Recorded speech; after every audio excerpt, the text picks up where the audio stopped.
Free folk to the bone. Jenny_D. Summary. John will admit he doesn't know a lot of things. He doesn't know who his parents are or what clan he was born from. He doesn't know what's on the other side of the wall, though he's been itching to find out practically since he could walk. He doesn't know if he'll ever learn to be a proper warg, or if Mance will finally let him go raid Neela villages with Tormund's band this year. But he does know one thing, he's free folk down to his bones. Chapter 1, Prologue, The King's Road. Notes. See the end of the chapter for notes. Chapter text. Promise me, Ned. Promise me. The words rang in Ned's mind as he rode up the King's Road.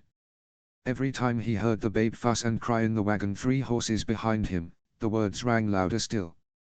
In the quiet of the early mornings, before their fellows stirred, Howland had offered suggestion after suggestion.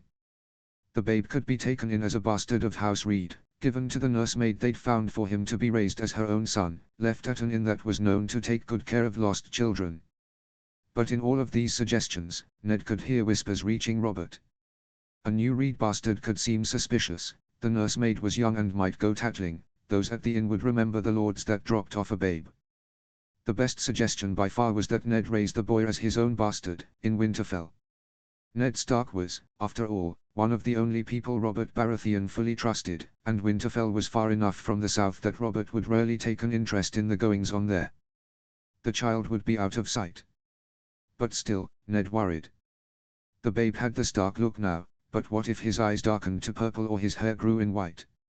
What if the midwives at the tower that had held his sister as she died spoke about what had happened there? And what of his new wife Catelyn? In truth, Ned barely knew her. Could she be trusted with the identity of this child? Would she send ravens in the night to her father, her brother?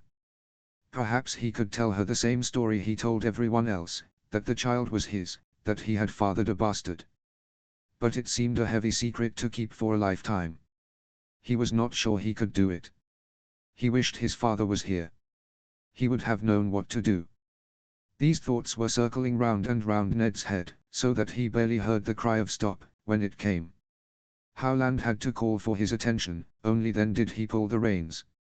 A spoke on one of the wagon wheels had broken, the traveling party would be delayed nearly half a day while it was repaired. This only added to Ned's anxieties. The King's Road was heavily trafficked, and a stop potentially meant more encounters with others taking this path. The fewer travelers they met on their journey up the King's Road, the fewer people to see the babe, the better.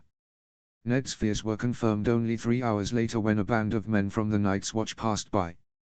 They were taking new recruits to the wall, and seemed friendly enough, but the sight of new people made Ned's heart jump.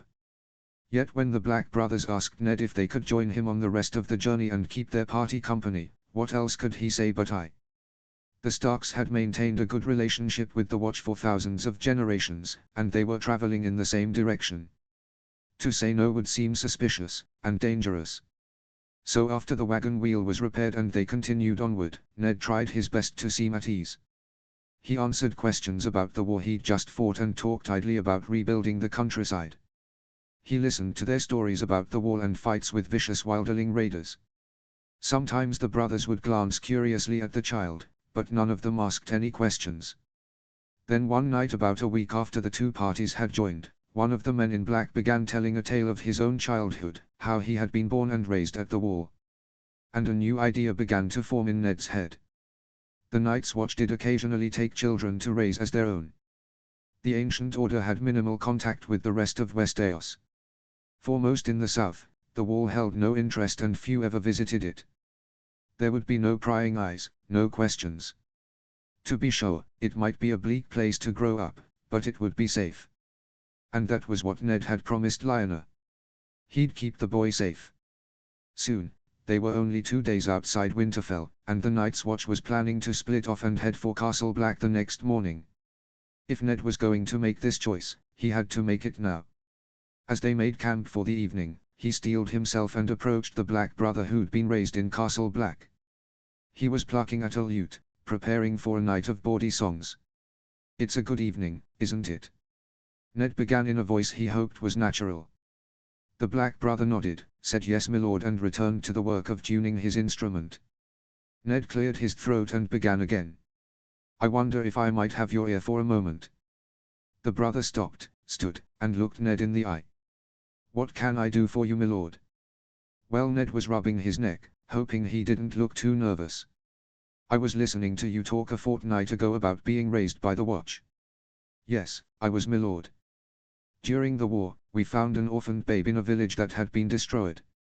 I've been trying to find a place for this poor child, and I think the Night's Watch might be a good solution. Really, my lord? That's a tragedy. Which village? The question was completely fair, but with horror Ned realized he'd not thought how to answer it. After a pregnant pause he stuttered, a village in the Riverlands. I did not catch the name. The man looked doubtful, but still nodded. We can take the babe. We've raised many over the years. Orphans, wilderling children, bastard sons of lords. The man let this hang in the air, and Ned found himself fuming. So, it was still to be assumed that he had fathered a bastard and was dishonorably trying to pawn it off on the watch. In normal times he would never have stood for the insult of this implication. But these were not normal times. Ned needed the babe to be safe. Let this low-born brother think he'd ruined his honor. The gossip of the Night's Watch never traveled far. Ned let his anger go in a breath and asked, "You'll take him then?" "Of course. Can I see him?" "I'll take you to him now." Ned and the brother traveled over to where Wyler, the nursemaid, cradled the child. The brother took the babe in his arms and rocked him. His eyes were soft and he cooed at the tiny face, and Ned knew he'd made a sound choice. "Does he have a name?" "John," Ned answered. "Let the boy have that from him at least. We'll bring John with us on our journey tomorrow." "Excellent. Thank you." Ned turned to walk away, then paused and returned. "If you ever need anything at all for the babe, just call for House Stark." And, Ned paused and wordlessly stared at the ground for a moment too long. He took a pendant from his pocket. It was steel forged in the shape of a little wolf. Their father had commissioned it for Lyanna on her 13th name-a-day. Ned had taken it from her body and intended to place it on her statue in the crypts. But he couldn't leave the child with nothing. Ned knew this was a stupid choice. It was a tie to Lyanna that could bring Robert's wrath down on all of them if it was discovered. But the boy would grow up nameless, without any knowledge of who his family was. He at least deserved one tie to his house. Give him this. It was his mother's. Ned placed the necklace in the black brother's hand, trying not to feel like a piece of him was being torn away. The brother took it gently. "I'll give it to him, my lord." "Thank you. You've done me a great favor, my boy." "It's man's, my lord." "Man's then. Let me know if there is anything I can do to repay you."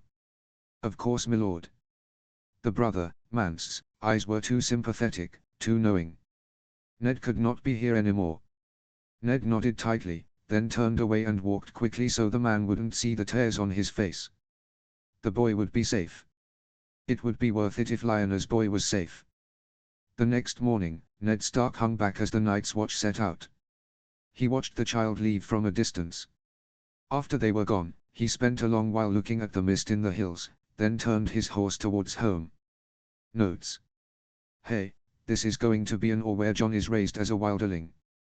I'll be honest, this fic was inspired by a time I ran Jon Snow in wilderling costume pictures through the Youth Face app filter, and it was adorable. https://tor.tumblr.com/post/1863216395134/John-raised-by-the-free-folk-or-298-AC-John. Chapter 2, The Wolf. Notes. See the end of the chapter for notes. Chapter text. John crouched low, bow at the ready. The elk herd was unaware, digging through the fresh fallen snow to find the last of the autumn grass. The largest of them was 3 times John's size. He knew if he could bring it down, the clan would eat well that night. He shifted, aiming his arrow at the large elk's heart. The elk just needed to move a bit closer, there. John released the arrow and it buried itself in the great beast's leg.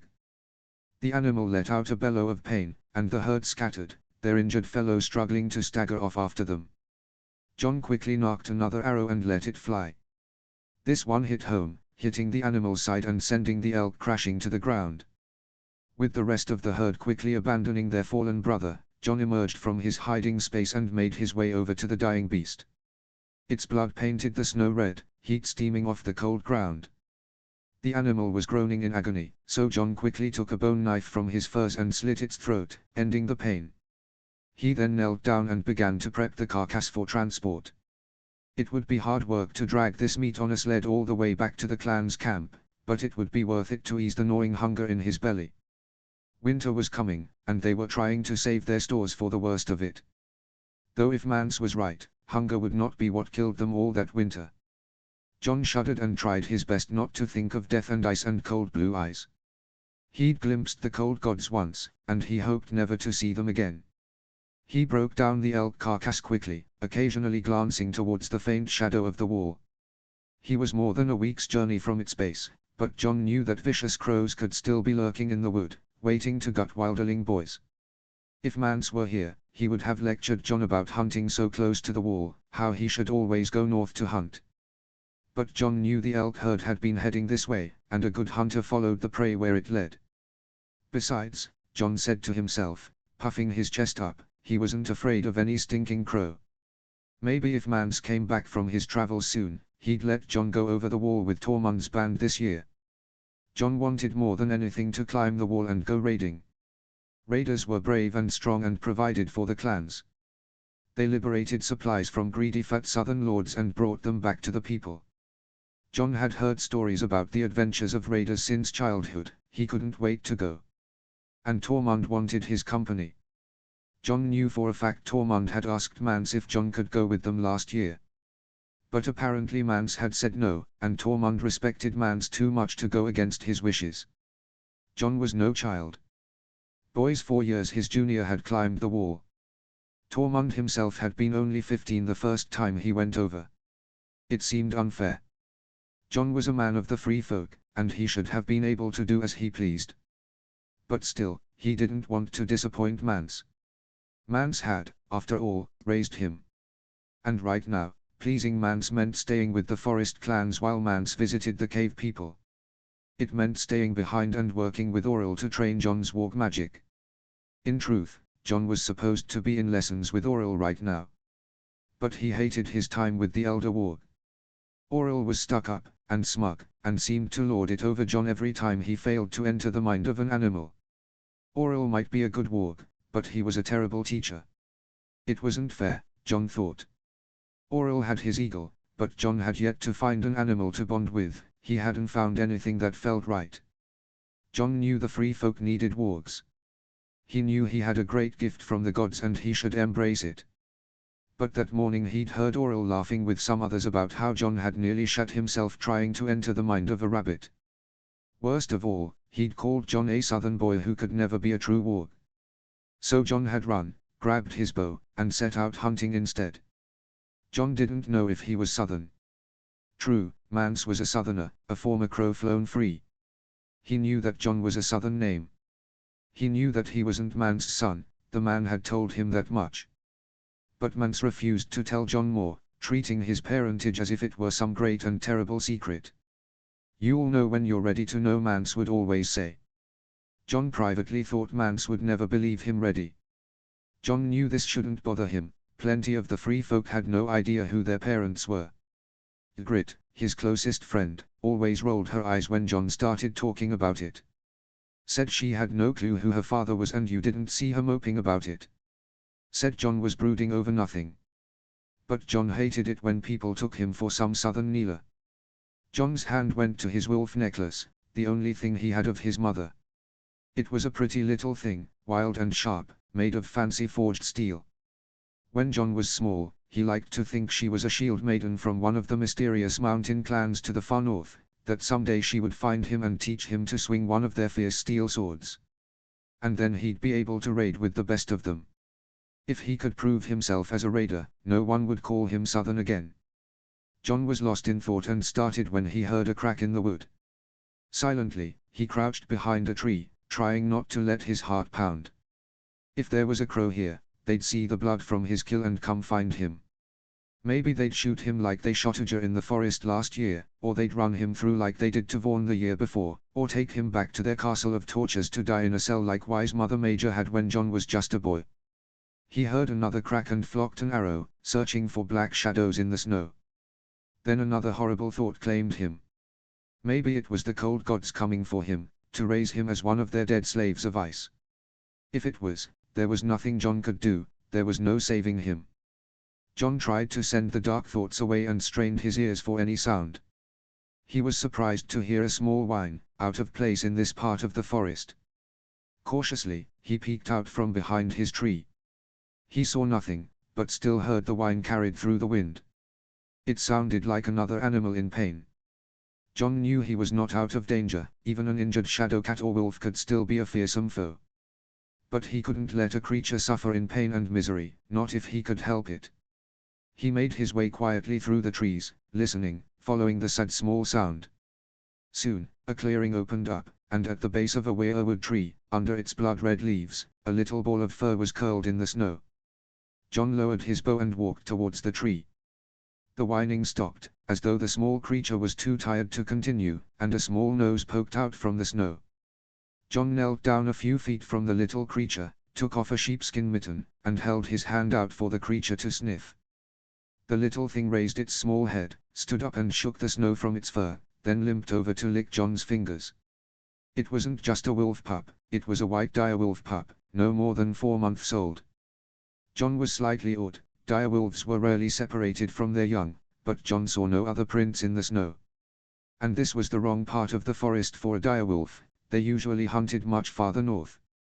Yet if the tiny paw prints in the snow were to be believed, this sweet creature had come from the south. "How'd you get here, sweet thing?" John asked. The pup did not answer, just pushed against John's hand, asking for a head rub. John obliged the little beast, and it limped up to crawl into his lap. The pup had been traveling a long way alone, that much was certain. His paws were stiff and frozen, and one looked like it was bleeding. What was John to do with this creature? He couldn't leave it here in pain. Should he put the sweet pup out of its misery? John almost reached for his bone knife, but the absolute wrongness of that action overcame him. No, he couldn't harm this wolf. He could never harm this wolf. The pup suddenly met his gaze with red eyes and John came to a quick decision. He would take the beast home with him to camp. John reached for his wolf necklace again, feeling the familiar steel, and knew this was the right thing. Some might balk at bringing a wolf to their door, but John somehow knew it would do them no harm. After all, the pup smelled sweet, like thistle and pine needles. Besides, John thought as he carried the white wolf back towards his sled, he had found the beast at the base of a weirwood. Perhaps this was a blessing from the gods, an omen of good times to come. Notes. Ghost traveled ridiculously far to find his sweet boy. Chapter 3, Camp. Chapter text. John smelled the cook fires long before the camp came into view. It had been slow going with both the elk carcass and the little wolf pup. The sun was nearly below the horizon when he reached the clearing where the forest clan made their home. The camp seemed busier than John expected for this hour, but still he brought the elk to Harmer and the old man patted John on the cheek in gratitude. "You're a bit late with it, but we'll have time to make something of this.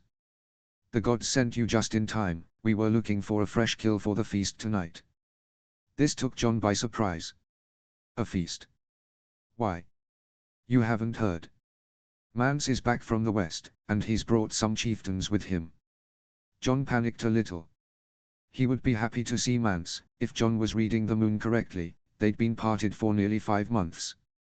He just wished it hadn't been on a day when he'd run from Auril. The older warg would be sure to complain, and then John would face a lecture about responsibility and training his gift and listening to his elders. "You find a new pet?" John looked up. Harmer was pointing at the large lump wriggling under John's furs. John opened his coat and took the pup into his arms, holding him out to sniff at Harmer's fingers. "He's a direwolf, I think. I found him in the woods at the base of a heart tree." Harmer drew his hand back. "Careful, John. I've known some that made pets of wolves, but a direwolf can't be tamed. He won't hurt anyone." "And how do you know?" He won't. He needs me." Harmer looked at John hard. Base of a heart tree, you said. Might be you're a warg after all. That foul teacher of yours might be finally be happy for once. Go on, find Mance and say hello, I'll take care of this carcass. John thanked him, then set off towards the longhouse in the center of the camp. Mance was probably there, stepping into fresh furs and cleaning off after the journey. But before he could reach the door, another voice called out to him. Where have you been all day, little boy? You leave without taking me along. He turned and saw Ygritte leaning against a tree, grinning. We're the same age, don't call me little boy. How can I not when you act like a boy? After all, you ran away from home today. I didn't run away from home, I went on a hunt. I shot an elk. Oh brave man, shooting an elk, I've never heard of such an impossible feat. John rolled his eyes and Ygritte laughed. Just tell me the next time you go on a hunt, John, I've been itching to get out of this camp all day. I'd rather spend a day hunting than endlessly chopping winter wood. We'll go hunting day after next, John promised. I'll take you up on that. What have you got there?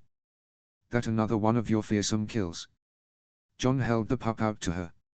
It nosed at her hand and licked her fingers. He likes you. You still haven't answered me, what is he?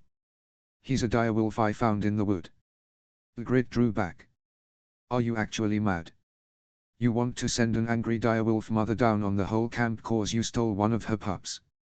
I swear, you see something cute and you take all leave of your senses, little boy. I'm not a little boy. And he has no mother. How do you know that? I think it's a warg sense.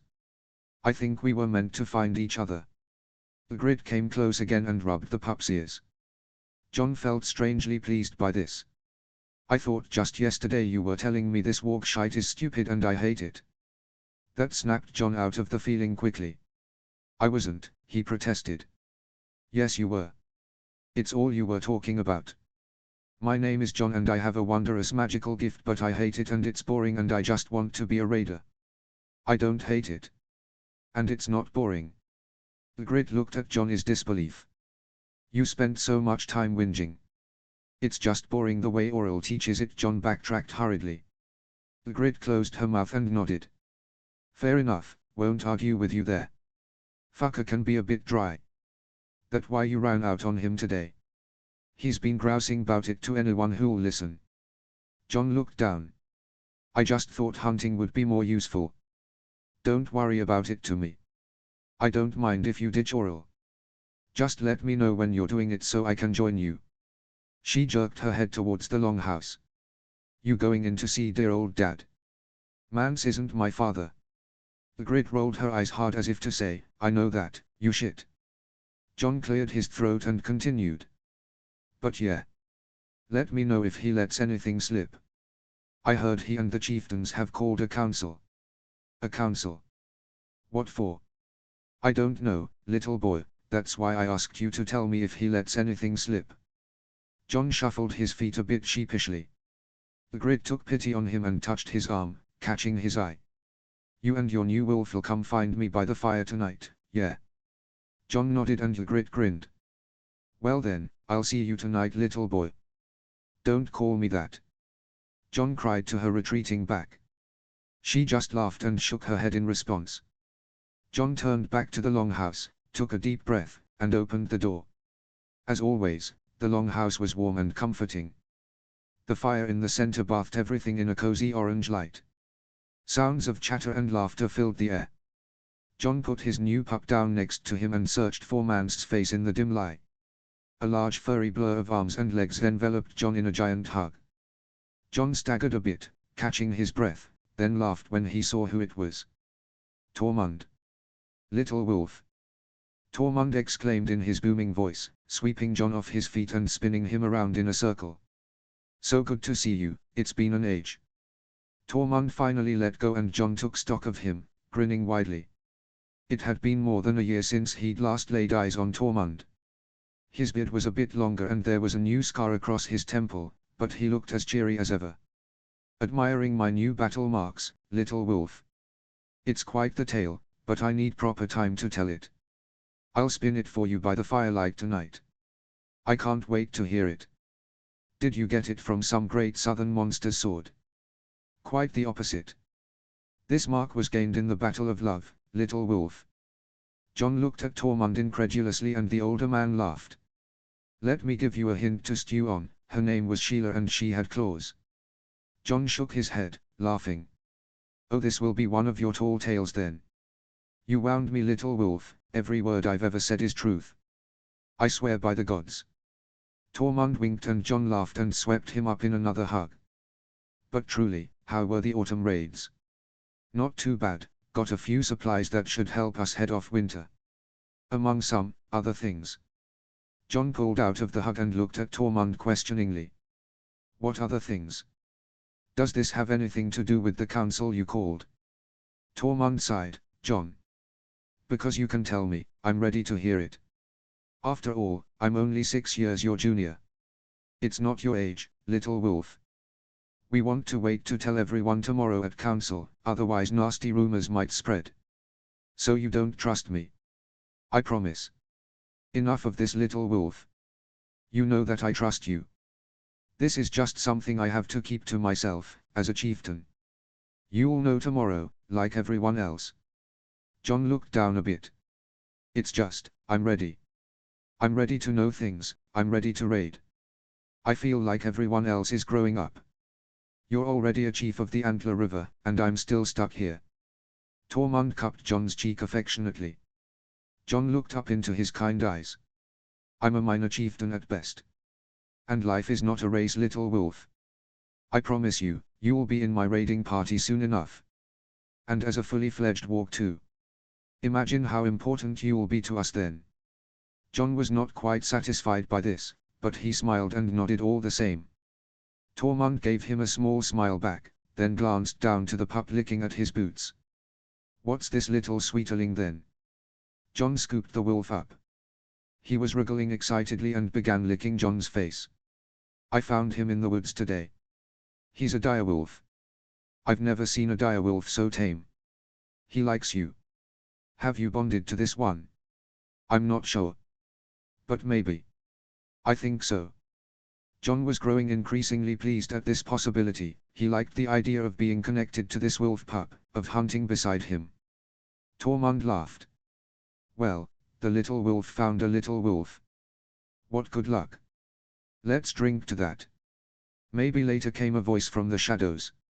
It's a bit early in the night.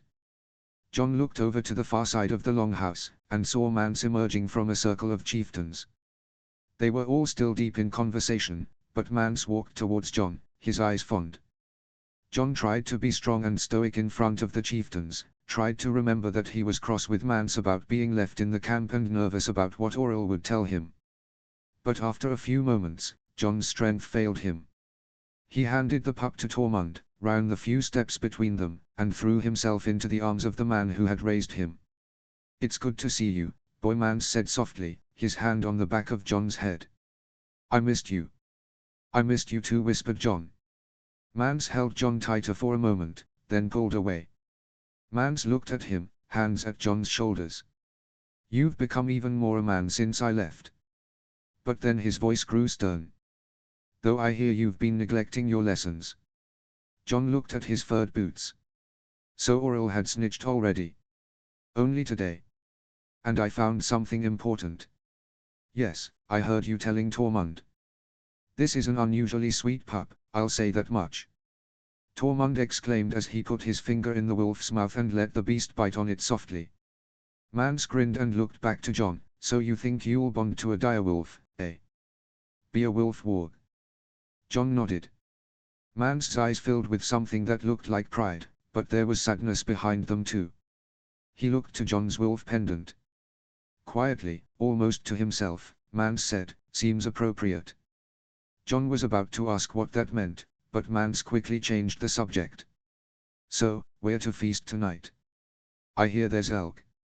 Yes, I brought it down. Did you? Well done, little wolf, cried Tormund. Yes, he's quite the hunter. Mance looked genuinely pleased and John grinned at the praise. The wolf began to wriggle and fuss in Tormund's arms. Let me take him. Tormund handed the animal back to John and the pup calmed instantly. See, look at that. A Bond already. Tormund exclaimed. The cheery mood was abruptly broken when a man Jon didn't recognize burst into the room and walked over to the group of chieftains. They spoke in hushed low voices, and Jon struggled to pick out the words. He heard, Hornfoot and village and attack before Mance clapped Jon on the shoulder and guided him out of the room. Let's go help cook up that elk, eh? See you soon, Tormund.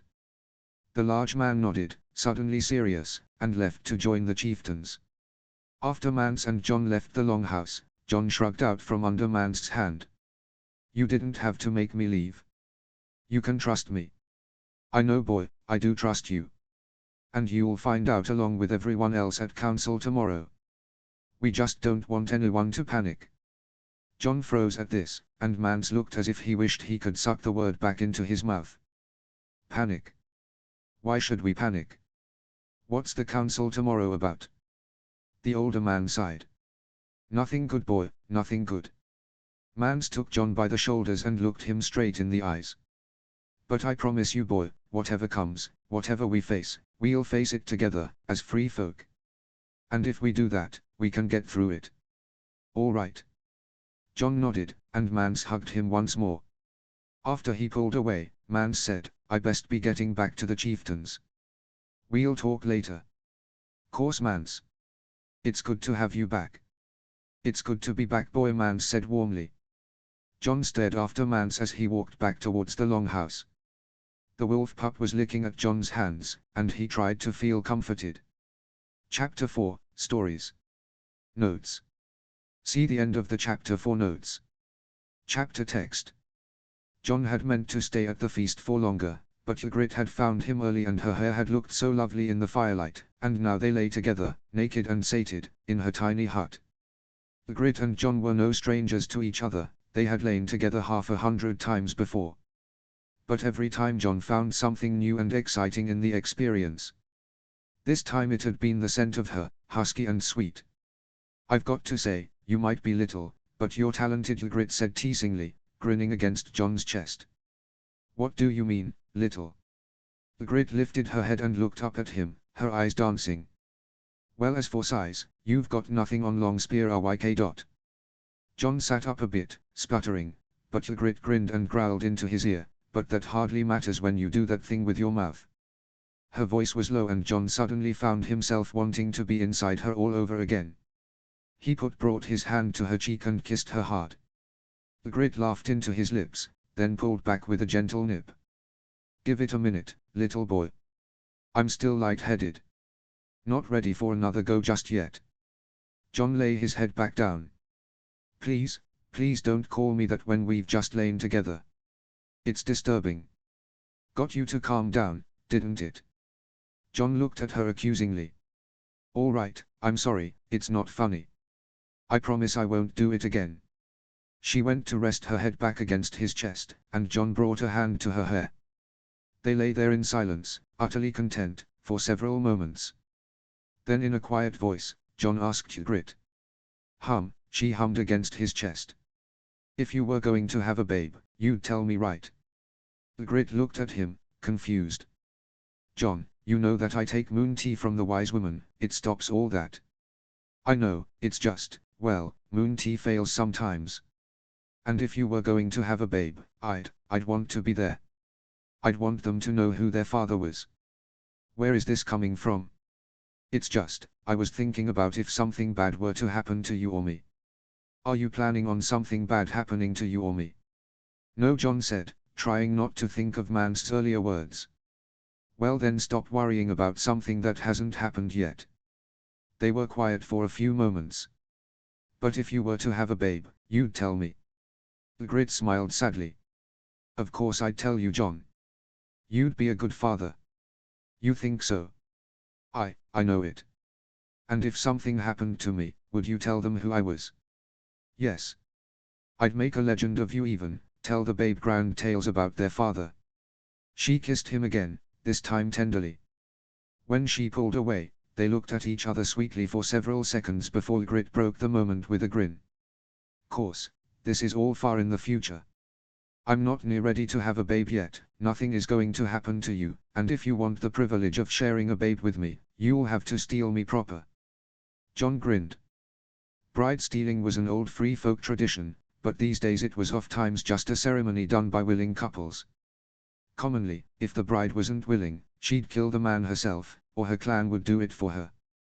But John thought he and Ygritte could happily steal away someday soon. I'll be able to do it when the time comes. I've seen you fight and you're piss poor at it. I'll best you easily.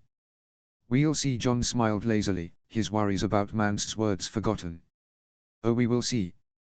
We will see. Ygritte closed her eyes and lay back against John's chest. They were quiet again for several minutes, basking in the glow of each other. Tell me again of that dream you used to have about your mother. John blushed. I thought you said it was stupid. I do think it a bit stupid you're so caught up on those that birthed you when it only gives you worry, but in truth it's also a bit sweet, she said, her voice growing soft as she spoke. John smiled and held her closer. I used to dream of a wild, beautiful woman with long dark hair. She had a fierce sword of steel and rode atop a grand horse, so she must have been of the northern clans, Athen maybe. Evil southern warriors would try to fight her or force her into cruel southern marriages, but no matter how wicked they were she'd fight them off, smiling as she did so. Ygritte sighed softly. You wished her to be a good spear wife then? And wolfish? Like you? John looked up at Ygritte and saw something like love shining out of her eyes. They both returned to the feast about 2 hours later, and the festivities had not died down a bit. Mance was playing his lute by the fire while Brynn accompanied on her pipe and Svegar kept time with a drum. 3 women sang along in the tongue of the Antler River people, their voices a haunting harmony. Several people danced to the around the fire, and Ygritte pulled John in to join them. John did so, laughing, and they danced with graceless abandon for several minutes until John felt a strong arm yank him sharply out of the circle. My little wolf, yelled Tormund, the words loud and slurred. He no longer had his serious cast from the Longhouse, it had been chased away by hours of heavy drinking. You weren't here for my grand story about Sheila. I heard part of it earlier, an annoyed Ygritte said as she joined them. Didn't seem to me it was a story worth telling. Not worth telling. Tormund said after downing another half-horn of fermented goat's milk. Not worth telling. It's thrilling. But it's not true, Ygritte bit back. Of course it is. All my tales are true. I know you never fuck. But then. Tormund cut her off, liquid splashing down his beard. If you don't like that tale, I can tell you another one. Would you like that?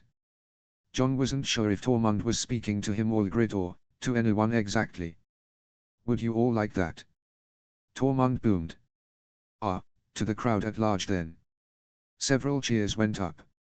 Even drunk, Tormund was a skilled storyteller, and the free folk did love stories. All right then. A tale it is. And what tale should I tell? The music faded out, and Svegar instead beat a rhythm, building the tension. I shall tell you drumbeat, the tale drumbeat of the wicked Winter King. A cheer went up, the drums sounded quickly. More people gathered round the fire. John sat down cross-legged to listen, and Ygritte rolled her eyes but curled up beside him. There once was a man so arrogant, he presumed to call himself the King of Winter. Tormund's voice took on a mysterious, dramatic cast, his love of the story seeming to sober him instantly. He stood in the light of the fire, making gestures with his hands, casting large strange shadows. John had heard this story many times since childhood, as had every member of the free folk. But it was a favorite of many, and Tormund told it so well. He crowned himself with ice and told even the snowflakes to kneel at his haughty feet. He tried to bring the whole land under his cold heels, but there were men and women, brave men and women who said no, no, you cannot own us. And what were these brave men and women? Free, called the crowd, John included. Ygritte laughed and shook her head a little at John's eager participation in the call and response, but she also took John's warm hands in hers. Yes. They were free, boomed Tormund. But the cruel Winter King didn't want to honor freedom or bravery. He only loved those who knelt. So, he punished those who were free, he stole their land and their food and their stores, and left their children to die come the worst of winter. There was a hiss from the crowd at this, and Ygritte giggled quietly into Jon's shoulder. But the Winter King was a fool. He had never lived through true winter itself, and had no idea how dark, how cold, it would be. And the gods of winter do not like to be challenged. When the cruel gods of ice came out of the dark, out of the cold, to spread death and despair over the land, the Winter King was left helpless. Jon shivered, a pair of cold blue eyes entering his memory. He tried to fight at first, but he had spurned all the brave men, all the brave women. He was left only with the cowards who knelt. And they could not fight. When the cold gods took the king's eldest son and made him a servant to their army, this false Winter King knew he could be proud no longer. So he came back to the free people, he begged them for their help. Said all would be forgotten between them if they fought the darkness with him. Should the free people trust him? No, called the crowd. Perhaps not. And they knew this. They knew this man, this paltry king, spoke false. But he had their supplies, their food, their lands. And they knew they would need these things to survive the cold gods. So they struck an accord. And the free people were valiant. They gave the king counsel and knowledge, and they used it to craft alliances with all the people of the lands, with the wargs, and the giants, and even the children. Tormund's voice grew ever louder, lost in the excitement of the tale, and in the firelight Jon felt something ancient and proud run through his bones. This grand army of the light fought together in bravery for a generation. The cold gods laid waste with famine and terror, they tried to freeze the whole world in winter. But the people fought back, bringing light to the endless darkness. Many brave heroes arose from the free people. Sev the half-giant, who slew 5,000 ice slaves with one stroke. Kag the quick, who caught cold gods unawares with her speed and size. Odow the forger, who taught the people how to make weapons that killed even gods. And finally, during the longest night of winter, Agror, the light bringer. When the night was coldest and the battle seemed lost, Agror drew a spear of fire from the heavens and used it to destroy the leader of cold gods, sending them into hiding for 1,000 generations. The War of Winter was won. The whole crowd, even Ygritte, cheered, caught up in the emotion of the tale. But then Tormund held up a hand and the group silenced. They all knew what came next. But the craven fool who once called himself King of Winter had survived. And despite all he had seen, he still had no faith in the brave free people. He didn't believe the free people could hold back the ice gods for long. Or so he claimed. In truth, he still wanted their lands. He still wanted their food. And he still wanted to be knelt to. He wanted to hide those brave people who knew of his arrogance, who knew of his cowardice, who knew that he'd foolishly declared himself king of something that could never be tamed. He wanted to hide these people away, and declare the victory as his own. And so he stole spells from the children. He stole the minds from the giants. He stole ice from the people. And he used wicked magics to create a vast wall from nothingness, a wall taller than mountains, a wall the self-styled Winter King said would never be breached or climbed or broken. And he made sure the brave free people, those heroes who had saved him in his hour of need, were trapped on the other side.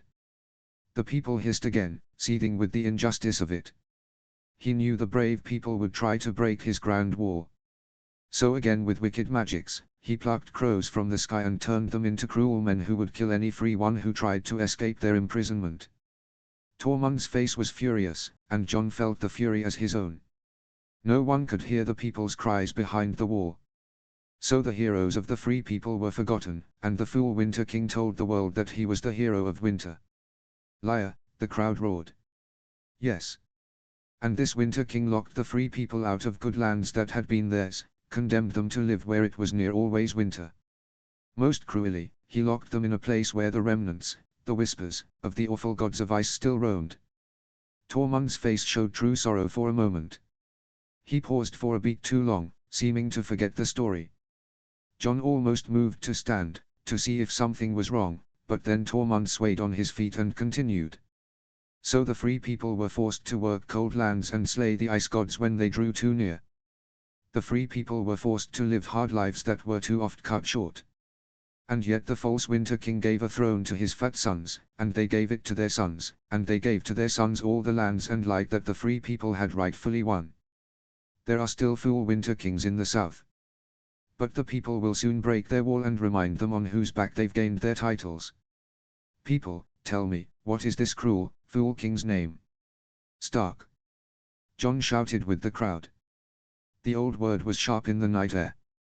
And tell me, who will break his grand wall of ice and blood and bring justice to his stolen kingdom? The free folk, they shouted joyously, as one. Then rise, free folk, and seize the throne of the false Winter King. Rise and show him that land, that people, that freedom cannot be owned. Everyone rose to their feet and cheered as Tormund sagged, exhausted. Jon, whooping and clapping, caught sight of Mance in the group and grinned. Mance, still seated, gave a tight smile back that did not quite reach his eyes. After a few more stories and a few more songs and many more drinks, Mance steered a staggering Jon towards the hut they now shared together. Jon was a bit put out, he wanted to look for Ygritte, but Mance insisted it was time to sleep. As they entered the hut, Jon's wolf pup, curled in Jon's bed fur, jumped up with a wagging tail to greet them. "There's my sweet thing." Jon slurred happily. He cuddled himself around the wolf, petting it with both hands and rubbing its nose with his own. Mance snorted and smiled fondly as he closed the hut's door. "I can tell already you're going to be ridiculous with that animal."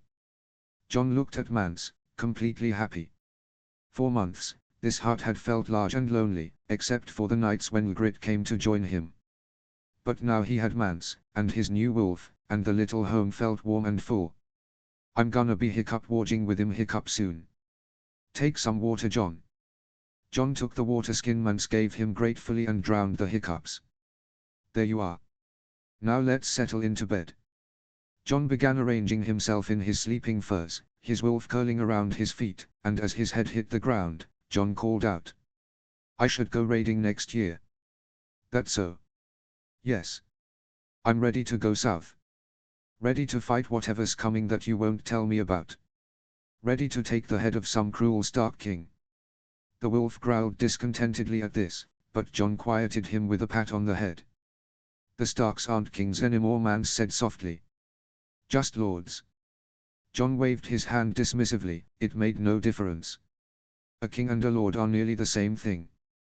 There is some difference, and it's valuable to know it if you're planning to kill them. Mance countered. "Plus, they aren't all so fearsome. I met a Stark once."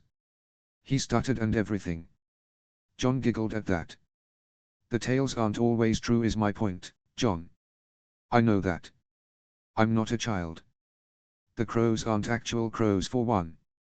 Just remember that I've been to the south, I know a bit about it."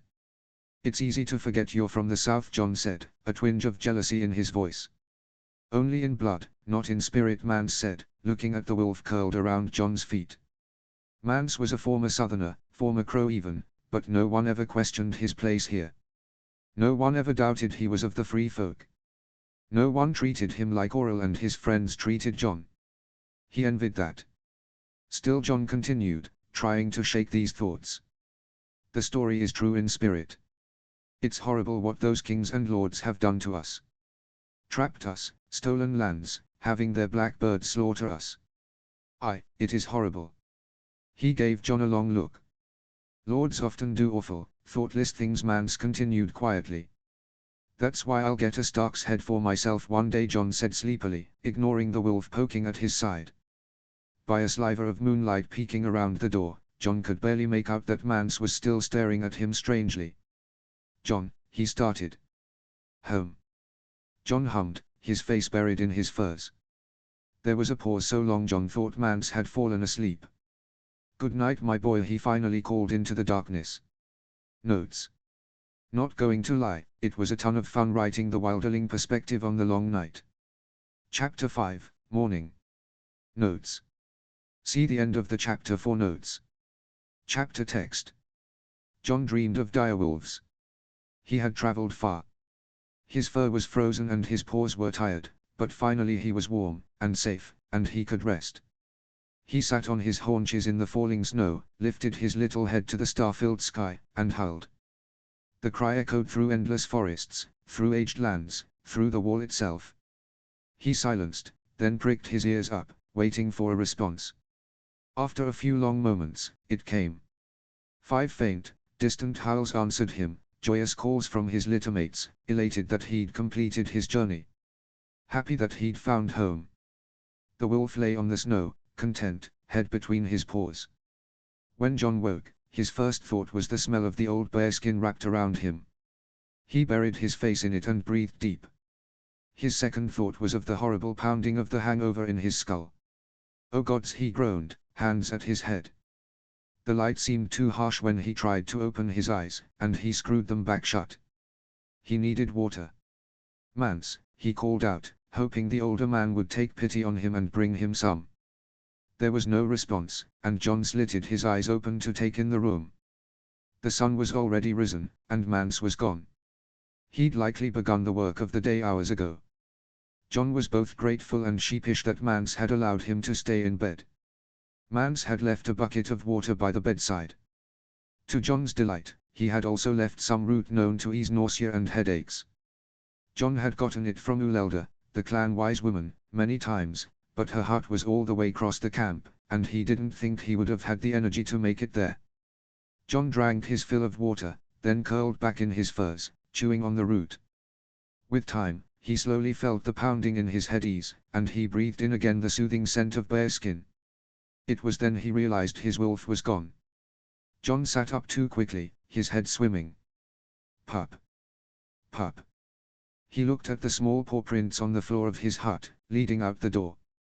He wrapped himself in his outer furs, and hurriedly began to pull on his boots, when he saw the shadow of a small nose poking under the door.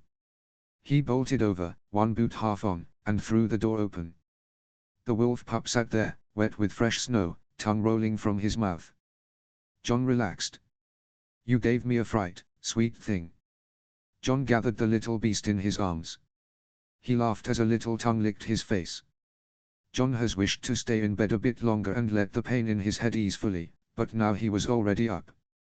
He might as well start the day, else he could face a lecture from Mance about laziness. John fully laced his boots, put the remainder of the root in his furs for later, then braced himself and left the hut. The sunlight seemed too bright and he found himself blinking blearily, struggling to adjust. The wolf started to wriggle, and John set him on the ground and rubbed at his eyes. He was a bit dizzy, but he should start walking. He should go find Harmer and ask what needed doing before council tonight. John's worry over the council momentarily overcame his headache. "Nothing good, boy, nothing good." John sighed hard and started moving, the pup trotting faithfully at his heels. Soon, John began to feel more at ease as he breathed in the smell of the morning air, and when he reached Harmer, John was able to speak to him more or less naturally. Harmer did need help as it happened. Much of the camp was queasy and slow-footed from the night before, and Jailer, who usually helped with cooking, was still getting sick in the bushes. Could John fetch him some root vegetables from their stores? John agreed readily, and went off across the camp. Before he could reach the small cave where food was kept, he tripped over a pair of boots covered in a light dusting of fresh fallen snow. John looked back and saw Tormund, lying on the ground, winter all over his clothes. Apparently, he had not made it to the longhouse where clan guests usually stayed. John knelt down and checked at his wrist. Tormund's pulse still beat strong. He then began to shake Tormund's shoulder. "Tormund! Tormund!" The giant man stirred and let out a giant groan. "Zishum!" Tormund moaned in his native tongue. Tormund was certainly out of his head. He rarely spoke anything but common when he visited the forest clan. Always said it was rude to speak to a man so he couldn't understand you. John didn't know every word in the language of the Antler River people, but he knew enough to tell Tormund was being a bit ridiculous. "Elashzu Harktuh," John countered. Tormund just groaned again. John rummaged in his furs for the root he'd been saving. He held it out to the giant moaning man. "Ababaduma, L." John offered. "Same," Tormund rasped. "Emegnebdes." He then rolled over and emptied the contents of his stomach onto the ground. John wrinkled his nose, trying not to let this reawaken his own nausea. But still, John rubbed soothing circles on Tormund's back. When he had finished, John helped guide Tormund to his feet. "I'll take you back to my hut and you can sleep it off." "Yes." Tormund groaned his assent, and leaned on John as they made their way to John's home. Once there, John lay him in his sleeping furs, helped him out his wet, cold clothes, and into some old coats of Manst's. They were much too small, but they'd have to do. Tormund mumbled apologies and thank yous in 2 languages as Jon moved round the hut. When Jon placed more water and the remainder of the root next to him, Tormund grabbed his hand. Ela, you're a good man, little wolf. It's all right, Tormund. The tale, last night, you don't deserve, none of us should have to, it isn't fair. Jon's heart paused. Somehow this seemed about more than a story told by firelight. What are you saying? The cold gods, Tormund trailed off. Jon grabbed at his shoulders, what about the cold gods? But Tormund was already snoring. Jon tried not to let fear grip him as he worked. When he'd returned to Hama, the man had thanked him, but also scolded him for taking so long. Jon was set to peeling the vegetables he'd fetched, so now his knife whittled away them, producing a small mountain of skins. But it was dull, easy work, too quiet, too easy to think. And think Jon did. The cold gods, Tormund had said. Was that the nothing good? Were they rising again in force? In truth, this would not be so surprising. It had noted for years that the cold gods' wights rose with greater and greater frequency. There were rumors from the farthest clans north of full villages wiped out. Mance had spent much of his life trying to warn other clans of this, trying to prepare them for the worst of his suspicions. But there was a terrifying difference between suspicion and surety. Maybe he was overthinking this, Jon thought. Maybe Tormund's words had just been the ramblings of a man suffering from too much fermented milk. The council could be about anything. Maybe the Ice River clans were warring again, or the Crows were about to launch a new campaign against them. Hell, maybe it was just about the upcoming winter. Do you really believe that? A cold voice whispered in his skull. At the edge of camp, he thought he could see ice blue eyes through the trees. The knife slipped and bit into Jon's skin. The pain broke him from his thoughts, and he stared as fat drops of blood welled up on his thumb. Oddly, Jon found the smell of it comforting. Hama rushed over, wrap that boy, wrap it now, before you get blood on the vegetables. He handed Jon a rag, and Jon quickly pressed it down and tied it off tightly. I swear, youth, always head in the clouds. Hama groused. Pay attention, boy. Jon apologized, then looked around him, truly aware of the camp for the first time in a while. It had come to life fully in the past hour, people finally waking up from the night before. People rushed to prepare food, skinned animals, cleaned the previous night's mess. He could even see Ygritte near the longhouse. Her hair was tied back, and she was bent over a broom sweeping, no doubt helping prepare the building for tonight. She noticed Jon looking from across the camp, gave him a little wave, then grinned and shook her ass at him. Despite himself, Jon huffed out a quiet laugh. The wolf pup worried at the rag on his hand. Boy, the vegetables. Jon picked the knife back up and went to return to his work. Then he saw Mance a few steps away, walking towards a group approaching the camp. Jon looked closer, and saw that their skins were adorned with oyster shells. A coastal clan, from Hardham, Jon realized with surprise. And indeed, there was the chieftain, Karsai, hugging Mance as if they were old friends. It had been at least 5 years since they'd met with the clans from the Storolds Point. They'd had a trading dispute with them a few years before. No one had died, but it had been a near thing. If Karsai was coming back into camp with the Forest clan, things must be serious. A shiver ran down Jon's spine. He buried his free hand in his wolf's fur for comfort. Where were you? A harsh voice called from behind him. Jon turned, and his heart dropped as he saw Auril marching towards him. In a camp this small, it was only good luck that Jon had avoided him thus far, but it seemed his luck had run out. I set aside my days to teach your sorry ungrateful ass, and you just prance off into the wilderness whenever you feel like. As Auril got closer, Jon jumped up and moved back, but Auril grabbed him by the ear and held tight. What, being a warg not good enough for you, you princely little shit? Fuck off, shouted Jon, pushing Auril off. Don't you tell me to fuck off, brat. Boys, enough of this, called Hama, rushing over. Oh, he's not had near enough, sneered Auril. Try it. Try to fight me like a man. Jon snarled. Bet you can't. Bet you can't fight me without your dirty little bird. Aurel pushed John, John pushed back. Aurel hit him, John hit back. Aurel staggered. A small crowd gathered, cheering for a fight. Harmer screamed at them to stop. The wolf bared his teeth at Aurel. John's fingernails bit into his clenched fist. That's enough. Mance said harshly, breaking through the onlookers. Stop this foolishness. The tension was broken, people began to disperse. Still, Aurel glared at John, and John glared at Aurel, until he felt a hand under his chin and Mance forced John to meet his eyes. They stared at each other, challengingly, for a long moment. Eventually, John couldn't bear the disappointment in Mance's gaze, and he dropped his eyes. Mance released his chin. I see forest blood still runs hot, Karsai said wryly. Apologies you had to witness such foolishness right as you first arrived. No troubles, Mance. Men are often fools. Karsai looked at John closer. And I see this one has become a man in my absence. Is this truly your little sweet John? John bristled at the title Karsai had given him, but Mance laughed darkly. Yes, the very same, though not so sweet as he once was. Shame. Still, nice to see you, John. She offered a hug, and despite John's wounded pride, he returned it. Karsai smelled strangely calming, like fresh fish and the sea, and for a moment John's worries were eased. She clapped him on the shoulder and released him, then went to say her hellos to Harmer. John took the opportunity to catch Mance's eye. I have to talk to you. Is it about how you're fighting for no damn good reason? I had a good reason, Aurel's an ass. That ass is the best walk within 100 leagues, so you best learn to control yourself if you want to learn. I don't want to talk about Aurel.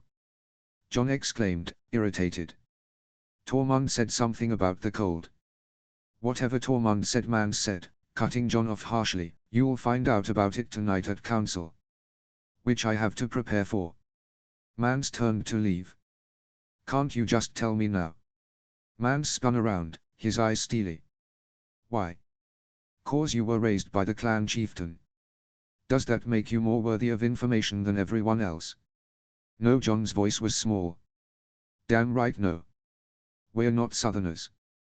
That's not how we do things, as you know very well. John felt his face reddening with shame. Now, I have to prepare to talk to our people tonight, because that is what they've chosen me to do. Aurel. The warg, who was angrily whittling away at a piece of wood a few feet away, looked up.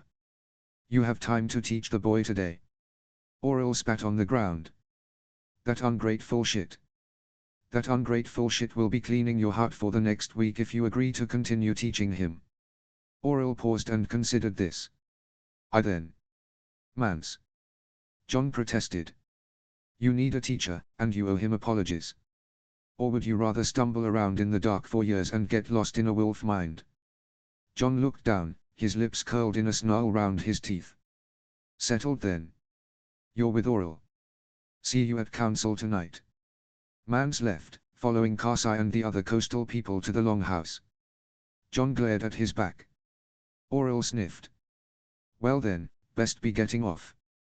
Not yet, Harmer said, returning to them with another knife.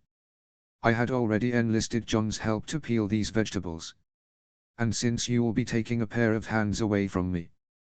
And so John and Aurel spent the next hour trading silent glares over a growing pile of vegetable skins. As the sun dipped below the horizon, a horn sounded throughout the camp, calling all to council. John made his way down the path in the torchlight, the longhouse seeming to loom large in the twilight. John's gloved hands shook with nervousness. He tried to think about how much he hated Aurel. Their lesson that afternoon had been tense and horrible. They spent most of it meditating, which meant angrily staring at the other.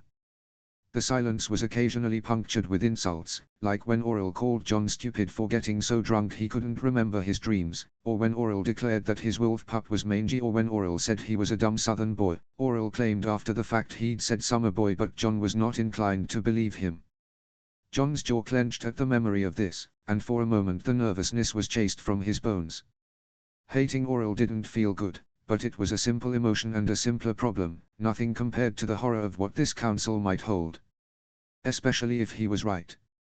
Especially if the cold gods were truly returning. John shuddered, his dread fully returned. The pup trotting at his heels rubbed against his legs. He entered the longhouse, which was already quite full. Council could only be held if 3/4 of the clan showed up, but it looked like that wouldn't be a problem tonight. Everyone, it seemed, was curious about what brought so many chieftains together. These leaders all sat at the benches round the fire in the center of the longhouse, and the people of the Forest clan sat and stood and stared at them from every direction. Jon caught sight of Tormund. He was pale, but looked better than he had when he uttered those strange words that morning.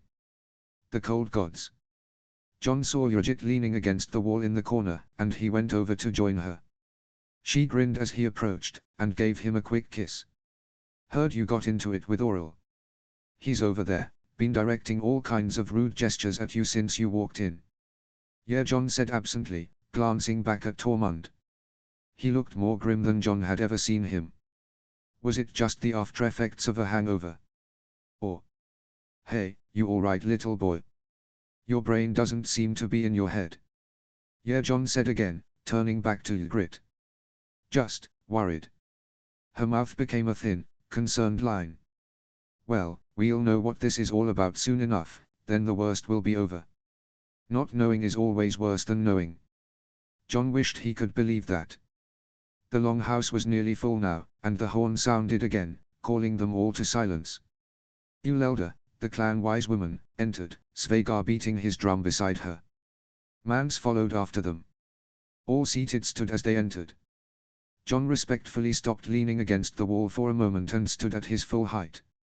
Uelda, Svegar, and Mance made their way to the center of the longhouse, by the fire, and sat in the seats left open for them.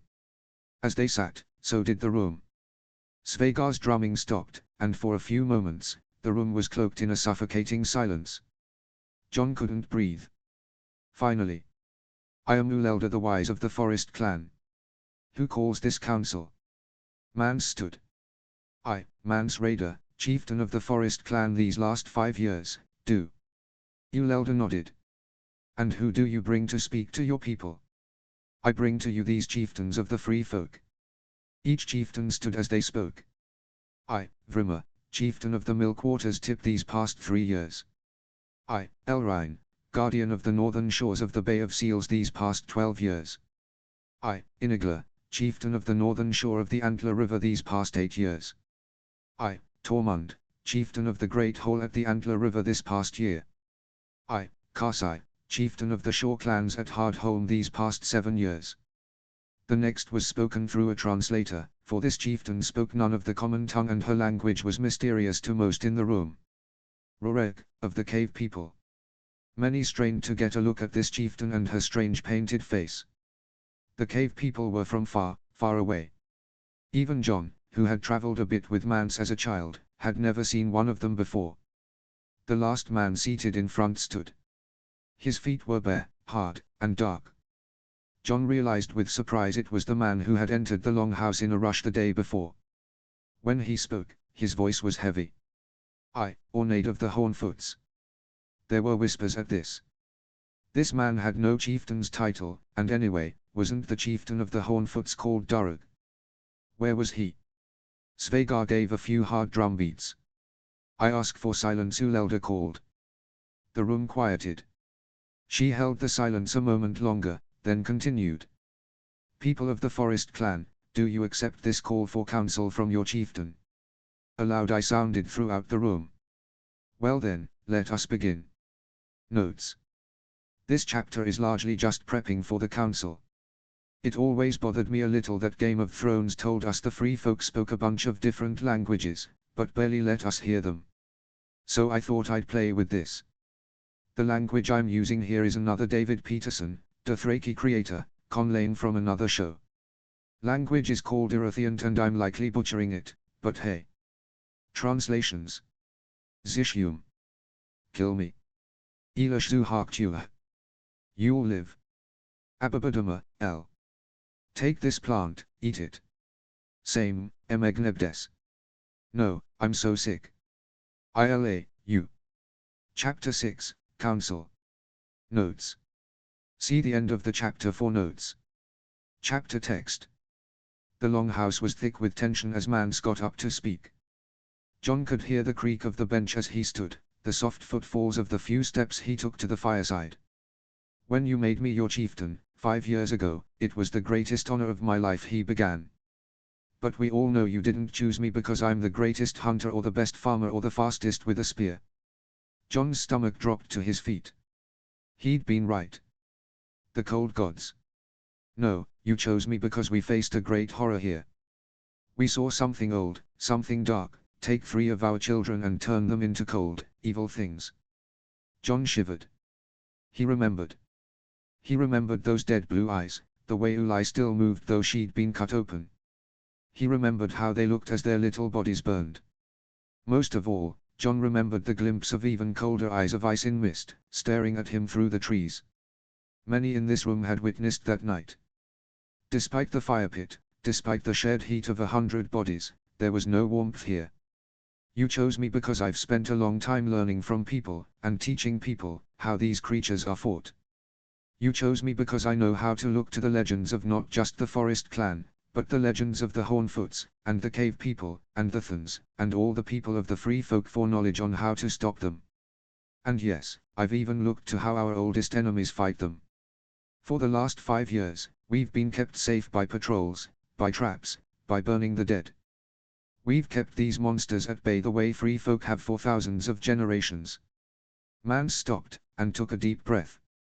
John knew Mance well enough to see the fear in his stoic face. "But now I fear that may not be enough." A few indrawn breaths cut the silence. "I have gathered here chieftains you know, you trust. I've gathered chieftains from distant lands. I've even gathered an old enemy or two. All of them say the same thing. The dead rise, more and more frequently. They attack, more and more frequently. And one clan alone cannot stop them." John's breath fogged in the air. "I call them to share their stories with you, to convince you of the reality of the danger here. And then we'll talk about what is to be done. I have a few notions, but as always, I welcome your advice." He sat back down. The wind whistled through the cracks in the walls. A cleared throat. Ulelda spoke. "These chieftains will speak, and then we will have questions. I first call on Vrimmer of the Milkwater's Tip." The chieftains spoke, each tale more terrible than the last. They spoke of hunting parties gone missing. They spoke of entire camps wiped out. They spoke of rotting snow bears with blue eyes, no fear, who kept moving no matter how many of their limbs were chopped off. They spoke of people ripped apart, their bodies left in perverse displays. Many of the chieftains became emotional while telling these tales. Elrine of the Bay of Seals had to stop for several minutes to compose herself when she spoke of her niece being ripped apart. At one point, Tejai, a boy of 12, began to wail like an infant, and his mother cradled him to her chest and took him from the longhouse. John didn't think anyone here would tease the child for lack of bravery. When Tormund rose for his turn, John's heart seized at the look on his face. "Many of you know me. You know I love a good tale. But there's one tale I don't often tell. There was once a hall where the Antler River met the sea. It was called Ruddy Hall. It was my father's hall. He built it with his own hands. One night, a few years ago, as we drank and danced, my eldest brother, Torsai, quarreled with another man. The man tried to kill him, then the man was stabbed, as happens sometimes. The man died, and his body was laid on a table to the side, to be prepped for proper burial later. We carried on with the night, and then we heard a cry. I've never heard a cry like that. Nothing in it was human." Tormund ran a hand across his face, steeling himself. "The corpse rose and attacked those nearby. Its eyes were deathly blue. We tried to kill it, but it ripped the throat out of a spearwife and snapped my brother Torsai's neck." Tormund was breathing hard. "And then, within no time at all, they had risen too. Their eyes were the same. I'll never forget how Torsai..." Tormund's voice caught, and he cleared his throat to cover it. John felt frozen. They seemed to be attacking everyone. People panicked, we ran, we barred the doors with the monsters still inside. Most who were still alive got out but not everyone. Tormund spoke faster and faster, seeming to want the next part done. The inhuman screams were just coming from the hall, They were louder and louder, and they were trying to come through the walls, and we didn't know what to do, so we burned it. We burned it. His voice was strangled. I don't know if we could have saved anyone else, but my father, my second brother, and his children were all still inside. There were tears in Tormund's eyes now, and he struggled to regain control of himself. I'd seen the risen dead before. Something comes in through the night, kills people, then makes them into monsters. That's how it goes in all the old stories too. But there were no monsters coming through the night. This was just an ordinary dead body, seemingly not touched by anything evil. And usually there's time, between when the dead die and when they rise. There's time to burn the body. But this happened so fast. There are times I think I saw a figure in the mist, with ice eyes and outstretched arms, but I don't even know if that was real. I just see my brother's children. Now Tormund seemed overcome, and he sat down heavily. Inigla, his clansman, pulled him to her shoulder. Tormund was shaking there, and it seemed to Jon he was trying to muffle sobs. Karsai got up to speak, but Jon barely heard her. Jon knew there was no shame in tears. But it was truly horrible to see Tormund, the most joyful man Jon knew, driven to this. Jon had known much of Tormund's family died a few years back. Jon had known that Tormund mourned them greatly. But to hear how it happened. Jon looked to Ygritte. Her eyes were wide, almost dead. Roreg of the cave people stood, as did her translator. She spoke passionately, the meaning of her words trailing but seconds behind her. I am from far away. I have spent my whole life in the caves of the great Frostfangs. I have never seen this forest, never traveled so far from home. But during the last blood moon, when we were celebrating our highest holidays, dead things crawled from within the caves and slaughtered 10 of my people. The old tales speak of this, our grandmothers had lived this, so we mourned, and we moved on.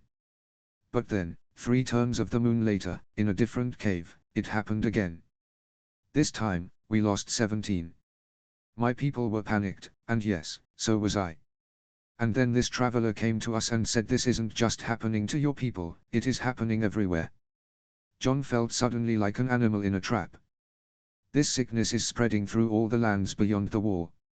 So I came here to tell you my story. My people search for a new home, but I think we need something else. This traveler, your Mance, says we all must stand together as one free folk. I believe him. For the tales tell us that last time, this is how the cruel enemy was defeated. Her last words were of hope, but Jon just thought of Ice Eyes. And last to speak Uelder called, Ornade of the Hornfoots. Ornade stood. He was staring at the ground, rubbing his hands together. I am no chief, he said. I have no skill at speaking. Durag was supposed to speak to you today. He knew how to speak. I'm just a scout. But I thought I should explain his absence. I was sent here because we received word that Durag's village, the largest of the Hornfoot villages, was ravaged by an attack from the ice gods. At this, the mood in the solemn room shifted, anxiety sharp in the air. Durag's village was only a 4-day journey north. We don't know how many survived, I'm still waiting to get word. When was this? Someone in the room shouted. Is Durag still alive? Called another. And a third, are they coming here next? Voices began to chatter, louder and louder. Svegar beat hard on the drum. I ask for silence. Uelder called. I ask for silence. Uelder was a wise woman, an elder. One of the most respected people in camp. And yet it took her nearly 4 minutes to regain control of the room. When the people finally quieted, Uelder gestured to Ornade, who still stood, terrified. Continue, Ornade of the Hornfoots. Well, he stammered, trying to regain his courage. This happened 3 nights past. I don't know if Durag still lives, but so far, I've heard he does not. And, I don't know where the ice gods plan to go next. I can tell you more when I know it. Ornade sat back down. The longhouse felt on the edge of bursting. It has been spoken, Uelder intoned. Now I open this council to questions from the people assembled. The room exploded. Shouts filled the air, People stood on benches, wildly gestured at Ulelda, trying to get her attention and be called to speak. The bangs of Svegar's drum could barely be heard over the noise.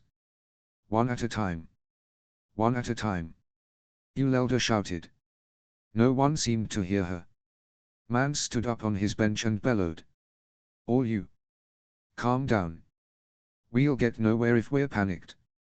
This finally seemed to get through to people, and the roar quieted. Thank you, came Ulelda's voice. Let's try this now. If you have a question, raise your hand, and I will call you to speak. At least 30 hands went up immediately. Ulelda seemed at a bit of a loss. There was no way to tell who was first. She looked at Svegar a bit helplessly, then seemed to choose at random. Raoulni the bear hunter, speak. Raoulni stood. Has the chieftain talked to the clan elders? Do they think it's safe to stay here? A fair question, Raoulni the bear hunter. Can the forest clan chief and the elders respond? I conferred with the elders yesterday eve, said Mance. I told them what I found out on my travels. We went over the camp defenses. And I am of the opinion that no, it is not safe to stay here. Voices threatened to erupt again, but silenced quickly after a shout from Mance. Thank you, clan chieftain, said Ulelda, who seemed increasingly irritated. And who will speak to the elders' opinion? I can, said Aura, struggling to stand. Aura was a man of almost 70 years, but his voice was strong as he addressed the people. I have had a seat on the Elder Council of the Forest Clan for 20 years. I have seen many chieftains come and go. I have lived in this camp all my life. I have never known another home. But I, and the Elder Council, agree with the chieftain. In my youth, I Scots hunted only once a generation. But now, they seem to become for us whenever darkness falls. Especially with the fall of Darug's village, it is no longer safe to stay. Thank you, Elder Ulelda said loudly, hurriedly, in an attempt to stave off more panic from the room. Raoulni the bear hunter, your question has been answered. Next, I call upon Elil Fox-blooded. Speak. I've just had a babe, and one more on the way. I don't know that I'm fit to move. Especially with winter coming. Couldn't we improve our defenses, dig more traps, have more patrols? Can anyone respond to this question? I think I can, said Ornade nervously. Speak, Ornade of the Hornfoots. He stood again, shakily. Well, Darug had been increasing defenses for a while. 2 years back we faced a bad attack during our seal hunt, and after that Darug had great pits dug around the entire village. He was a bit obsessed with keeping the village prepared. Kept saying he saw worse things coming in his dreams. And still, all his preparations weren't enough. What could they do against enemies like these? John wondered. What could they do against gods, and the dead? He looked at Ygritte, and in a flash saw her cold under him with ice eyes. Dread was settling over the room, people speaking in panicked whispers. This is ridiculous, boomed an angry voice. You did not. Oh, fuck your rules, old bat. Gleb, face red, stood and angrily pointed at Mance. You've done a great job frightening the children. Sit down. I ask for your silence. But if you don't want to fight these things, the clan should stand behind someone who will. I'm not leaving my home and my hunt for a bunch of children's tales. A strong man could beat these things easy. There were a few murmurs of assent in the room, and Mance looked towards Gleb, eyes hard. I wish to respond to this directly, Ulelda. Fine, she said, seemingly giving the council up for lost. Mance walked slowly towards where Gleb stood, looking him up and down. You weren't there, as I recall, when Jo and Vara and little Ulai were killed. You've never seen the dead fight. I have. That doesn't. And clearly, Mance cut in more loudly, clearly you're a piss poor listener, because braver men and women than you have just spent the last hour telling you about the threat we face. We've always seen. And when an elder, a man of 70 years, tells you that these things used to come for us once in a generation, but now they hunt nightly, you still think that you can go out with your tiny battle axe one night and take them on alone. Gleb's face grew redder still. Mance turned away. A brave man knows when the fight will cost too much. The forest clans are a brave people, a valiant people. We've braved clan wars, brutal winters. We've survived here, thrived here. But there are not enough us for this fight. Not alone. All your pretty words, Mance Gleb spat. But you haven't said a word about what we should actually do. Where we should actually go. As that cave bitch said, this is happening everywhere. Mance glared. Rorek, of the cave people, he said slowly, said this was happening everywhere. But she also said something else you forgot to mention. She said we should stand together as free people. Mance turned from Gleb and addressed the room. I do have a plan, as it happens. Roreg mentioned it in passing, but in my travels I've been talking to many clans of free folk. We all face the same enemy, the same fears. I say we travel to an easily defensible position, like the Skirling Pass in the Frostfangs. Not just the forest clans, but the Hornfoots, and the cave people, those from the Milkwater and the Antler River and Hardham. We'll send out emissaries to the Thans and the Ice River clans and the Giants. We'll gather all the free folk together, in one place, for the first time in 100 generations. People were nodding their heads. Ygritte grabbed Jon's hand and squeezed it. Even Ulelda, who was supposed to show no favor to any side, was smiling. And there, we will decide how to make our stand. Maybe we'll turn and fight them, maybe we'll break the wall, kill us some crows, and head as far south as possible. But either way, we face it with strength, as a people, the way the first men did thousands of years ago. Jon felt his heart sing. The wolf's eyes shone. Some of us call these things gods.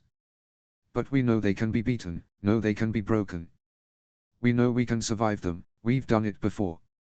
We can do this if we stand together, as the free folk, the bravest people this land has ever known. There were cheers at this, the mood finally bright in the darkness. Jon joined in, and was pleased to see Tormund with a smile at his lips at last. Ulelda seemed to take this as an opportunity. The Forest Clan chieftain has a proposal. The Forest Clan will move to the Skirling Pass, setting out before the turn of the next moon, and will send emissaries to other clans urging them to do the same. Is there another proposal? Yes, said Gleb, apparently one of the few unmoved by Mance's speech. I say we stay here, improve our defenses, and fight the demons where we stand. Then let us choose as a people, Ulelda stood. Who here wishes to stay and improve our defenses? Say I. About 7 scattered eyes sounded across the room. And who here, cried Ulelda, her voice powerful. Who here wishes to move to the Skirling Pass and join with the free folk as one people? Say I. I, called Jon, called Ygritte, called 100 other voices. The council is decided. Svegar beat his drum and the room cheered. Drinks emerged from seemingly nowhere, old songs were being sung, Tormund had picked up Ulelda and was spinning her around. Even Auril looked happy. Jon felt the dread chased from his heart. One people, Ygritte was saying. We're gonna be one people again. Jon put a hand around her shoulder and she leaned into him. Gods, that hasn't happened since the time of my grandmother's grandmother. Then we'll beat those ice fuckers back, Jon grinned. They'll never stand against all the free folk together. He looked at Ygritte. Gods, are you crying? Shut up, Jon, she laughed as she kissed him. Mance, someone chanted. It spread through the room like a wildfire. Mance. Mance. Mance. The night was dark, but they'd face it as a people. The night was cold, but Jon felt warm. Notes. So, in keeping with the whole primitive society that can be surprisingly egalitarian thing the wildlings have going on, they conduct meetings using a variant on Robert's rules. Also, if you're wondering why things that don't show up until much later in the show, White Bears, the Night King raising his arms to instantly bring the dead back, are here, in my mind the White Walkers are testing the wildlings. Seeing how good / bad their defenses are, seeing how much information from the last long night they remember. Unfortunately, they don't remember as much as they need to. Chapter 7, Lessons. Chapter Text.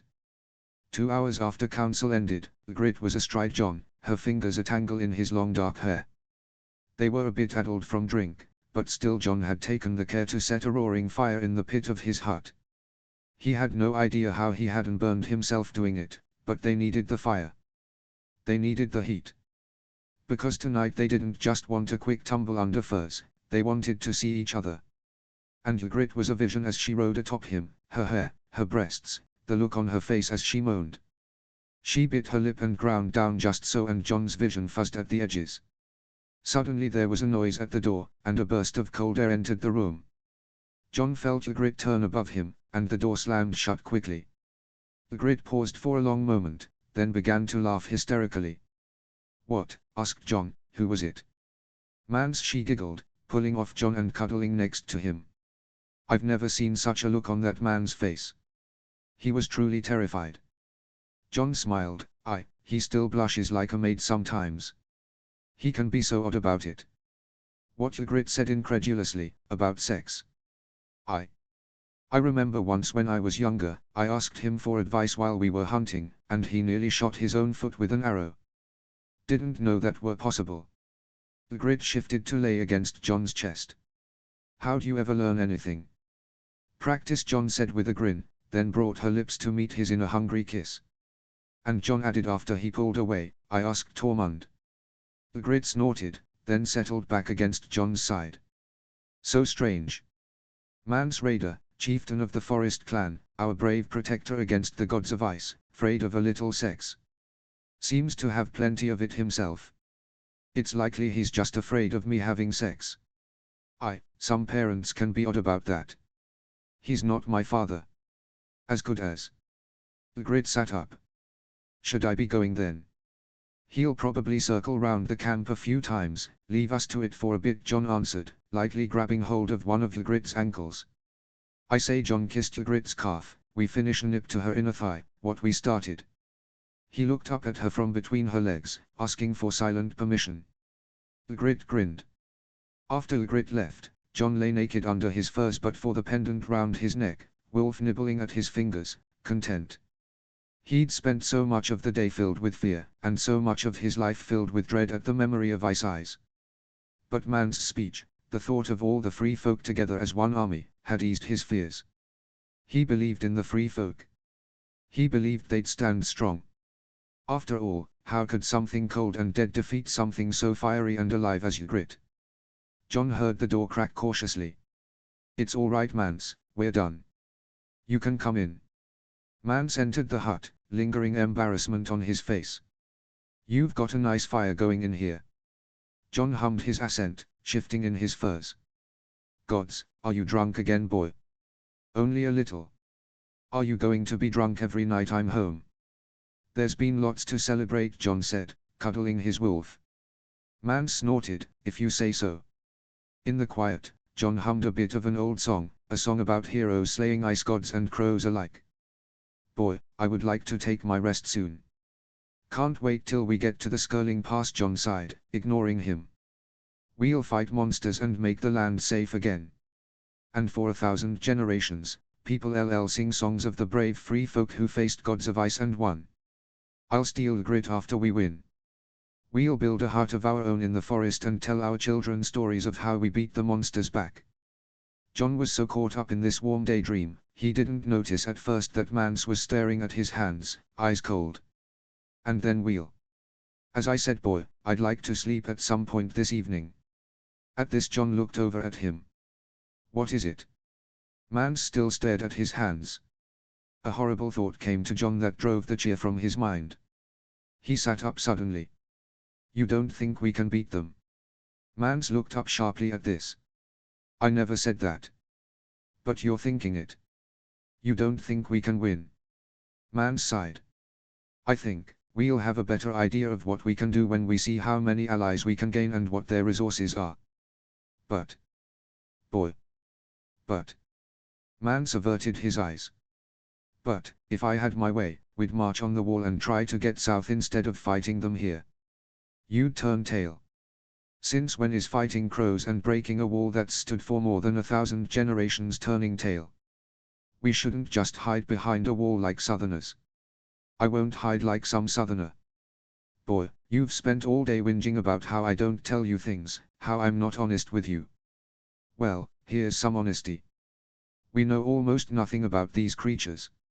All we have are legends and myths, and as Tormund's tale tonight proved, those can fail us. We know that fire Yes, we know their whites can be killed by fire, and perhaps if we had some of the chemical arts they use in King's Landing or a great bloody dragon, that would mean something. But King's Landing will never help us, the dragons are all dead, and there's only so much we can do with flaming arrows. John's dread was returning in full. So we're helpless. Mans sighed again. Boy, let me show you something. Mans stood and searched for something in his large pack. Eventually, to John's surprise, he pulled out a large southern book, and sat with it, flipping through the pages. Come sit next to me, look at this. John stood, his furs pooling at his feet. Mans winced. For the god's sake, boy, put your breeches on. In the moment, John had forgotten that Mans could be odd about nakedness too. He mumbled an apology, then guiltily retrieved his elkskin breeches from underneath his wolf pup and pulled them on. John moved over to Mans and sat down. Mans had found the page he was looking for and opened the book wide. John had only seen books like this a handful of times in his life. He stroked the side of it, as always amazed by how thin the pages were. Supposedly, this was taken from the Night's Watch over 100 years ago. Details a history of the Long Night.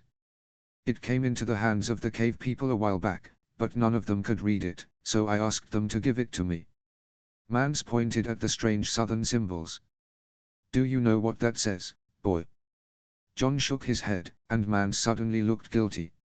I should have taught you this. Would be good for you to know how. Why? John asked disbelievingly. What use did a man of the free folk have for southern books full of southern lies? There's useful information. When we compare them to our own legends, we might be able to get a fuller picture of what happened all those years ago. For example, boy, that line says that ice falls under swords of black. Over and over in this book, there are lines about axes of black, arrows of black, weapons forged from cold black stone. And look at all the illustrations. Mans flipped through some pages and pointed at a drawing of a southern sword with a black blade. He flipped again, and showed John a black spear piercing through a man of ice. Something sparked in John's memory. The tale of O'Dow the forger. John breathed.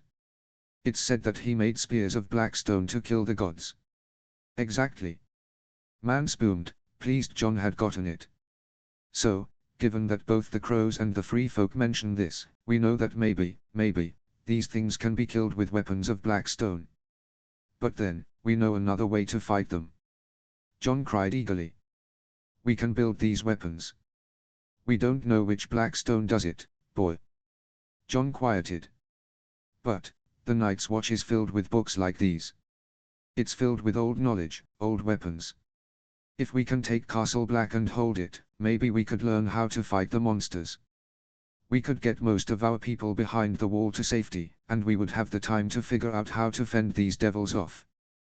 We won't be constantly running, scared every time night falls. We'll have a safe place to learn, to prepare, to plan our battles.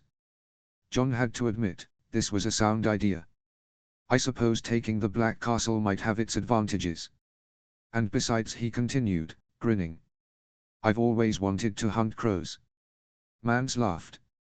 That's the spirit, boy. Now, to bed with you. John walked by the fire back over to his furs. His wolf snuggled to his side. He watched the flames and the smoke rise and was halfway to a dream of black feathers snatched by fangs when a thought occurred to him. The Winter King might send his armies after us if we try to hold the castle, John mused sleepily. We'll have to take some fool's dark heads too. Mans hummed. Maybe we could set down a truce with them. John snorted. The Starks setting a truce with the free folk. That's never happened in 10,000 generations. John clutched a hand round his wolf pendant. He was back on his way to dreaming, howls echoing in the wood, when Mans spoke next. They might, he said in the silence, his eyes on the flames. If we had something they wanted enough, they just might. Chapter 8, Goodbyes. Notes. See the end of the chapter for notes. Chapter text. His paws padded in the snow as he made his way through the trees. His hot breath fogged in the night air. The moon was running with him, and the hunting was good. He'd found pack here. But the howls of his littermates were growing ever fainter. John. The wolf snarled. Don't give me that noise, boy, wake up. Eyes opened. Mance. John's voice was rough from sleep. It was early. The sun had not yet come up. Morning, boy. Wanted to wake you before I left. What? John stammered uncomprehendingly. I see sleep still has you. I'm leaving, boy. Now. John sat up at this. But you've only just come back. Yes, but Karsai asked me to come to Hardham with her, do some talking and convince her people to come with us. Can't Karsai do that herself? Her people still don't much trust me, but she thinks they'll be more likely to listen if I come into their place and tell it to them with my own mouth. I could go with you. We need every man we can spare to prepare the camp for travel. You're more important here than at some council meeting. John huffed. I'll see you again soon. I'll come back before the Forest clan leaves camp, and we'll make our way to the Skirling Pass together. John nodded, eyes down, then hugged Mance close. I'll miss you. Mance held the hug a long while, bringing a hand to the back of John's head. I'll miss you too, boy, he whispered. After another long moment, Mance pulled back, keeping his hands at John's shoulders. You know I've only ever wanted you to have a good life, he started. That's why Mance stopped suddenly, choking on the words. I thought this might be a good place for us. A good place to settle. But now, I will never forgive myself if these monsters. He suddenly pulled John into another, more desperate, hug. We'll talk more when I return. But I'm going to keep you safe, Mance said into John's hair. No matter what else, I promise you'll be safe. John breathed in Mance's scent, wood smoke and bear grease and leather, and tried to hold it in his memory. The next few days went quickly. There was much to do before the camp could set out, supplies to gather, meat to smoke, sleds to build. Aurel's lessons were mostly forgotten in the rush to set off, though he did still bother John about whether or not he could see through wolf eyes yet. Not while waking John had sculled, and Aurel rolled his eyes and muttered about southerners. But John did feel increasingly connected to the wolf. At times smells seemed deeper, food tasted stronger, he could hear animals in the trees. John dreamed of wolves near every night. Are you going to name him? Tormund asked one day as he watched John and the wolf play a game of fetch. John considered this for a long while. In some ways, it seemed almost insulting to give the wolf a name like some pet. But on the other hand, if John just called the wolf pup or sweeterling for the rest of their days, that seemed even more an insult. John gave it thought over the next several days, eventually landing on Ghost for the wolf's silence and white fur. He told this to Tormund one day as they sparred. Well named. Tormund exclaimed. Now, let me show you how to use my new battle axe. They spent the afternoon fighting and laughing until they were caught by Hama. He shouted at them for wasting time while the rest of camp was busy, and set them to sorting dried berries into different bags. Tormund left about a week after Mance, heading back to the Antler River with Inelga to hold council with their own people. They'll say yes easily, don't worry about that. We at the Antler River love fighting crows and ice monsters, Tormund said with a laugh in his voice. John was sorry to see him go. Will you travel with us to the Skirling Pass? We could try, but in truth my people probably need a bit more time to prepare, Tormund admitted. So this is goodbye for a while then.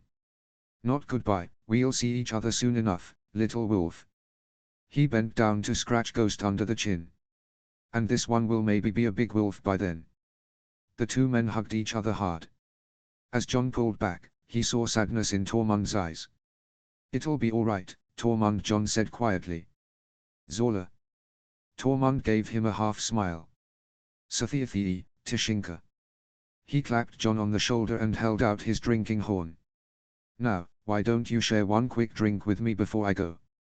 After Tormund's departure, John found himself spending all his days chopping and sorting and building and cooking, and spending all his nights with Ygritte. They would go back to his hut or hers, almost always nearly so tired from the work of the day they fell asleep far too quickly. John found himself wishing he could spend more time with her, so when Aura said the clan needed pairs to hunt for more meat to smoke, they both jumped at the chance. They spent their day in the forest walking, laughing, Ghost loping along beside them. They had snowball fights, and chased each other, and kissed. But they did also manage some work. They brought down rabbits and squirrels and birds and even a small deer. They had started back home when surprise snow clouds blew in. They were forced to shelter in a cave for the night, their kills packed in the small space beside them to protect them from predators. Ygritte said she could barely stand the stench, but Jon found it comforting. They set a small fire and cuddled together, whispering stories and making plans and telling jokes. It was one of the best nights they'd had in a long while. The wolf ran through the wood, slipping through the trees. There was danger here, a great black bird low in the sky. If the bird caught him in its talons, the wolf pup knew it would drag him far away. The bird landed above him, screeched, and its beak had fangs. Jon yelped as he woke, and was quickly hushed by Ygritte. "Shh now," she whispered harshly. "Come here, quietly." Jon, still trying to shake the dream from his limbs, made his way over to where Ygritte sat at the opening of the cave. A herd of elk was charging by, not within arrowshot, but still close enough to see their antlers and hear their great groans. "Bet they are going up to the stream to drink," Ygritte whispered. "Bet I could bring a few down if I got there first." "We already have a full sled," Jon whispered back. "We should wait here until it's lighter, then just set out for home. We can carry an elk.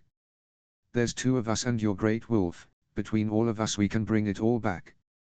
Just wait here with me. Please." Jon felt childish, but he couldn't shake the sense from his dream, the sense that there was danger waiting in the woods. "Stop your worrying, little boy, I'll be fine. I'm running to the stream now. Break down the camp, I'll be back here soon." Ygritte. But she had already slipped into the dawn. Jon had put out their fire and packed their supplies and sat waiting for Ygritte to return. The sun rose, and soon it was nearly at its high point, and Ygritte still had not returned. Ghost paced around the cave mouth. Jon knew the stream was at most an hour's walk, and Ygritte should have been back long ago. Jon sighed. "Ghost, stay here. If she comes back before I do, come find me. Don't eat any of the supplies, all right?" Ghost licked his hand. Jon nodded, knowing the wolf would do as he was told, and set off into the wood. Jon followed Ygritte's footprints, his own boots sticking heavily in the fresh fallen snow. It was hard hiking. "Ygritte," he called. Gods, how long had that woman walked? Jon paused to catch his breath, leaning against a great tree. He hoped she was all right. Gods, he hoped she was all right. He stood up and called again, "Ygritte." A twig snapped, the forest slanted, and dizziness stole the word from Jon's mouth and the air from his lungs. There was a pain in his ankle. He breathed heavy and opened his eyes. The world was upside down and seemed to be rotating slowly. What had happened? Jon took a moment to catch his breath and get his wits back. Then he realized. A trap. I stepped right into a rope trap. Jon mentally kicked himself. He hadn't made such a clumsy mistake since he was near a babe. Ygritte would be laughing her ass off at him for weeks. Still, he needed her help. It would be worth the embarrassment if the blood would stop rushing to his head. "Ygritte. If you're out there, I need help." Jon stopped. As the world spun, he caught sight of the symbol cut into the tree he was hanging from. It wasn't unusual for hunters to mark their traps. To warn each other not to take the animals caught there, not to steal each other's work. But this symbol was different. It was hard, and sharp, and though Jon couldn't read southern letters, he knew what that symbol meant. Crows. Notes. Some translations. Zola, I swear. Sathiathii, Tishinka. Of course, little wolf. The symbol Jon sees in the tree is just a roughly carved NW. Chapter 9, Crow. Notes. See the end of the chapter for notes. Chapter text. Jon knew he had to work fast. The crow that set this trap could be back at any time. He drew his bone knife from his furs and strained to reach the rope around his ankle. It tightened as he struggled, making the pain worse and worse. Finally, he grabbed hold of the rope, and began to saw through it. Quickly. Part of the rope snapped free. Yes, almost there. Drop the knife, came a cold voice behind him. Jon froze. He was facing the wrong way, could only see the black shadow cast on the snow. Jon didn't stop cutting. "I said drop it." The rope spun enough that John could make out the shape of the crow, tall and dark and horrible. John tightened his grip on the knife. There was no reason to let this crow know he understood. Ile daha, kidai. Lean nukwithla, steak. John spat. The crow just smiled coldly. I know you speak common. Shit. I heard you calling for your friend. Now, drop the knife. John breathed hard, trying not to panic. The crow huffed out a quiet, icy laugh. I was hoping for dinner, but I guess a wilderling's fine a catch as any. The crow stalked towards John. We hear you've all been meeting in the woods, hear that you're planning something. I could cut you down, we could have a nice conversation about it, and I'll promise not to hurt you. The crow came closer. But for that to happen, you need to drop the knife. Now. The crow's voice was steel. John was lightheaded. The pain in his ankle was incredible. But he could still fight. He just needed to wait for the rope to spin him the right, there. Drop the. John threw his knife at the crow's heart. It flew wide, burying itself in the snow. The cold smile dropped off the crow's face and he stormed over, drawing his sword. Fear cut deep through John's belly. He tried to grab at the sword before the crow could gut him. The crow swiftly cut through the rope trap. John hit the ground hard. Something in his shoulder snapped.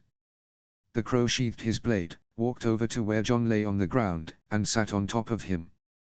Using both legs and arms to hold him in place, he started tying John's hands. John kicked, struggled, spat in the crow's eyes. The crow barely seemed to notice. John worked his good arm free and scratched the crow's face so hard it drew blood. This the crow noticed. Fuck, the crow cried, clutching at the cuts.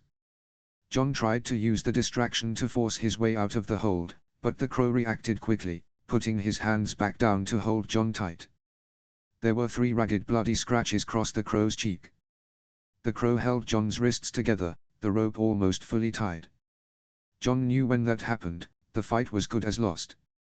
One of the crow's hands drifted too close to John's mouth, and he bit down hard between the crow's thumb and first finger.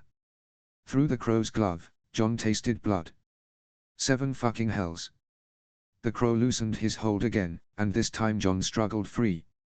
He staggered to his feet and started to run, ankle screaming. The crow tackled him, pinning him up against the great tree. He held John there with one forearm, using his other hand to finish tying the rope. John kicked at the crow's shins, tried to bite at his ears. But the crow was older, stronger, and John knew he had lost. Then. The crow stopped moving. For a moment, out of sheer surprise, so did John. What had happened? The crow was staring at something. John followed his eyes. The wolf pendant. It had been knocked from his furs during the fight, and now lay twisted, askew, at his shoulder. The crow reached out towards it. Don't touch that! John shouted. The crow looked at him, his eyes harsh. Where did you get this? It's mine. Tell me who you stole it from. I said it's mine. If you fucking wildlings are robbing graves. Fuck you, it was my mother's. Don't lie to me. I'm not fucking lying, you fucking crow. You. Something passed across the crow's face. He grabbed John's chin and stared at him hard. He stared for a long moment. Slowly, the crow's eyes lost their harshness and instead there was that shock. Or fear. Or sadness. John didn't know. He had no idea what the crow saw in his face. But it was the perfect distraction for John to rear his head back and send it crashing hard into the crow's skull. The crow staggered, and though John's head rung as well, he brought his knee up sharp between the crow's legs. The crow fell back into the snow moaning, and John ran. The pain in his ankle was blinding, he worried he was trailing blood, but John knew he didn't have long before the crow came after him.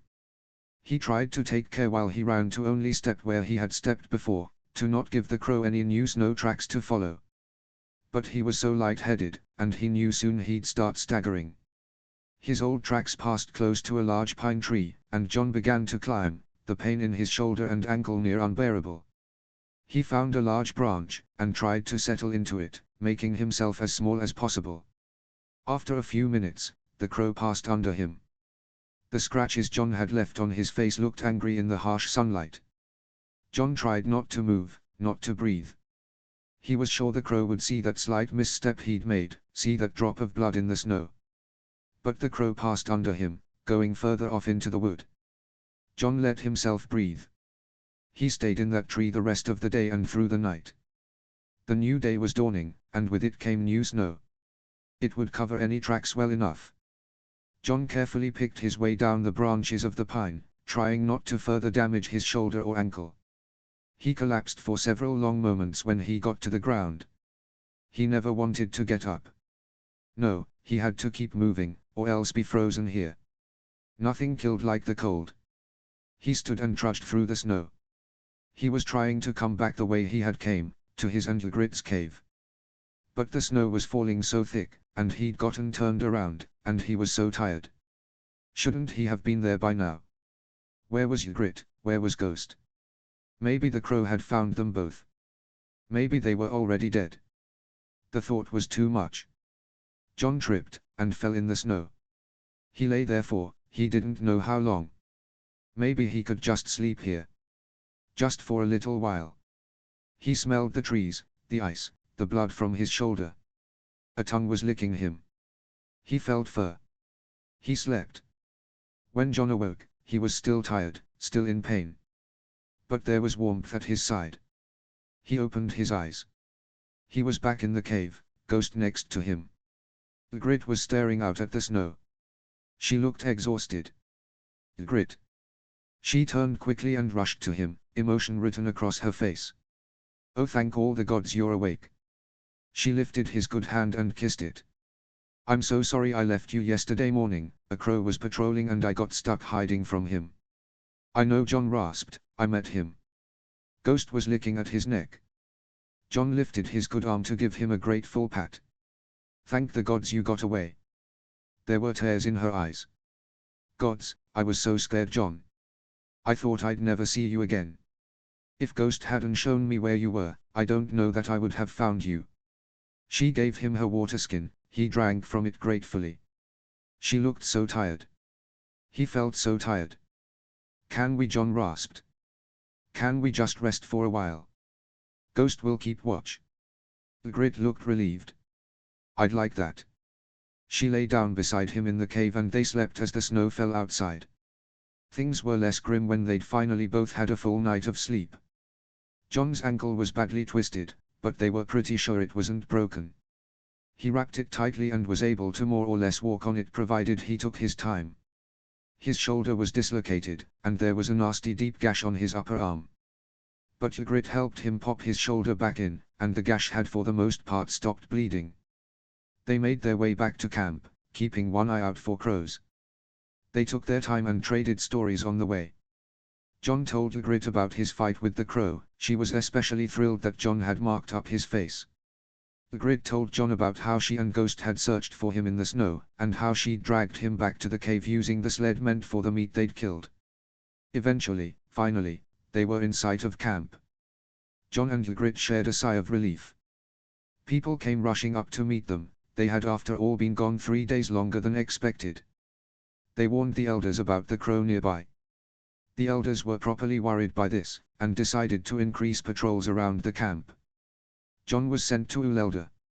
She looked over his ankle and shoulder, rewrapped his wounds, cleaned the deep cut and sewed it shut, and gave him various poultices to smear on his injuries. And then finally they were in John's hut, lying beside each other, bone-tired, sharing an unspeakable happiness at being home. Ygritte shifted. I still don't understand how you got away. I told you, John said sleepily. He thought I'd stolen my pendant from somewhere. We argued about it, and it distracted him long enough for me to hit him and run. But why the hell would a crow get upset by a damn necklace? Why would he care? Why would he even notice it? You'll have to ask him. Ygritte breathed low. I don't like it. I don't like it at all. In truth, John didn't either. The crow had been too angry, too disturbed, too, something John couldn't quite name. The haunted look in the crow's eyes followed John into his dreams. Notes. Translation. Ayala daha, Kidai. Lean Neuquithler, Steak.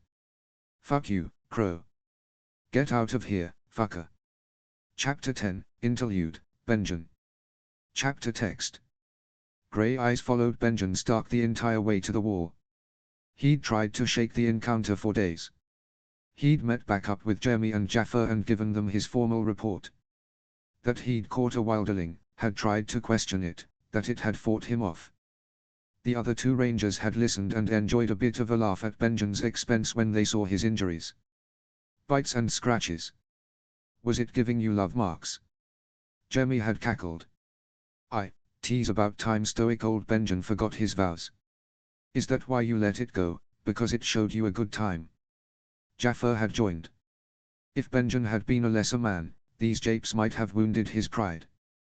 But he was first ranger of the Night's Watch, and he commanded the respect of these men. He could endure some light teasing. In a landscape so harsh and far from home, Benjen knew the simple cheer of jokes could keep men's hearts from freezing. The wind was ice and the food was sparse and the people they fought were more beast than man. The Night's Watch needed civilizing things, like respect and formality and humor, else they'd all be driven insane. Benjen trusted his rangers with his life. He trusted them with the lives of all his fellows. He trusted them with the lives of every man, woman, and child in the Seven Kingdoms. Yet he didn't tell them about the wolf pendant, or that written across the wilderling boy's features he'd seen Stark. Benjen told himself it was because these details were insignificant. Wildlings were thieves by nature. Due to the Stark legacy, wolf sigils were common in the north. The boy could have picked it up anywhere. And after all, dark hair and dark eyes were not exactly uncommon. Besides, there were greater things to worry about. Whispers were reaching the wall that the wildlings were stirred up, making alliances with each other. That never boded well for the Watch. And what worried Benjen even more was the reason they were stirred up. There had been reports of legendary monsters, of the Whites and White Walkers of myth returning at last. The part of Benjen that had been raised as a lord's son and educated by a maester of the Citadel knew these stories were nonsense. He knew that men could see anything when they got cold enough, knew how hallucinations often set in as the ice stole someone's senses. But another part of Benjen, the part that remembered old stories and had ranged beyond the wall near 20 years, the part that sometimes felt cold eyes looking at him through the trees, eyes that seemed to vanish whenever he tried to look too close. So yes, there were greater things to worry about than some wilderling thief. The best thing to do would be to set it out of his mind. To focus on getting he and his men back to the wall safely, and compiling a report of their expedition for the Lord Commander. But whenever Benjen lay down on the hard ground to gain a few hours' rest, he thought of those warm grey eyes.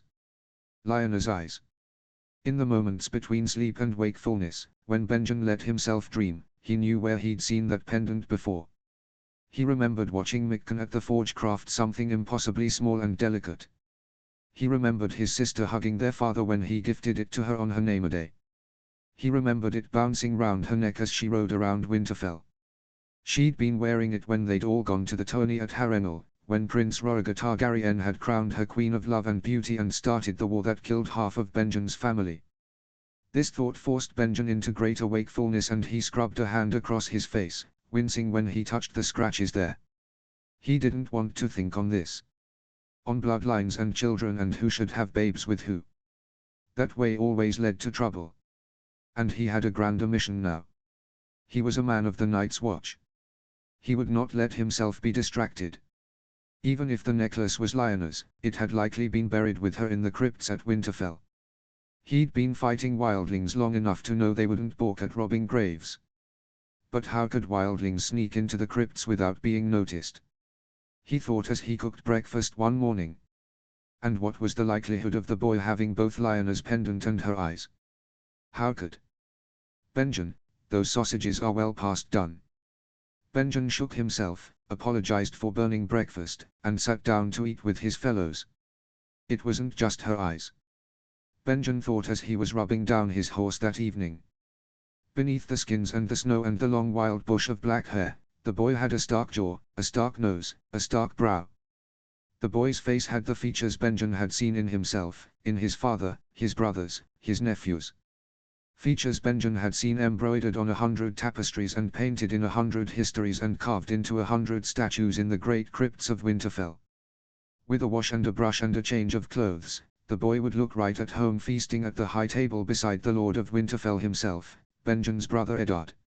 Ned. Benjen thought as he rode in the morning light. For years there had been rumors that his brother had secretly given a bastard he'd fathered to the Night's Watch. Benjen knew these rumors greatly disturbed Ned's wife, the Lady Catelyn, but almost no one took this story seriously. Anyone who had ever met Ned for a moment could see how seriously he took his vows. He would never dishonor his wife by fathering a bastard. But perhaps he had. Maybe this boy was Ned's unwanted issue, escaped from a miserable childhood at the Watch to join the Wildlings. That would explain the stark look. But the necklace. How old was the boy? Younger than 20 certainly. How long ago had Robert's rebellion been? How long since Prince Rhaegar Targaryen had left his wife, abducted Lyanna, and set Westeros ablaze? Perhaps Lyanna had borne a bastard. Benjen thought as he stood guard, night wind cold around him. But when? Lyanna had been so young before the rebellion, and besides, Benjen would have noticed. It was difficult, after all, for a woman to conceal a bastard. There wouldn't have been time. No time for her to carry a bastard before Prince Rhaegar stole her away. Unless. Seven hells Benjen, you planning to ride your horse into that pit? Benjen looked down. He was atop his horse, an old wildling track dug directly in front of them. He looked up. The sun was shining. The wall loomed large on the horizon. When had that happened? The horse was whinnying, confused. Sorry old girl, Benjen said, patting her side. Don't know what came over me. Jaime and Jaffer were looking at him with concerned eyes. Are those wounds of yours all right? Jaffer asked. Any infection? No, I'm quite all right, Benjen promised. Are you certain? You've been in another world for days, said Jaime. Apologies, I've just been thinking on the rumors we've heard. His men looked doubtful. Say something if you need to ride with one of us, Jaime insisted. There's no shame in taking care of yourself, and it'd be folly to lose our first ranger to something as common as infection. Especially when we're only hours from Castle Black. I know. I promise you, I'll have the Maester take a look at me when we return. But I'm all right to ride. This assured his fellows, and they rode on. Benjen forced his thoughts into the present. Whatever he was thinking, about Lyanna and the boy and the long-dead Prince Rhaegar, did not matter. He was taking coincidences and rumors and forming wild theories for nothing. Perhaps because he wished to be distracted from the task at hand, from the greater problem of what the wildlings were plotting. I am a man of the Night's Watch, the shield that guards the realms of men, and I will keep my mind to my duty. Benjen told himself as they rode into Castle Black at twilight. Some lone wildling boy meant nothing. But of course he did. Benjen thought that night in his bunk, face smeared with some lotion from Maester Aemon. If he was somehow Lyanna's son, the sister he'd loved, the sister he'd lost, of course he mattered. It was my mother's, the boy had cried. When people spoke of how Lyanna died, they always said simply on a bed of blood. What that meant was not generally elaborated on. It was considered too horrible for polite company. Even Ned had not spoken of it, and he had been there, he had brought her body back to Winterfell. The rumors that Ned gave a babe to the Watch started not long after he'd made that sorrowful journey north. Part of Benjen wanted to leap from his bed, ride south as hard as he could, and wake Ned from his slumber to ask him if this were true or if Benjen was just going mad from the cold. But if it were true, if Lyanna and the prince had a child, if Ned had hidden it away, Ned would have told me. This was the thought that finally settled Benjen. If such a thing had happened, Ned would have told him. Ned wouldn't have told many people. How could he? Robert Baratheon, crowned king right after the rebellion, hated Targaryen so much he'd ordered even their smallest children slaughtered. There would have been no mercy for such a babe. But Ned would have told Benjen. They trusted each other as only brothers could, as only the final orphaned members of a great house could. And if Ned had given a boy to the wall, he would have told Benjen to keep an eye on him. To make sure he was well fed and rested and that he, well, didn't run off to join the wildlings. So clearly, Benjen was simply reading conspiracy from coincidence.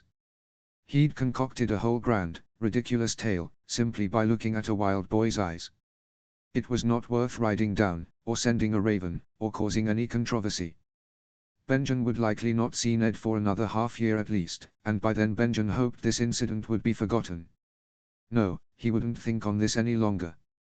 What a fool I am, Benjen thought, and when grey eyes appeared in his dreams, he forced them away. The morning dawned, clear and beautiful, and Benjen, well rested and well fed for the first time in weeks, went to give his ranging report to the Lord Commander. Mormont, the old bear, seemed cheered as he arrived. "Ah, Benjen. How was the wilderness?" "Exhausting as always," Benjen said as he sat. "I assume you'll have an exciting tale for me," Mormont said, gesturing at his scratched face. "Ah, it's nothing. Just some wildling boy," Mormont hummed disapprovingly. "Not often that a wilding gets the better of a Stark." "Yes, well, things happen. Let me give you my full report of the..."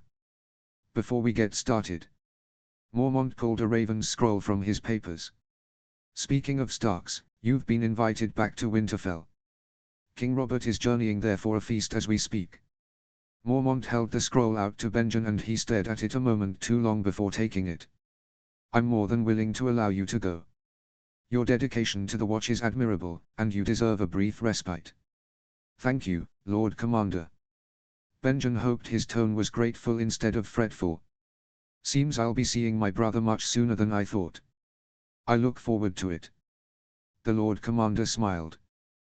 Benjen blinked and saw grey eyes. Chapter 11, Interlude, Ned. Notes. See the end of the chapter for notes.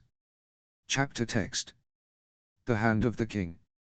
In the pit of his stomach, Eddard had known the moment Robert announced he was coming to Winterfell that this was likely to happen. After good Jon Arryn's death, the king was in need of a hand. And Robert disliked traveling so far north. But now that the words had been spoken, now that Robert had officially asked, now that he couldn't truly say no lest he risk his honor, Ned felt almost like a man condemned. The Hand of the King was the second most powerful man in the Seven Kingdoms. He spoke with the king's voice, commanded the king's armies, drafted the king's laws. Robert was offering him a responsibility large as the realm itself. But it was the last thing Ned wanted. Robert spoke as if ruling as king and hand would be like the games they had played at as boys, when they were both young and green and knew nothing of the world. Ned was wise enough to know it would not. He had seen too many die for the realm to think rule would be simple. And if Robert knew what happened all those years ago, if he knew that Ned had deceived him, defied him, when his kingship was still so new the crown had not been forged, Robert would not be giving Ned honors, but the king's justice. A sword at his neck. Ned wondered what Robert would hate him for more. Allowing Rhaegar's son to live, or condemning Lyanna's child to die. Promise me, Ned. Who could place their trust in him? When had he ever kept a promise? Ned tried to shake himself from thoughts of the past and worries of the future and enjoy the feast at present. There was fine music, fine food, fine ale. People were merry. Robert himself was deep in his cups, enjoying the embrace of a serving girl while Queen Cersei stared on icily. The affairs of a royal couple rarely concerned just husband and wife. If he became hand, their marriage would become his problem. The thought was unappealing. Ned sat at the high table, deep in his concerns, as the celebration roared around him. He could not wait to retire with his chambers with Cat, perhaps sharing a private drink with Benjen first. Benjen had been unusually somber this night. He had walked into the great hall with vicious scratches on his face, apparently gained from some savage wilderling. Robert had asked him to regale everyone with the tale, but Benjen had been short with it, leaving Robert to invent some of his own. "Out with it, Ben," he had bellowed. "Did you slay a giant and get marked by its immense bristly hairs as it fell? Or face a savage walk from the old tales? Or maybe it was an untamed wilderling woman with great big bare tits and nails like little knives. I do love a woman who scratches." Ned had seen irritation on his brother's face, but Benjen was too honorable a man to challenge his king. "Truly, it was a simpler fight with one wilderling, your grace." Then he must have been a 7-foot-tall burly barbarian to get away from a Stark and a good black brother. Now, reward yourself. Damn your vows for the night and find yourself a warm woman to sink into. At this, Benjen had nodded tightly and retreated to a distant corner of the hall, where he still remained. Ned looked there now, at Benjen's drawn face, and thought of the rise of deserters from the Night's Watch this past year. He thought of the whispered rumors that wildlings were rising, growing bolder and crueler. He knew things were bad at the wall, and only getting worse, and he would like to hear Benjen's measure of it. He would also like to know why Benjen kept looking up at him strangely. Finally, the king drifted off to some bedchamber and the queen gathered her children up stiffly. Ned's own children had mostly scampered up to bed, but for his eldest and heir, Rob, who was laughing with the ward, Theon. The hall was slowly emptying out, and Ned was free to leave his place at the high table and seek out those he would prefer to spend the evening with. He walked over to the far corner of the room where Benjen lurked and finally gave him a true embrace. "I've missed you, Ben." It's good to see you too, brother." Ned felt a true smile come to his face for the first time that evening. He poured 2 flagons of sweet summer wine and offered one to Benjen, who took it merrily. To the wall Ned toasted. "Long may it hold." Benjen grinned. "To Winterfell," he answered. "Forever may it stand." They both drank, long and deep, and Ned was overcome with the feeling of how much he had missed his younger brother. "I would be gratified to see you in Winterfell more often. The children love it when you visit." Benjen smiled tightly. "I'm needed at the wall. More than ever these days." "Yes, I would like to speak with you on that. It seems that things at the wall grow ever more severe." Ned gestured to the dark scratches marring Benjen's face. His brother grimaced. This was not." Benjen paused, seeming at a loss for words. "You can tell me what happened, truly. It is good for the Warden of the North to know what happens at his borders."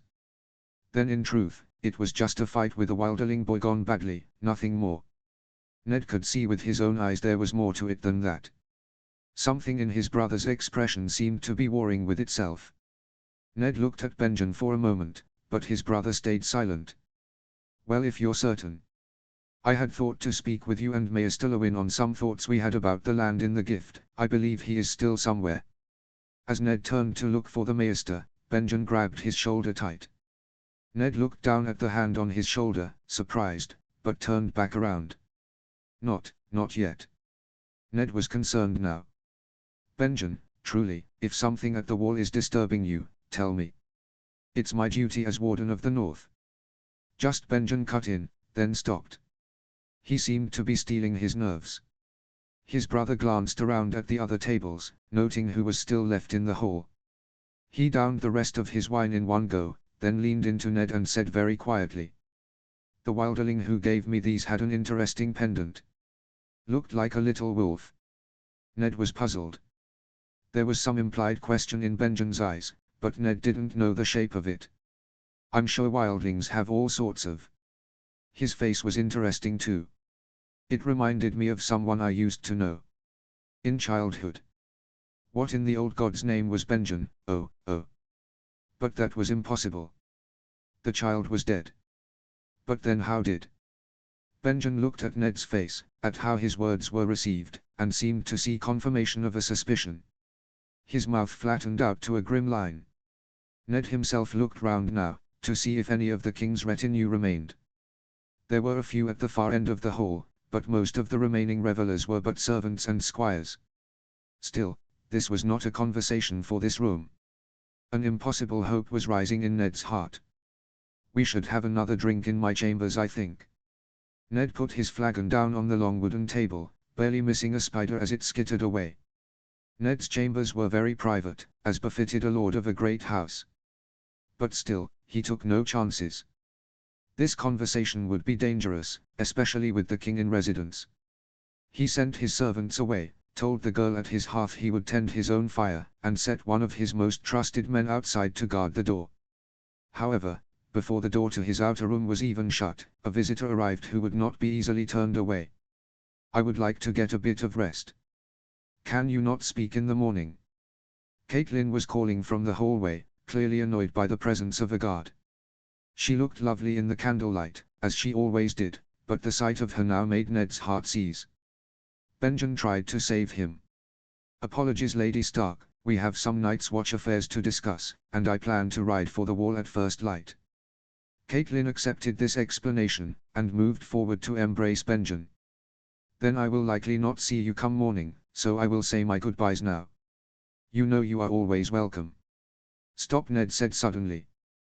Catelyn looked at him, perplexed. "You wish me to stop? Well wishes to family." "No, I just..." Now Catelyn could tell something was wrong. Many years had passed since the King's Road, when Ned wondered whether he could trust his wife. Then they had been strangers to each other, thrown together by death and obligation. But now she was his wife of near 20 years, a trusted partner in every way that mattered. Ned sighed low. "Come in, Cat. You should hear this too." Cat entered, concern written across her features. "Jory," Ned addressed their guard. "Let no one in this room until I say so." "Of course, my lord." Ned nodded, shut the thick wooden door, then barred it for good measure. "I cannot believe you didn't tell me." Benjen was pacing around the room, fuming quietly. Catelyn sat by the hearth, staring at the flames, her gaze stern. She said. "I had hoped a husband would share such important secrets with his wife. Though the insult is slightly lessened by the fact that you did not even trust your own blood." Ned stared at his hands. "I thought the truth would put you in danger." "The deed put us in danger, Ned." Her voice trembled with a hushed fury. "I know. But I couldn't just leave him to die in that bed with Lyanna. I had to put him somewhere. If you told me he was at the Wall, I could have looked out for him." Benjen's words were quiet, but his footfalls were heavy on the floor. "I planned to tell you, when you were more settled at Castle Black. But then the Night Watch's records claimed the child was dead."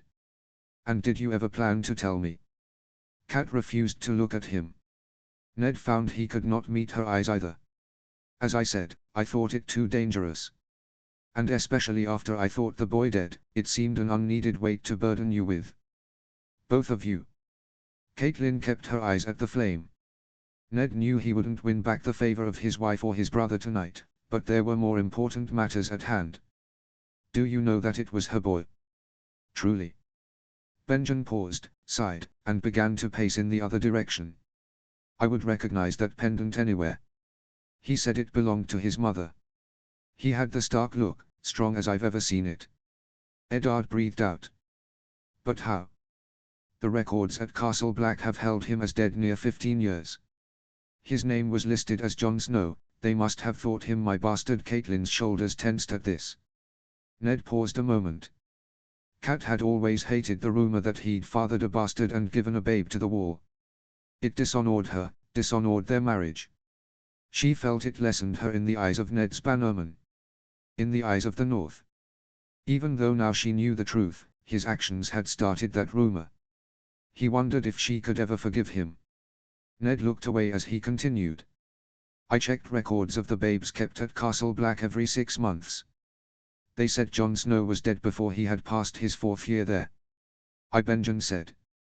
He'd stopped pacing a moment and drummed his fingers on the hearth. "That is the standard recording when a babe is lost in the wood or snatched by wildlings and not found after a time. Had you talked to me about the boy, I could have told you this. Wildlings snatch people from Castle Black itself." Benjen's pacing began again. "It's not common, but it has happened before. Especially with babes. Wildlings are rather known for stealing people." Ned couldn't put his emotion to words. He'd given the boy up for lost, for dead, so long ago. He'd regretted giving the boy the watch every single day since he'd done it. He often had nightmares where Lyanna had handed him the boy, asking Ned to keep him safe, and instead he'd dashed the babe's little head against the floor. He could still see her sobbing. But now the boy was alive, and if he was alive, there was hope. His promise to his sister was not yet broken. "If you find this boy again, you must take him to Castle Black." At this, both Benjen and Catelyn turned to stare at him. "You say that as if it's possible," Benjen said incredulously. "It is more than possible, it must happen. The boy must be kept safe. He is part of House Stark." Benjen snorted, you plan to make a lord of him. We should try to give him. Benjen finally sat, abruptly, directly across from Ned. His foot tapped rapidly against the floor. Ned, have you ever met a wilderling? Of course not. I have. Hundreds of them. And let me tell you, they have earned their name. They are violent, lawless, uncivilized, and completely uncontrollable. They don't believe in order. If you tried to make one a lord, they would spit in your face. The boy is not a wilderling truly. He is. That is what the boy is now. He wears their clothes, speaks their tongues. He has lived among them most of his life. There will be no taming him. Ned scoffed. Benjen leant forward. Ned, look at my face. Look at my hand. Does this look like the work of a lord of the Seven Kingdoms? Do these look like the proper courtly fighting moves Sir Roderick would teach us in the courtyard? Looking at the angry red scratches on Benjen's face and the shockingly deep bite on his hand, Ned had to admit they did not. Not a lord then, we could have him kept at the wall, have him take the black. Ned, the wildlings hate the Night's Watch more than anything else in this entire world. I'm told we are the villains in the horror tales they tell their children. You keep speaking of wildlings in general, but you have not talked to the boy himself about what he wants. We could find him a place. I am the only one in this room who has met him, and nothing about that meeting makes me think he wants to come to us. So what should we do? Ned's voice was edging on too loud. Leave him beyond the wall to live out his days among beasts and savages. Benjen went still. After a moment, he sighed. I do not know. Ned could not believe his ears. This is our sister's child.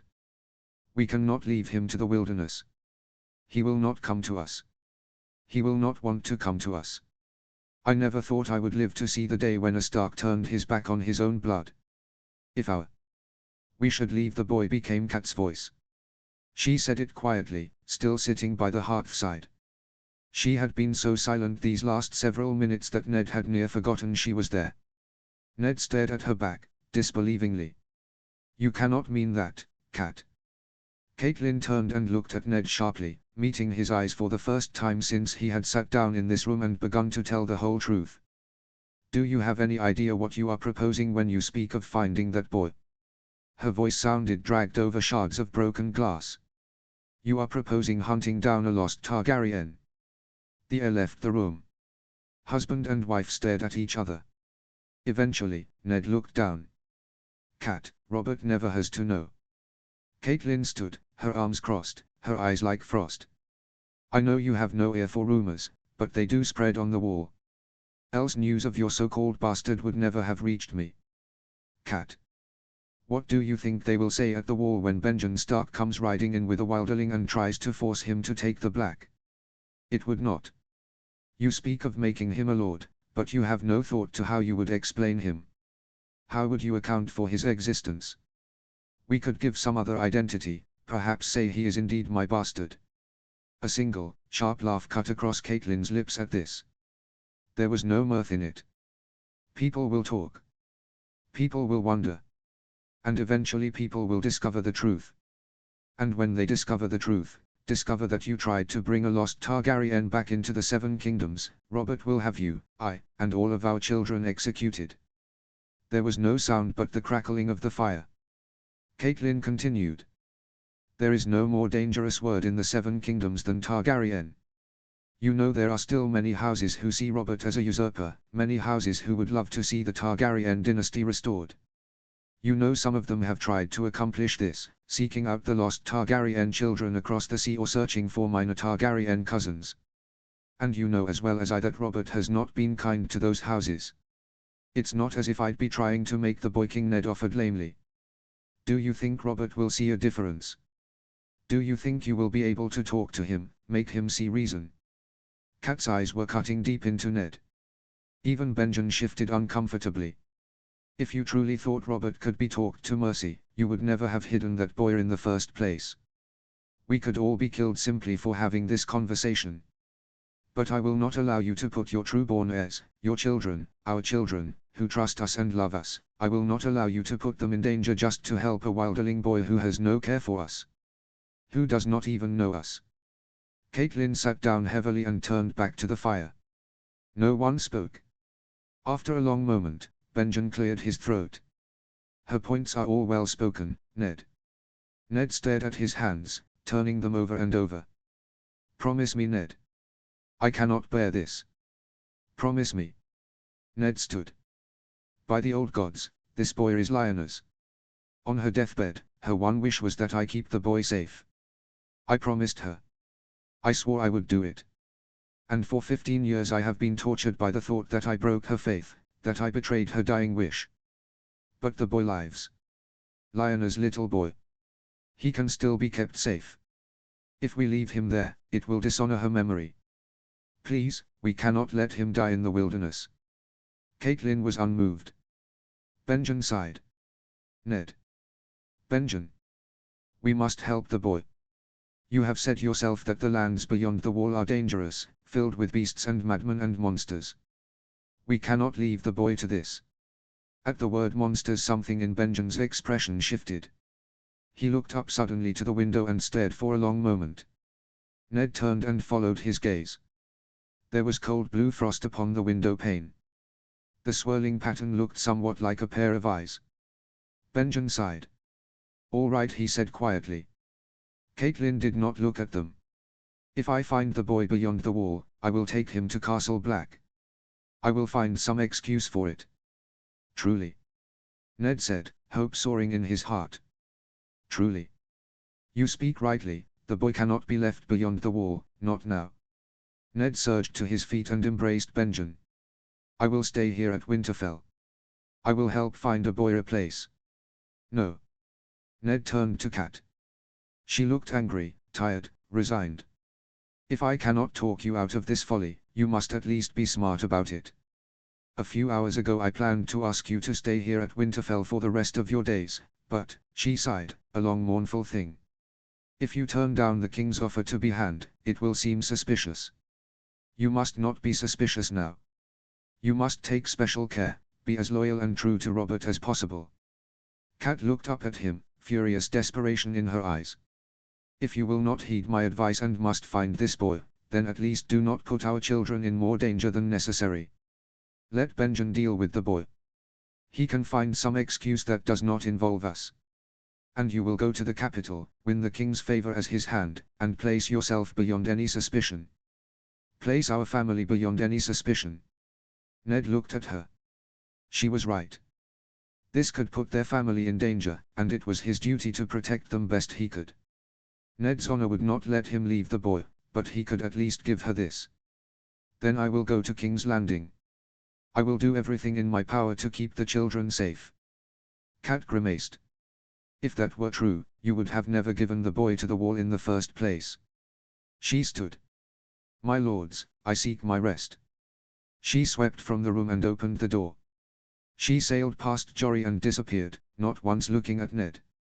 Ned heard her exchanging some words with Maester Lewin in the hall, tell him she would take his counsel in the morning.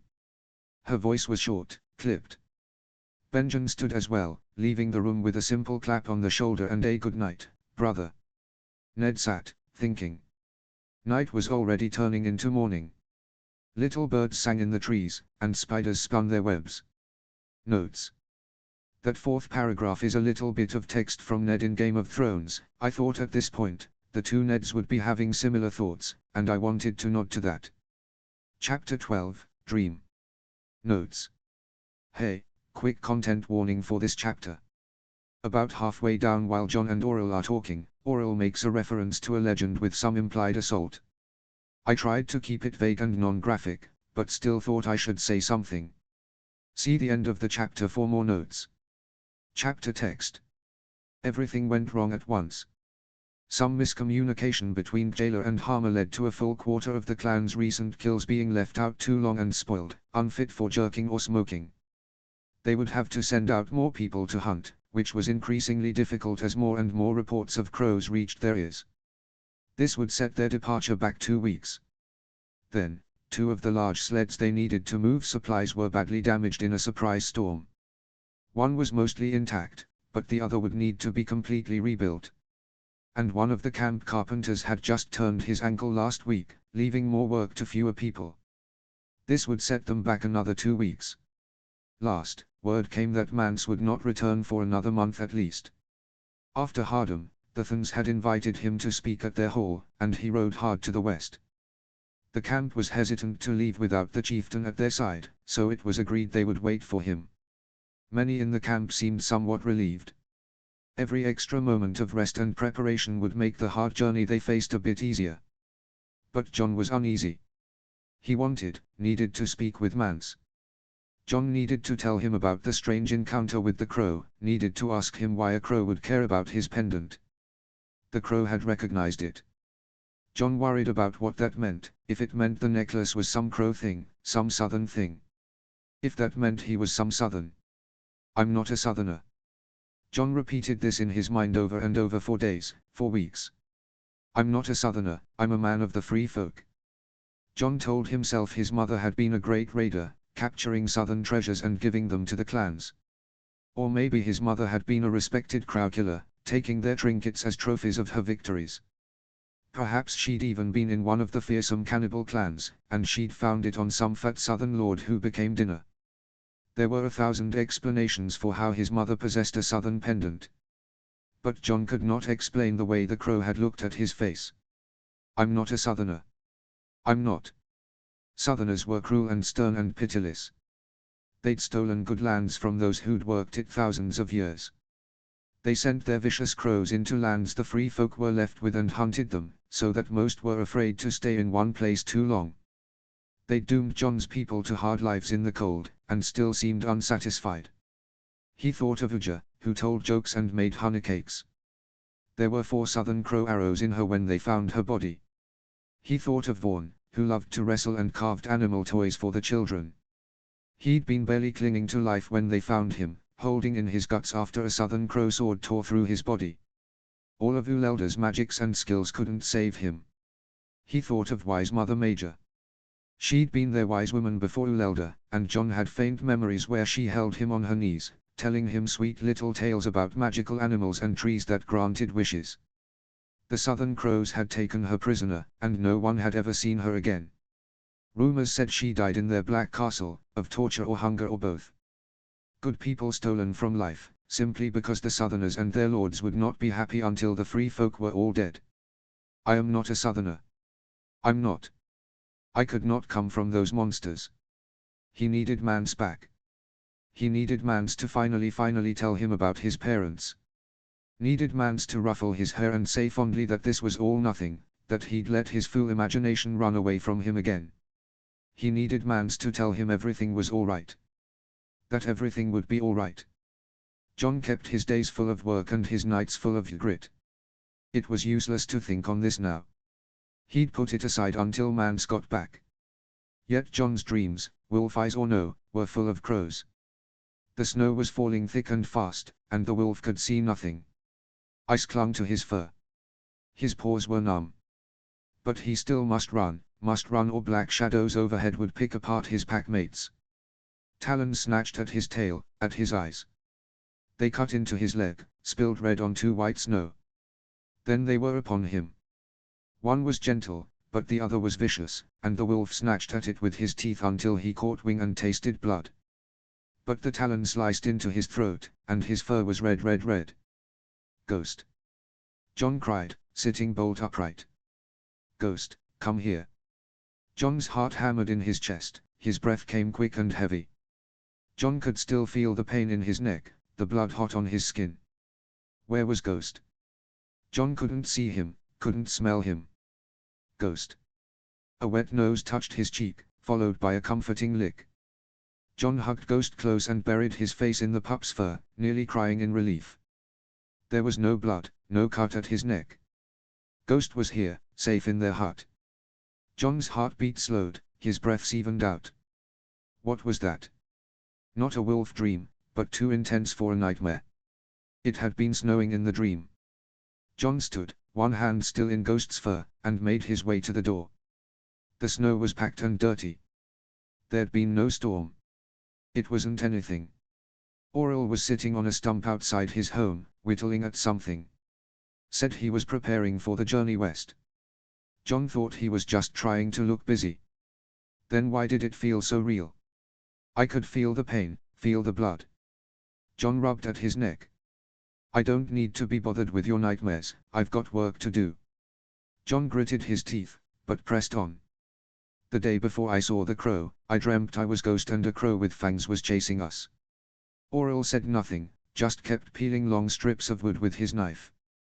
I've heard that some wargs have the green sight, can see the future in a way. Aurel did not elaborate, did not even look up. Well, maybe I have it. Aurel snorted. If you have the green sight, I'll cut off my own ass and eat it. John flushed with anger. Why couldn't I have it?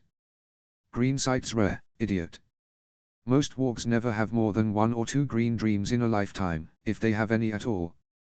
Maybe 1 in 100 wargs has true green dreams regularly, and those wargs tend to be those with the strongest magic. So. Aurel met John's eyes, a stuck-up look on his face. I warged for the first time at 7 years and made my first bond with an animal by 9. I've heard of wargs that gained the gift even younger, who leapt into dogs when they were to bite their parents during tantrums. You didn't even have your first animal dream until you were, what, 15? You could never make proper connections with any of the animals I brought, even easy ones like mice and rabbits. I half thought you were making the whole thing up for attention. You only now just made your first real bond with an animal, and you're well past a man. Yet you still can't even walk with the beast properly, only at night, like a little babe. So if any warg here was like to have the green sight, it'd be me, not you. John's fingernails cut into the palms of his hands. So what was the dream then? He asked tightly. Aurel turned back to his whittling. I'm not here to nurse southern boys through nightmares. I'm not southern. John said with a sudden, angry step forward. Yes, cause John is a real common free folk name, you hear it so often round the bonfire, Aurel mocked. And you were brought here by a southerner. Or do you still tell yourself some little child's tale about man's finding you on the back of a talking snow bear or picking you as a babe from a weirwood tree? John's face flushed deep red and he felt his lips curl. I'm blood of the first men, else I wouldn't be able to walk at all. They hunt and kill wargs south of the wall, they don't pass the gift on. They kill the common wargs. Aurel stood with a horrible grin. He and John were nose to nose. But there's plenty of southern kings and lords who'd love to steal northern magic for themselves. You ever hear of the Warg King? Marched on the Starks with thousands of men, thousands of beasts, but the Starks killed him, and all his sons too. John could feel Aurel's breath on his face, smell the stink of it. Stark slaughtered them to the last man, but kept all his daughters alive as tortured prizes. Forced those girls to bear him warg children who'd be slaves to the will of the Winter Kings. Maybe that's what you are. Some half-whelp southern lord's son, meant to take scraps from the table and serve as the master's dog.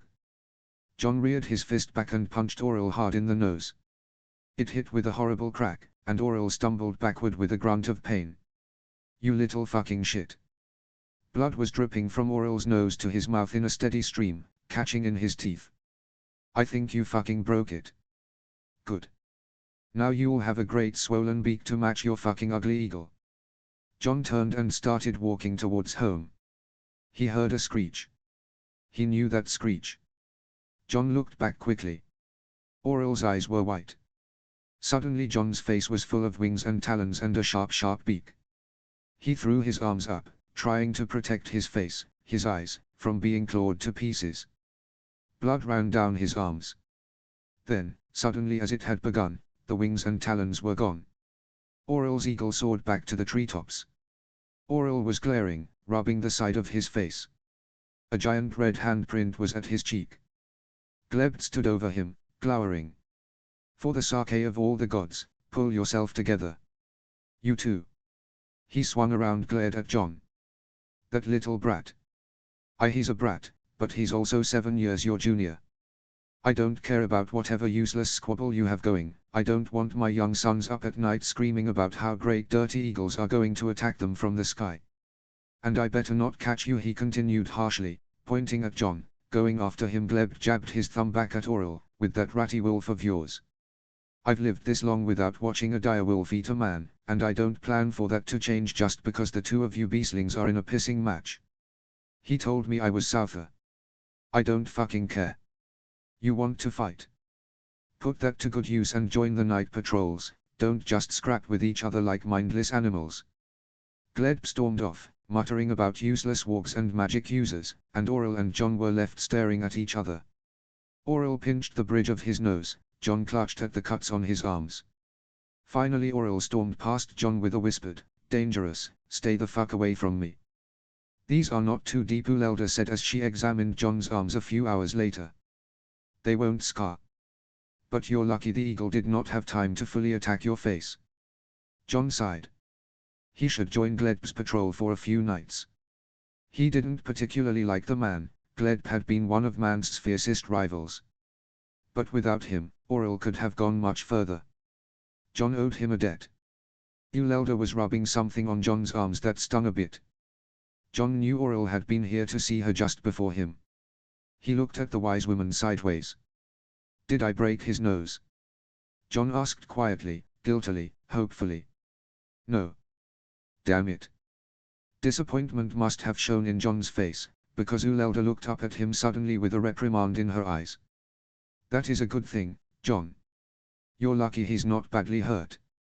Just as he's lucky that you're not badly hurt." "I know." John flushed, a bit ashamed. Ulelda finished with his arms and stood. "I would like to see how your shoulder and ankle are healing while you're here. Is that all right?" John nodded, still a bit too embarrassed to meet her eyes. She took off his boots and started rubbing at his ankle. The touch was relaxing. Ulelda's entire home was relaxing. It was a bit larger than most homes in camp, with plenty of room for clay jugs filled with strange substances and dried herbs that hung from the rafters. Shelves were stacked with mysterious and fascinating objects John could not identify. There were rune spells carved into the walls and antlers over the door. The room smelled of pine and heather, even the firelight seemed brighter. "Why did you and Auril fight?" Ulelda asked as she worked at John's ankle. John huffed. "He hates me. He dislikes you, certainly. I didn't do anything wrong. You've always been an eager, perfect student." John rubbed his neck. "Yes." She hummed. "Well, before I found Ghost maybe not, but that was before. I didn't understand." Ulelda sighed. "It's to be expected. You have the look of a man, but you're still very much a boy." John started to bristle at this, but then Ulelda continued, "As is Auril. Truthfully, I wish Mance had come to me when you started showing your gift. I believe he suspected I was too busy with other duties. But I would have happily helped you. It's important for people to train their gifts, understand them. Auril is a good warg, but not a teacher, not yet.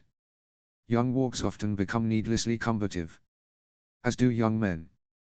John looked at the elderly woman as she worked in the firelight. "I didn't know you were a warg." "I'm not. But I've seen many wargs grow in my lifetime, and I know your magic. It's tied to the trees, the weirdwoods, the gods of the forest. If you have questions, I'd be happy to try to answer them." John brought a hand into his curls. "I think I might be having green dreams." Ulelda sat down across from him. "All right. Describe them." "They're like my wolf dreams, but similar. I am Ghost, but I don't see what he's chasing or hunting or doing. I see other things. Before I was caught by the crow, I dreamed of a crow snatching at me. And last night I dreamed of crows again, and they hurt me. I mean, him. Seems a bit ominous. Are you certain it's not a lingering nightmare from your fight with the crow?" "It felt too real. When I woke I was in pain. I still feel it." John rubbed at his neck. Ulelda considered him for a long moment. There was a noise at the door. When she went to open it, Ghost ambled in, and settled at John's feet. Ulelda seemed to come to a decision. "I would like to try something with you, John." The home was filled with a warm hazy smoke that smelled like sweet dirt. John breathed it in contentedly as he lay on Ulelda's floor, his second self warm and furry beside him. Ulelda had been heavy with warnings before they started. She said this could help determine if he was indeed having green dreams, could help open them up to him. However, she'd also said he might see true terrors, said his wits would be addled for the next several hours. She asked him 3 times if she was sure before she set the herbs burning and fed him the dried mushrooms. But John felt wonderful. He felt like he did after sex with Ygritte, warm and lazy and content. He felt like he'd just made a fresh kill, elk blood hot and lush in his mouth. He ran his tongue over his teeth. Many say wargs and those they bond with share a soul, Ulelda said above him. Her voice was steady and soothing. That the warg and the animal will be part of each other forever. John nodded drowsily. He knew this. Ghost's heart was beating in time with his own. John, I want you to think about how it feels to run through the forest as a wolf. That was easy. John could feel the snow under his paws, smell the prey hiding in the bushes. I want you to smell the trees, John. Yes, yes, John smelled pine and spruce and oak and maple. And weirwood, weirwood. They smelled old and dark and true. The roots of the trees grow deep. Lay down at these roots. Go into the roots and the leaves and the limbs. A powder was beneath his nose, and John was at the tree where he'd met the other half of himself. He lay his head at the roots and let them claim him. The wolf was in a man's place. A place with the hard grey smell of stone and the cold sharp smell of steel. But he could see the trees, his place, on the horizon. He leapt to them, and was pulled back harshly. A chain was at his throat. The wolf growled and shook and clawed at himself till blood ran down his neck. He could not free himself. The wolf grew hungry and cold and the man's place grew ever darker. He whimpered. A boy in black scratched at his ears, and pointed at a door. The wolf ran for it, and found himself back in his woods. But still the chain dragged behind him. The wolf came to a familiar place, a place by the sea he'd seen when he'd been a boy named John. Crows flew behind him. The smell of salt stung the air, and a kind woman in oyster shells gave him a bone. He took it, but it tasted of something dark, something terrible. He looked up at the woman, her face was a skull covered in ice. The ice followed him. He ran to another place, chain heavy behind him, catching on stumps and stones. He was in a place where towers touched the sky, where his litter mates played in the yard. They did not know him. Many stared. One ran. One nuzzled him, blood leaking from its side. Another bared its fangs. A boy crow watched him from the tower. The wolf bared its teeth, then saw there was nothing to fear. But the light hit the crow differently, and the wolf backed away with a whine. The crow caught. It fell from the tower. It did not fly. The ice crept slowly across the ground. A boy's voice in his ear asked, "Who are you?" There was a roar overhead. A great beast of fire soared in the sky, turning all he'd seen to ash. The wolf ran, but the chain was too heavy, and the fire was on him. As it burned him, image after image flew quickly before his eyes, 3 great cats eating their young, a horse with braided hair that swept the ground, a spider trying to catch a bird in his web, a stag and wolf dead on the ground, a prince with white hair who stared at nothing, blood on the floor, blood on the bed, blood on the blankets, blood everywhere. It took John a rather long time to come out of it. The world still felt somewhat unreal around him as Ulelda fed him nuts and flatbread and fresh goat's milk and told him to tell all he remembered. It took a while. It was hard for him to describe it, what he'd seen and felt with wolf eyes. And the smell of the powdered weirwood leaves Ulelda had used to help send him under kept hitting and sending him half back towards dreaming. Ulelda was frequently snapping and clapping in front of his face to regain his attention. But Ulelda was patient, and they took it slowly. He told her of the chain and the trees and the man's place and the wolves and the crows, and she listened and nodded along. As they went, she said these, indeed, sounded like green dreams. Said these things could be of the past or future, of himself or others. It was important not to let himself be too taken by them, not to let them rule his life, not to spend endless hours interpreting them. Rather, he should take the feeling of the dream and let it offer him simple guidance. And then John reached the end of it. And after I saw the crow fall, after the ground froze, there was something fiery in the sky. I've never seen anything like it before, I don't know what it was. Well, if you had to guess, what would you say it was? John shrugged. Let's try this. On the count of 3, tell me what you saw. Don't think, Just speak. What did you see? 1, 2, 3. A dragon. Ulelda paused. A dragon. Yes. Oddly, John was certain now. Yes, it had been a dragon. Ulelda seemed unsure what to do with this. Dragons are not of the north. They are not of any part of this land. They are from another place, another time. It's not common to see such a thing. Are you certain? John nodded. Ulelda hummed. Let me know immediately if you dream of dragons again. I don't know much of them, but I know dragons were old, chaotic magic. And I know that often where dragons go, nothing good follows. John was surprised when he left Ulelda's that the sun was still in the sky. He'd felt he'd been in her home forever. He went back to his own hut and lay in his furs. Normally he'd feel lazy sleeping while the sun was out, but he'd felt he'd run 1,000 miles and 1,000 years, and he needed rest. Many, many hours later, Ygritte was shaking him awake. What is it? Get dressed. There's a search party. John sat up quickly. Who's missing? Gleb's patrol was supposed to trade out with Second Watch at midnight. That was at least 3 hours ago, and they haven't come back. Notes. Aurel's charming walking anecdote is from World of Ice and Fire. The scene where John is frantically looking for Ghost after his dream is inspired by the scene from Clash of Kings where John does the same thing and it's sad and adorable. Chapter 13, Cold. Notes. Hey. Just letting you know there's some gore and people on fire in this chapter in case that's not your thing. Chapter text. It was cold. John knew cold well, it was a constant companion for the free folk. But this was cold as he'd rarely felt before. This was cold that burned in his lungs, his mouth, his nose, every time he drew breath. This was cold that froze in his beard and eyelashes. Cold that made even his snot and spit and tears turn to ice. The last time he felt cold like this. John thought of little Uli crawling towards him with her insides spilling out. He thought of blue eyes in the trees. And he trembled from more than just cold. The wind that whistled in the camp had turned to shrieking in the wood. And yet there was mist in the trees, thick as bear fur. Even with his torch lighting the way, it was impossible to see more than a few feet in front of his nose. John looked to Ygritte beside him, hoping the sight of her would ground him, comfort him.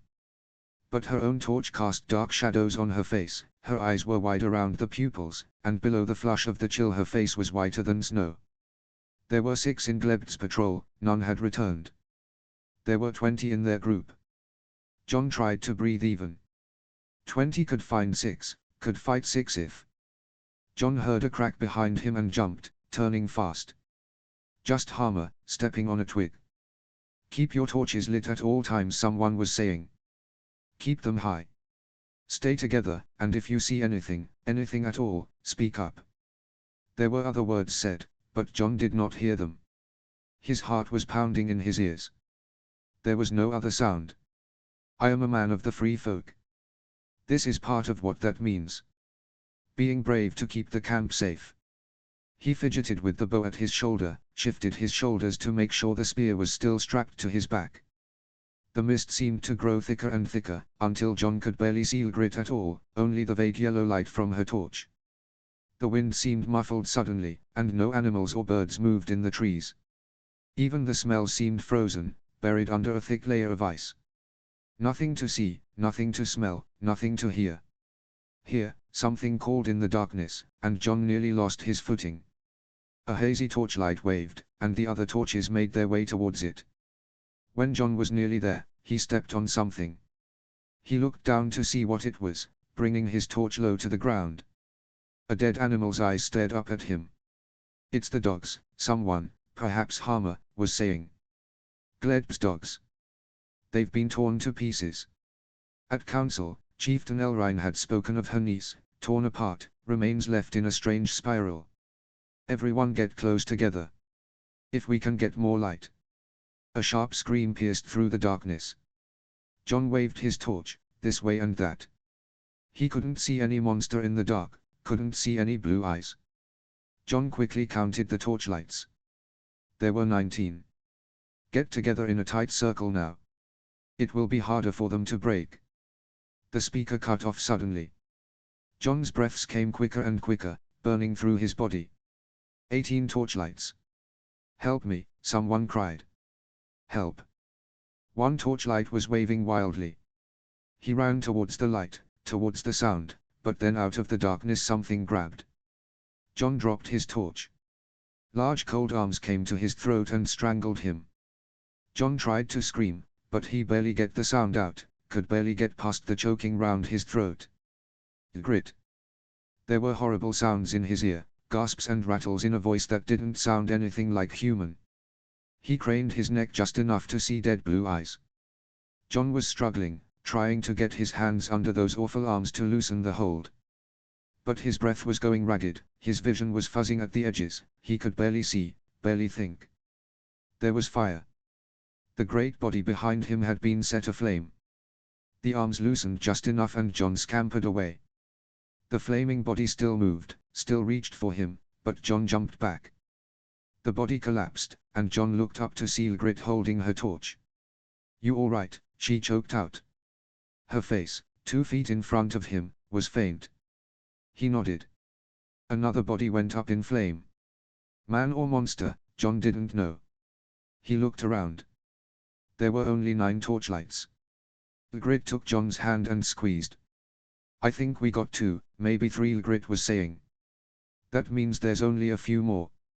We see a..." Her face vanished, her hand snatched from his with an angry yell. For a moment, John was unable to move. In a flash he saw a vision of her, cold and dead. But Ygritte was still yelling, very much alive. He turned in circles frantically. What could he do? His torch was out. John found himself clumsily reaching for the spear at his back. The body on the ground was still flaming. John shakily bent down and used it to light the wooden shaft of his spear. "Ygritte," he screamed. "If you can hear me, drop as much as you can." He heard a loud thump. He prayed that meant she'd done it. He ran with the spear, nearly blind, flame licking at his hands. Suddenly he made out a hulking shape, a bald head, and quick as he could he aimed for the neck. It was a sloppy hit, and barely missed the top of Ygritte's head, but it was enough. The body caught, and Ygritte freed herself. The light from the flame was great enough to see who the monster was. It was Gleb. His red face bone white, his unseeing eyes deathly blue. Half of one arm had been torn away, and his guts were spilling from his stomach, but still he moved. The mist was easing, and the fight seemed over. The monsters were dead. But they had done incredible damage. Gore was littered everywhere. Jailer was kneeling over Harmer's body, making no sound. Out of 20, only 7 had lived. They gathered the bodies to the center of a clearing. But they still needed to move Harmer. Ygritte knelt down next to Jailer. "We need to burn the body." Her voice was softer than John had ever heard it. Jailer didn't even look at her, just stood and walked off without a word in the direction of camp. After a moment, quiet sobs echoed through the trees. John and Ygritte lifted the body. John tried his best not to stare at Harmer's face. The survivors set the fire and watched it burn down. In the distance, in the corners of his eyes, John thought he could see the frozen eyes watching them. "We need to move, and we need to move now." An emergency council was called the next morning. It was unusual for the Forest clan to hold council without the chieftain present, and more unusual still for a council to be thrown together in mere hours. But little about this day had been usual. People were shouting and Svegar beat his drum and Ulelda was saying something. John stared at the floor. He barely heard what was happening around him. He still felt those cold arms round his neck. Still felt Ygritte's hand snatched from his. He hadn't slept at all, nor had Ygritte. They had lain in furs together for hours before council, eyes open. Seeing nothing, saying nothing. She was sitting next to him now, sitting close, sharing his heat. They didn't look at each other. Had he washed? Brushed his hair? Changed his clothes? John couldn't remember. He looked at his hands. There was ash at his fingertips, under his nails. He rubbed at his forearms. He couldn't get warm. Not even Ghost at his feet could chase the chill from his bones. "Want mans to be with us?" He's been a good chieftain, he deserves to travel with us. There was a pause in the room. John expected an angry voice to cut in, say that Mance was a ridiculous man and a worse chief. Then he realized it would have been Gleb who did that, and Gleb was dead. John closed his eyes. Behind his eyelids, he saw Gleb aflame, roaring, guts spilling from his body, eyes wide and blue. He snapped his eyes back open. No one denies Mance's skill as a leader, but we aren't safe here anymore. We need to move as soon as we can. We can send a scout to tell him we've gone. John glanced round the room and caught sight of Aurel. His nose was swollen. That's right, John had done that, about this time yesterday. And Gleb had. Gleb had 5 sons, the oldest only 8 years. Antler River people are heading to the Skirling Pass in a few days. When they pass, I say we join them. The more numbers we have the better. Well spoken, Hour of the Elders. I now open this council to questions from the people assembled. He should eat something, John realized. He should take some dried berries from the stores. Though Harmer might. No, that's right. Harmer wouldn't do anything. A vote was called. People were saying aye. John wasn't sure what they were voting on. The camp was to leave by the end of the week. John tried to set his mind to finishing his packing and helping others prepare. He didn't know when he would see Mance again. They were sending a rider to him, but John likely wouldn't see him till they reached the Skirling Pass. But John wanted Mance. Desperately. He remembered being small, crawling into Mance's lap for comfort. A part of him needed that now, the comfort a child can only find in his father's arms. He clung to Ghost, and Ygritte. They all slept on the same furs together every night. John didn't dream of crows now, nor did he dream in riddles of the future, he dreamt of mist and torches winking out and dead things.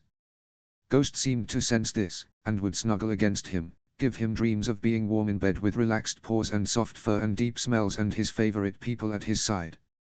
But Ygritte had no one to take her nightmares, so John and Ghost spent many nights trying to coax her back to sleep or comfort her as she woke shaking. During the day, they slowly became themselves again. They talked and joked and laughed. Ygritte called him little boy and poked at his ribs, and he'd act over sullen at her teasing to make her laugh and tease more. Things seemed much the same as they always had. But at night, it was hard to deny the fear that had taken hold of them. I just want to run, she said one night, after sex that had been quick and desperate. All their sex now was quick and desperate, as they were trying to chase the numbness from each other's bodies. She was spooned against him, their arms, their hands, their legs entwined. I want to run with you and find some great deep cave where the dead can't reach us. I want to climb into it, far down as it goes, and never leave.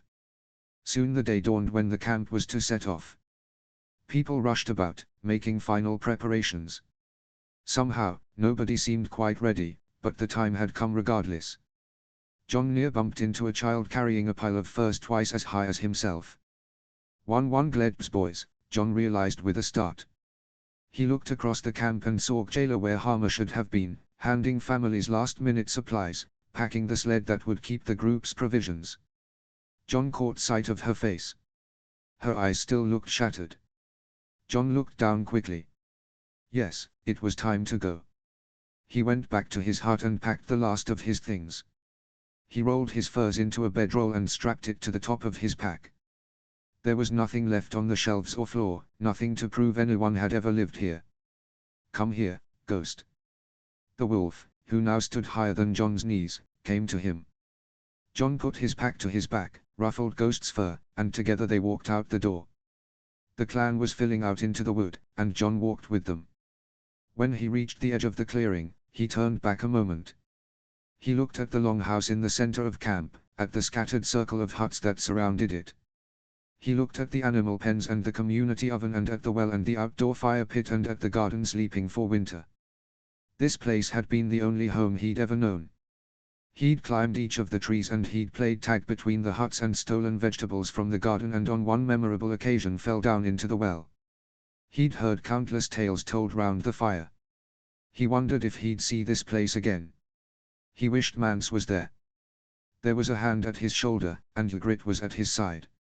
He took her hand, tried to smile. She was trying to smile too, but it didn't reach her eyes. He squeezed her hand, and they turned and headed into the wood.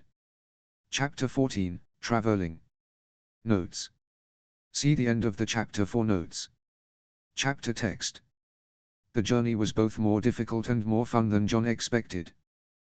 Winter was truly beginning to set in, and frequently they were forced to take shelter from deep snows and harsh ice storms.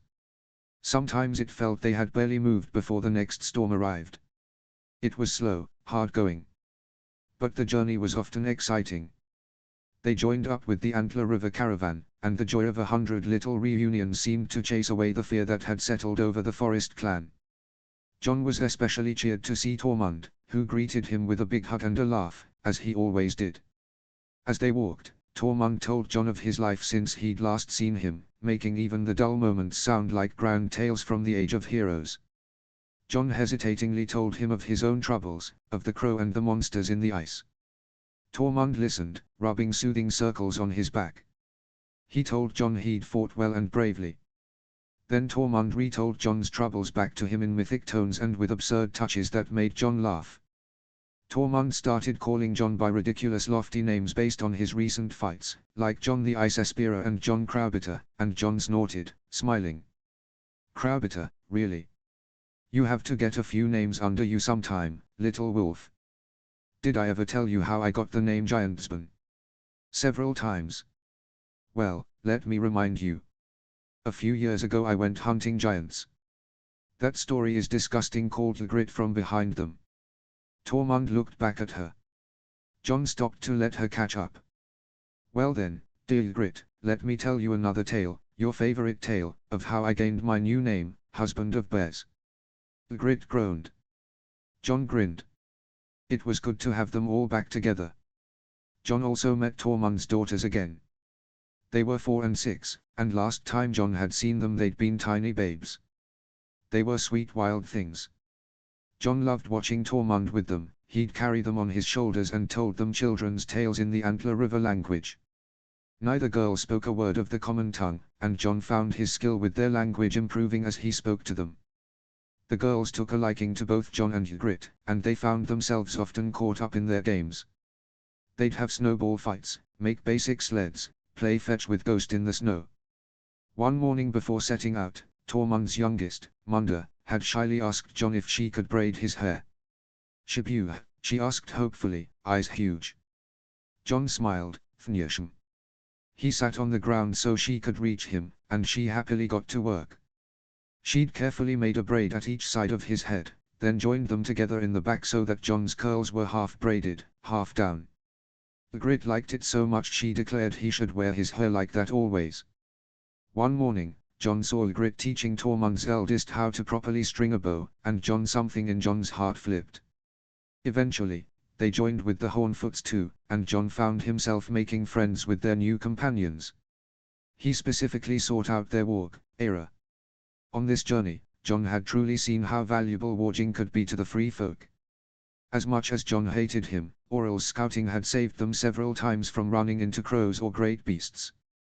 Not that John would ever admit that to his face. But John knew he needed to learn, so he could use his gift to help his people. Aera was a kind, middle-aged woman with warm brown eyes and a Blackfoot fox at her side. She was a busy woman with a family of 5, but she was eager to teach another warg. Said it would be good practice for when she had to train her own children. So sometimes during camp at night, she would leave the children with her husband and come to John's tent. She was a better teacher than Aurel ever was, showing John how to quiet his mind and find the wolf nearby. He still was not the best warg, but soon John could enter Ghost's mind for a few minutes and jump about in the snow with Aera's fox, playing like pups. As the caravan moved, they told tales to each other and sang old songs in many tongues. John joined in the harmonies, feeling part of something much larger, more ancient than himself. When they traveled together like this, as such a large group of united people, the threats of crows and southerners and ice gods quieted in John's mind. Those things felt small in the face of something as mighty as the free folk marching as one. Sometimes, in the dead of night as the wind howled through the tent, those fears would return. But he had Ghost and Ygritte there to comfort him. Ygritte. This journey had somehow drawn them even closer together. It was thrilling to see these new lands with her, meet new people with her, hunt new game with her. During one hunt, away from the main group, a small boar had charged John, and she'd shot an arrow through its eye just before the tusks went into him. They'd laughed about it, how ridiculous the beast looked, how ridiculous John had looked, as they'd roasted it over the fire. They'd shared the meat and tossed the bones to Ghost, and John felt so warm. The Hornfoots taught them some complicated game of chance with stone tiles and dice, and John found he had incredible luck with it. He played Ygritte and won, and tried not to be too smug. Ygritte had pretended to pout, teasingly accused him of cheating, and then challenged him to a drinking contest, which he lost. Later, as he was vomiting on the frozen ground, he turned to see Ygritte looking at him fondly. She came to rub at his back. "You've got determination, little boy, I'll give you that. Even if you are a poor drinker." She held his hair back when he threw up again. They were honest about their fears to each other. Ygritte told John about the nightmares she'd had about the wall as a child, how when she got close to it seemed to be made of bone and flesh and blood. She told him how every night she dreamed of the dead monsters in the mist, how in her worst imaginings the ice gods would spread them across the land and wipe the free folk from the world. How scared she was to have children in a world that felt so dark. John told her about how he still saw Gledb's frozen face, Eli's horrible frozen body. He told her how he dreamed of crows snatching at him, devouring him. He told her how afraid he was of being a southerner. At this, Ygritte had laughed softly and put her hand to his cheek. "You know it wouldn't make a damn bit of difference to me. I don't care where Mance found you. He could have stolen you from the royal cradle itself. You're one of us." John had kissed her then. It didn't completely ease his fears, he still felt truly broken at the idea that he might come from such people. Yet it meant a lot to hear her say it. To hear her say he was one of them, no matter what. Later, by the firelight in their tent, John asked, "But what if I am one of them, and they come for me? You know how the Southerners, the Crows, fight for everything, how they try to take anything they think is theirs." Ygritte grinned. "Let them try. You're mine, and I'll kill anyone who says otherwise." They stayed in the same tent. John didn't even remember it being a question of whether they would do so, they'd only packed the one. In the mornings, John braided Ygritte's hair, and now, since Little Munda's experiment, Ygritte would braid John's. He loved the feeling of her fingers working in his long curls, braiding them halfway down his back. They cooked for each other, hunted for each other. They helped each other wash and pack. At night, they would rub the soreness of walking from each other's feet, would comfort each other when they woke from nightmares. One morning, a Hornfoot called John Ygritte's husband, and he realized they'd been living as husband and wife for a long time, in everything but name. And John suddenly knew what they should do. A new snow was falling in the night, making the world still and soft and lovely. John had snuck out of the tent an hour before, and tried to sneak back in just as quietly. He shook Ygritte awake. "Ygritte, Ygritte. Wake up. Why? It's the middle of the damn night.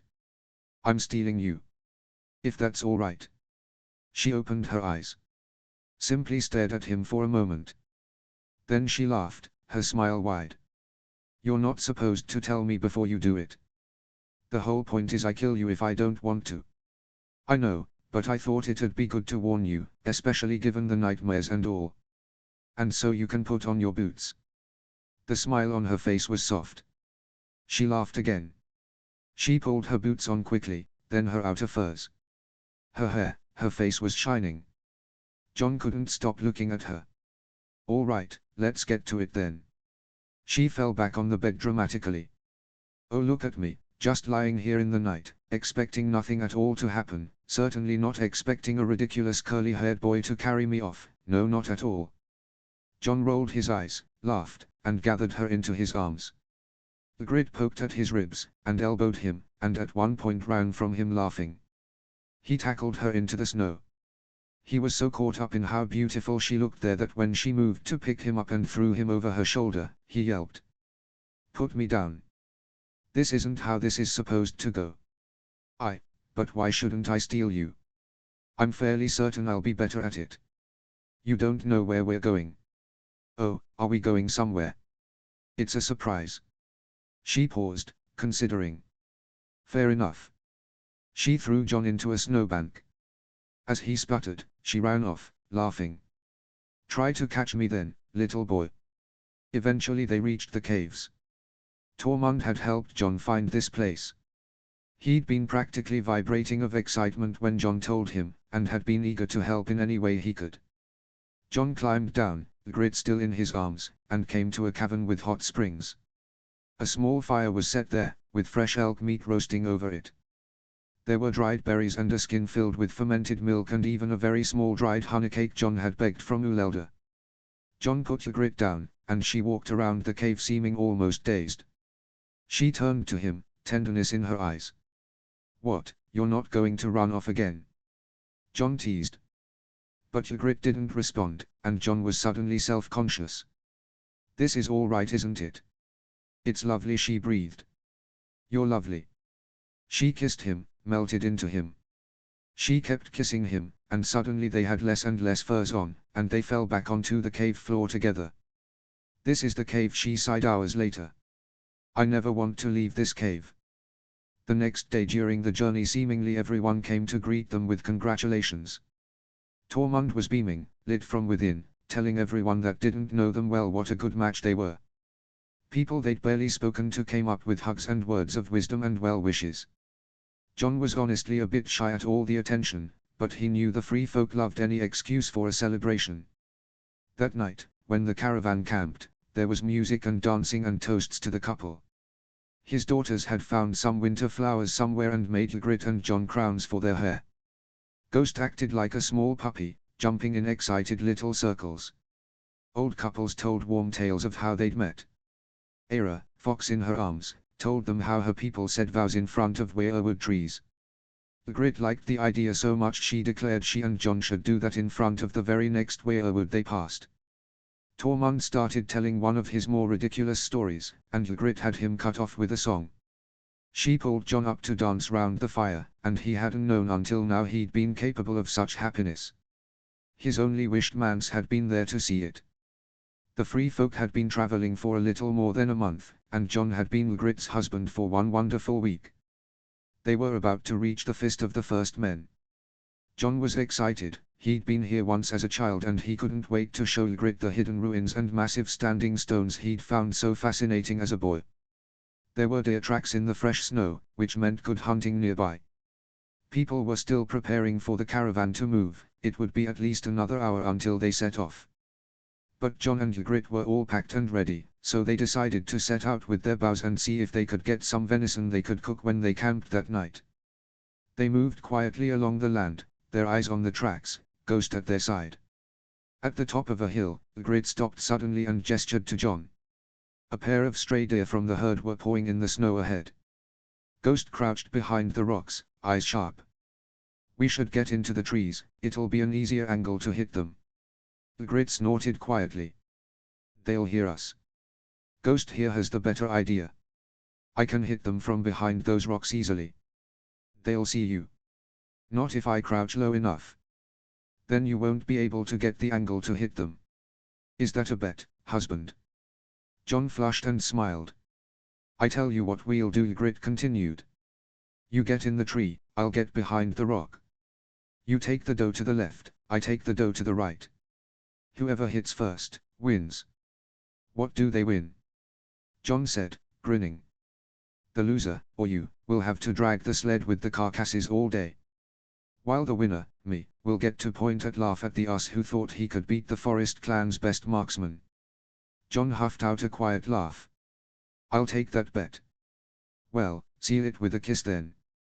John kissed Ygritte, softly, quickly. Her eyes were dancing when he pulled away. All right then. 1, 2, 3, go. John ran quietly for the tree. He climbed it, silently as he could. A doe looked up sharply his direction, and John realized Ygritte may have had a point about the noise. But she soon put her head back down, and John continued into up the branches. He shifted into position. John could see quite well from up here. He could see the red top of Ygritte's head, crouched behind her rock. He could see their prey, pawing at the ground. And from the corner of his eye he could see. John's stomach dropped. He could see crows, 6 of them, riding up the hill behind him, directly toward them. Or, more properly, directly towards Ygritte. Once they went over the hilltop, they would see her immediately. Jon tried to wave his arms, to get her attention, but he was too well hidden in the trees. He closed his eyes and tried to walk into Ghost, but his breaths were too short and his heart was hammering and he couldn't find the space in his mind. He drew his bow and fired an arrow towards her. She looked up, he waved frantically. Ygritte seemed to think he was joking, because she shook her head and turned back to watching the doe. She did not move. The crows were almost here. They could try to fight them. 2 of them with bows, and Ghost with his teeth and claws. But the crows had horses, and there were twice as many of them. Jon was fairly certain it'd be a losing fight. And if they lost, the crows would follow their tracks through the hills and find the caravan. The crows would be killed by the caravan eventually, but no telling how many lives they would claim first. Jon thought of Tormund's daughters, dead in the snow. He was out of time. They would be on Ygritte in just a moment. He had to distract them, so she could get away. Forgive me. He leapt from the tree and ran directly at the crows. Notes. Shibuya. Please. Thnyasham. I'd be honored. Chapter 15, Interlude, Ygritte. Chapter text. Ygritte ran. The breath burned through her lungs, her muscles shook, her heart felt as though it would burst through her chest. She struggled to keep her footing on the icy ground. But still she ran. 2 thoughts spiraled in her mind, repeating over and over. That stupid boy. And I have to save him. When Ygritte had realized what was happening, when she heard the shouts of Wilderling, and realized they'd been spotted, she had immediately made for the tree line and started shooting. She was shocked to see Jon already in the thick of them. She'd expected he'd be shooting from the tree above her head. He was fighting badly.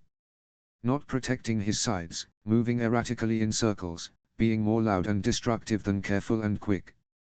It wasn't until he started shouting at imaginary unseen allies from the opposite side of the hills that she'd realized what was happening. He wasn't fighting to live, he was fighting to distract. To draw them away from the caravan. To buy her time to run. Ygritte had not fought well either. Normally she could hit a squirrel from half a field away. But in the suddenness of it all, in her panic at seeing Jon in the hands of crows, she'd wasted 3 precious arrows with 3 missed shots. She was certain she'd killed 1 crow, wounded another, and killed 1 of their horses. But 3 wasted shots in such a close fight was everything. 1 crow had come looking for her, but she knew how to hide in trees, knew how to melt into branches.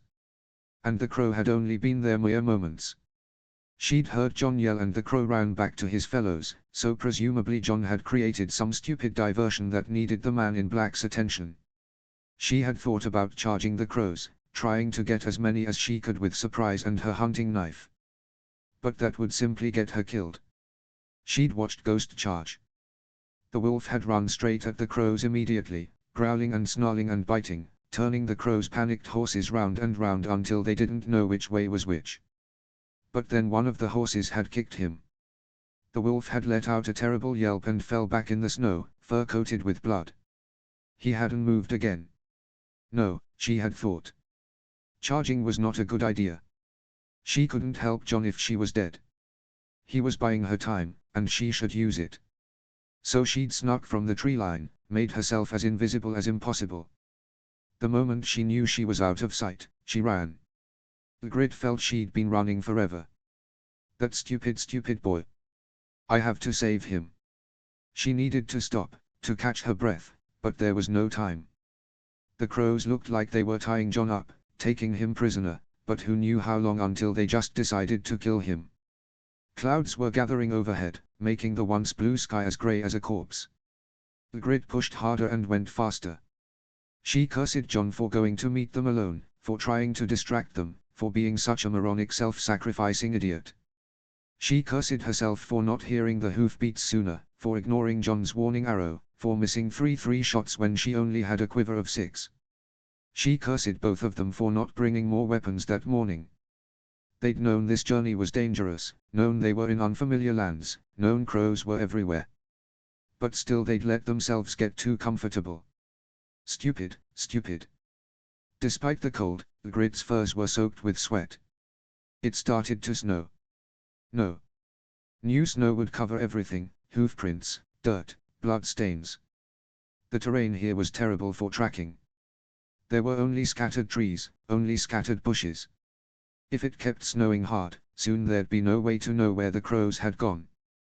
Where John had gone. Ygritte ran faster. That stupid boy. I have to save him. Ygritte's eyes stung, wind and snow whipping at her face. Her legs were cramping and her body was shaking, but she had to keep going. The snow made the ground ever slicker. Ygritte's foot slipped out from under her. She threw out an arm to break her fall. There was a loud crack from her wrist and a sharp burst of pain. She got back up and kept running.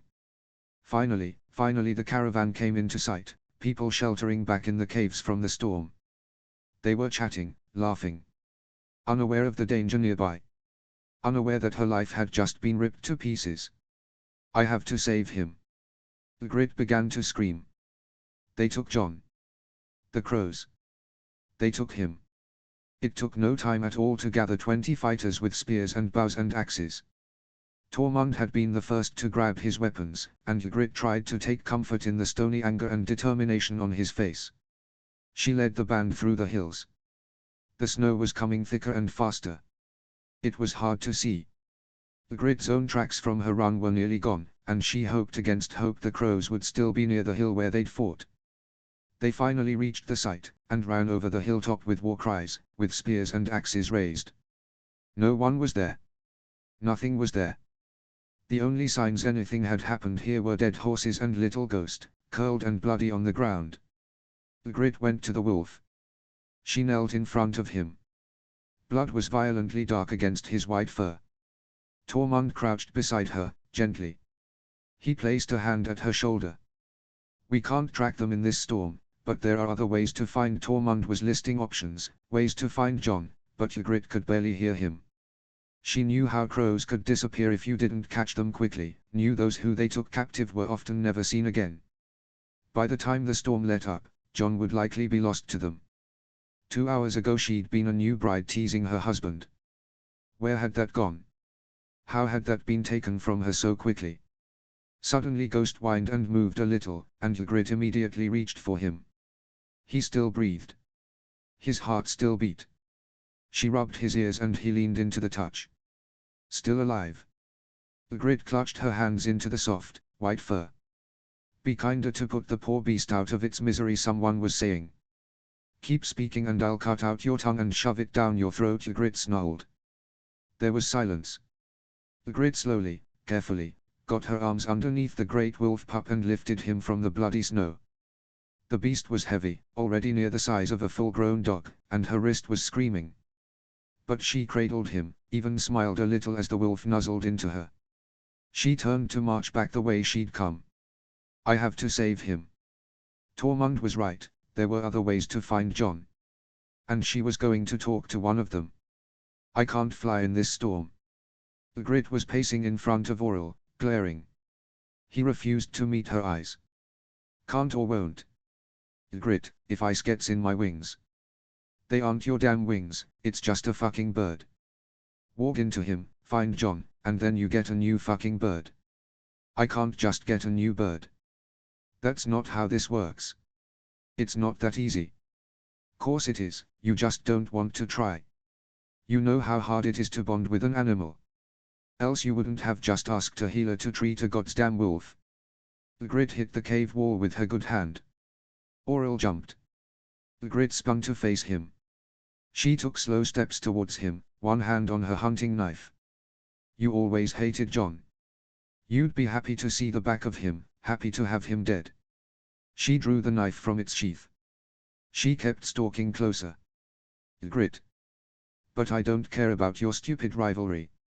I don't care you were pissed you weren't the only special little warg in the Forest clan anymore.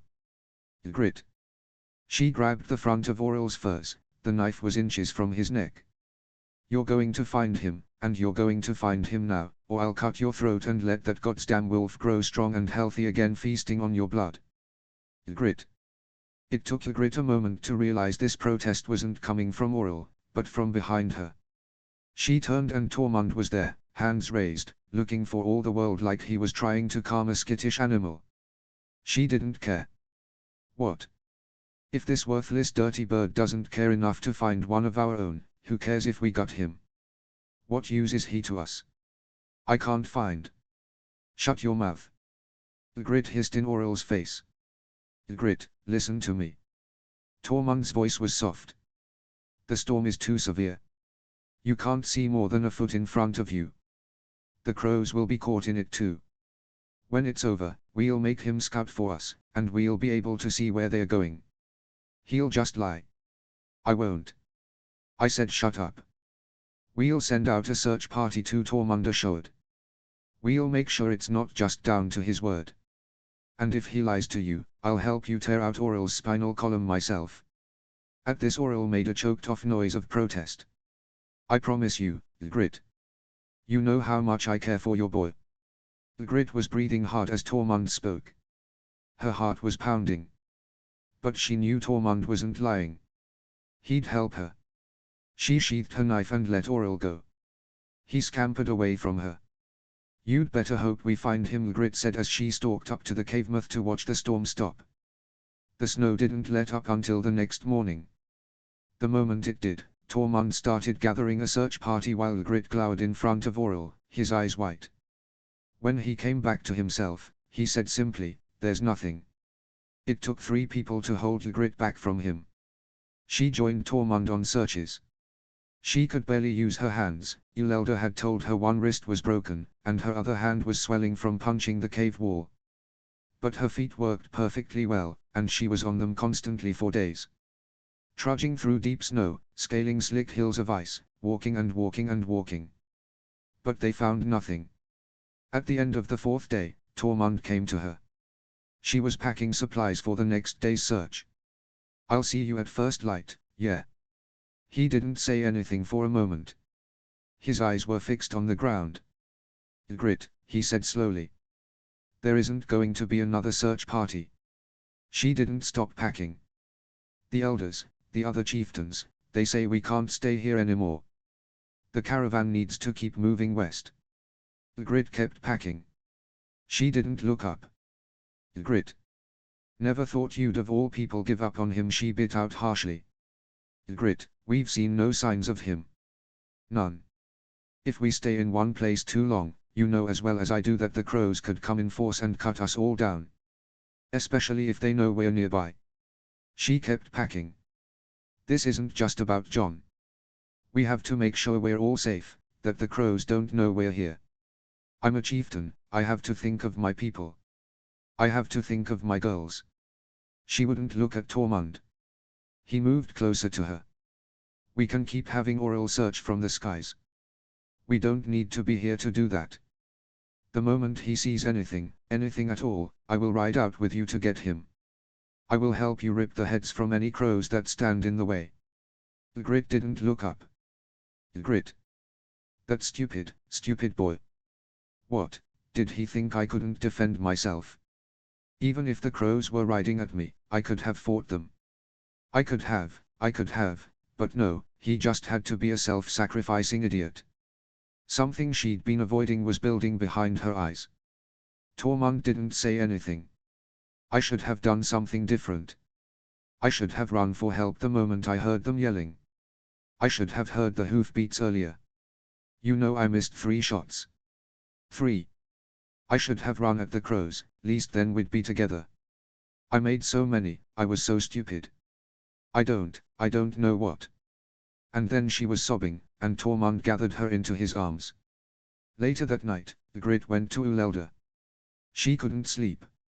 She felt wrung out, and so tired, but sleep would not come. She wanted to see the wolf. She wanted to have at least that left. Eulelda was still awake. She led Ygritte straight to Ghost. "There's a deep gash from where the hoof caught him that will take some time to heal, but I've sewed it shut and no ribs seem to be broken." Ygritte knelt next to the pup. His side was tightly wrapped, and he seemed listless, but he still leaned up to lick at her face. A kick from a horse has killed stronger things than direwolf puppies. It's miraculous he's alive. Can I take him back to my bedroll? The grid needed this reminder of John, this last reminder of John. Uelda nodded. The grid moved to pick him up, trying to ignore the pain in her hands. You should let me look at those deer. I'm fine. Uelda looked at her, too shrewdly, but let it go. Just as Ygritte was about to leave, Uelda called out, you should speak to Aira when you have a moment. She worked with John, watched with him. She thinks she could possibly use that to find him. And foxes can see things birds might miss. Ygritte nodded dully. So many people over the past few days had fed her promises. Yet none had found John. She knew most people thought he was already dead. But Ygritte said none of this to Uelda. She just nodded and walked away. When Ygritte reached her bedroll, she lay ghost beside her and stared at the rock above her. There were hundreds, maybe thousands of people in this cave. But none of them had been able to do anything. None of them had been able to find John. Including her. She'd never felt so helpless. It was becoming harder and harder to believe she'd ever see John again. She would give the gods anything to see him again. Ghost licked her face suddenly. She turned to rub his ears, then found herself staring in the wolf pup's eyes. Something there was different. She stared deeper. John. The wolf gave another lick at her face. John, is that you? Ghost licked her again and Ygritte laughed and held him close. He nuzzled at her neck, licked at her ears. Ygritte did not know how she knew this was John, but she did. With it was truly him. Not some shade or shadow or remnant of him.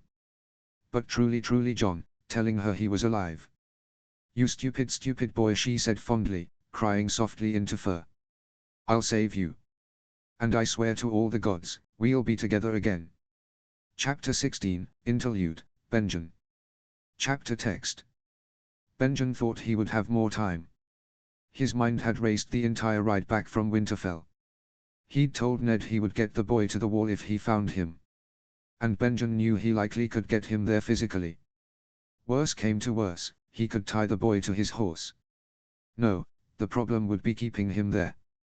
There were occasional fanciful stories heard around campfires on rangings of wildlings who turned cloak and joined the watch. But these were, as far as Benjen knew, only stories. And even in these tales the wildling always came willingly.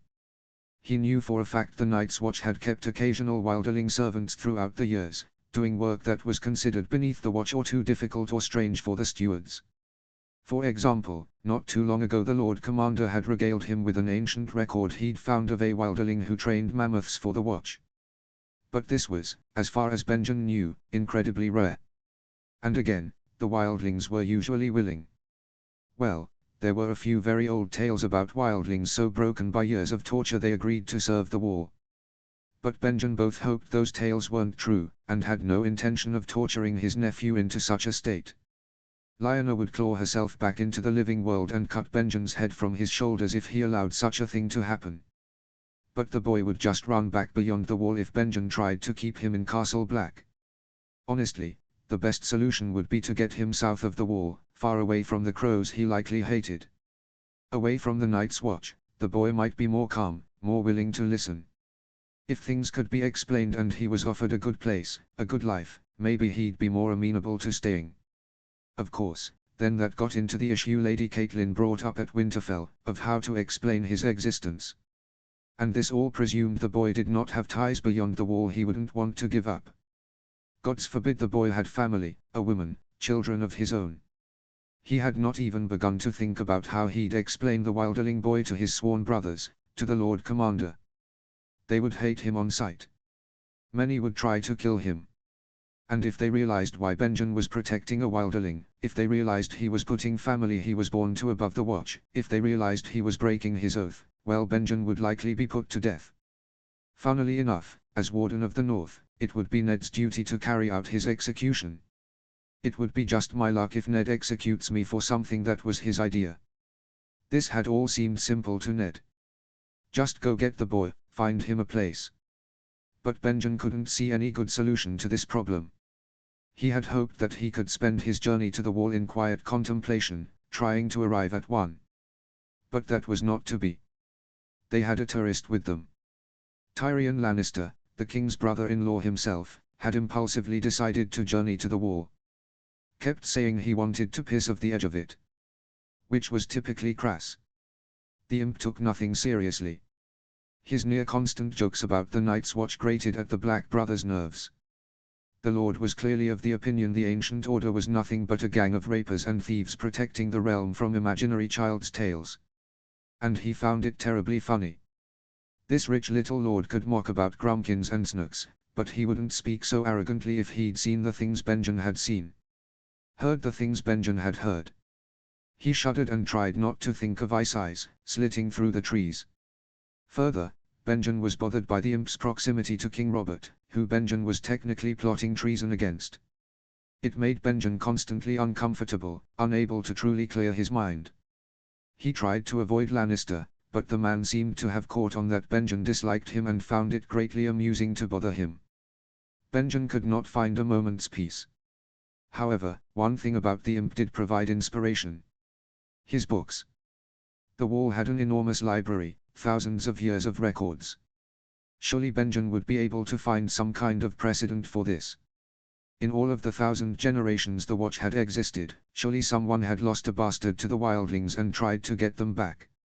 At the very least, reading might help quiet his thoughts long enough to arrive at an epiphany. But when they rode into Castle Black, there was no time for reading. He was summoned to Lord Commander Mormont's office immediately upon his arrival.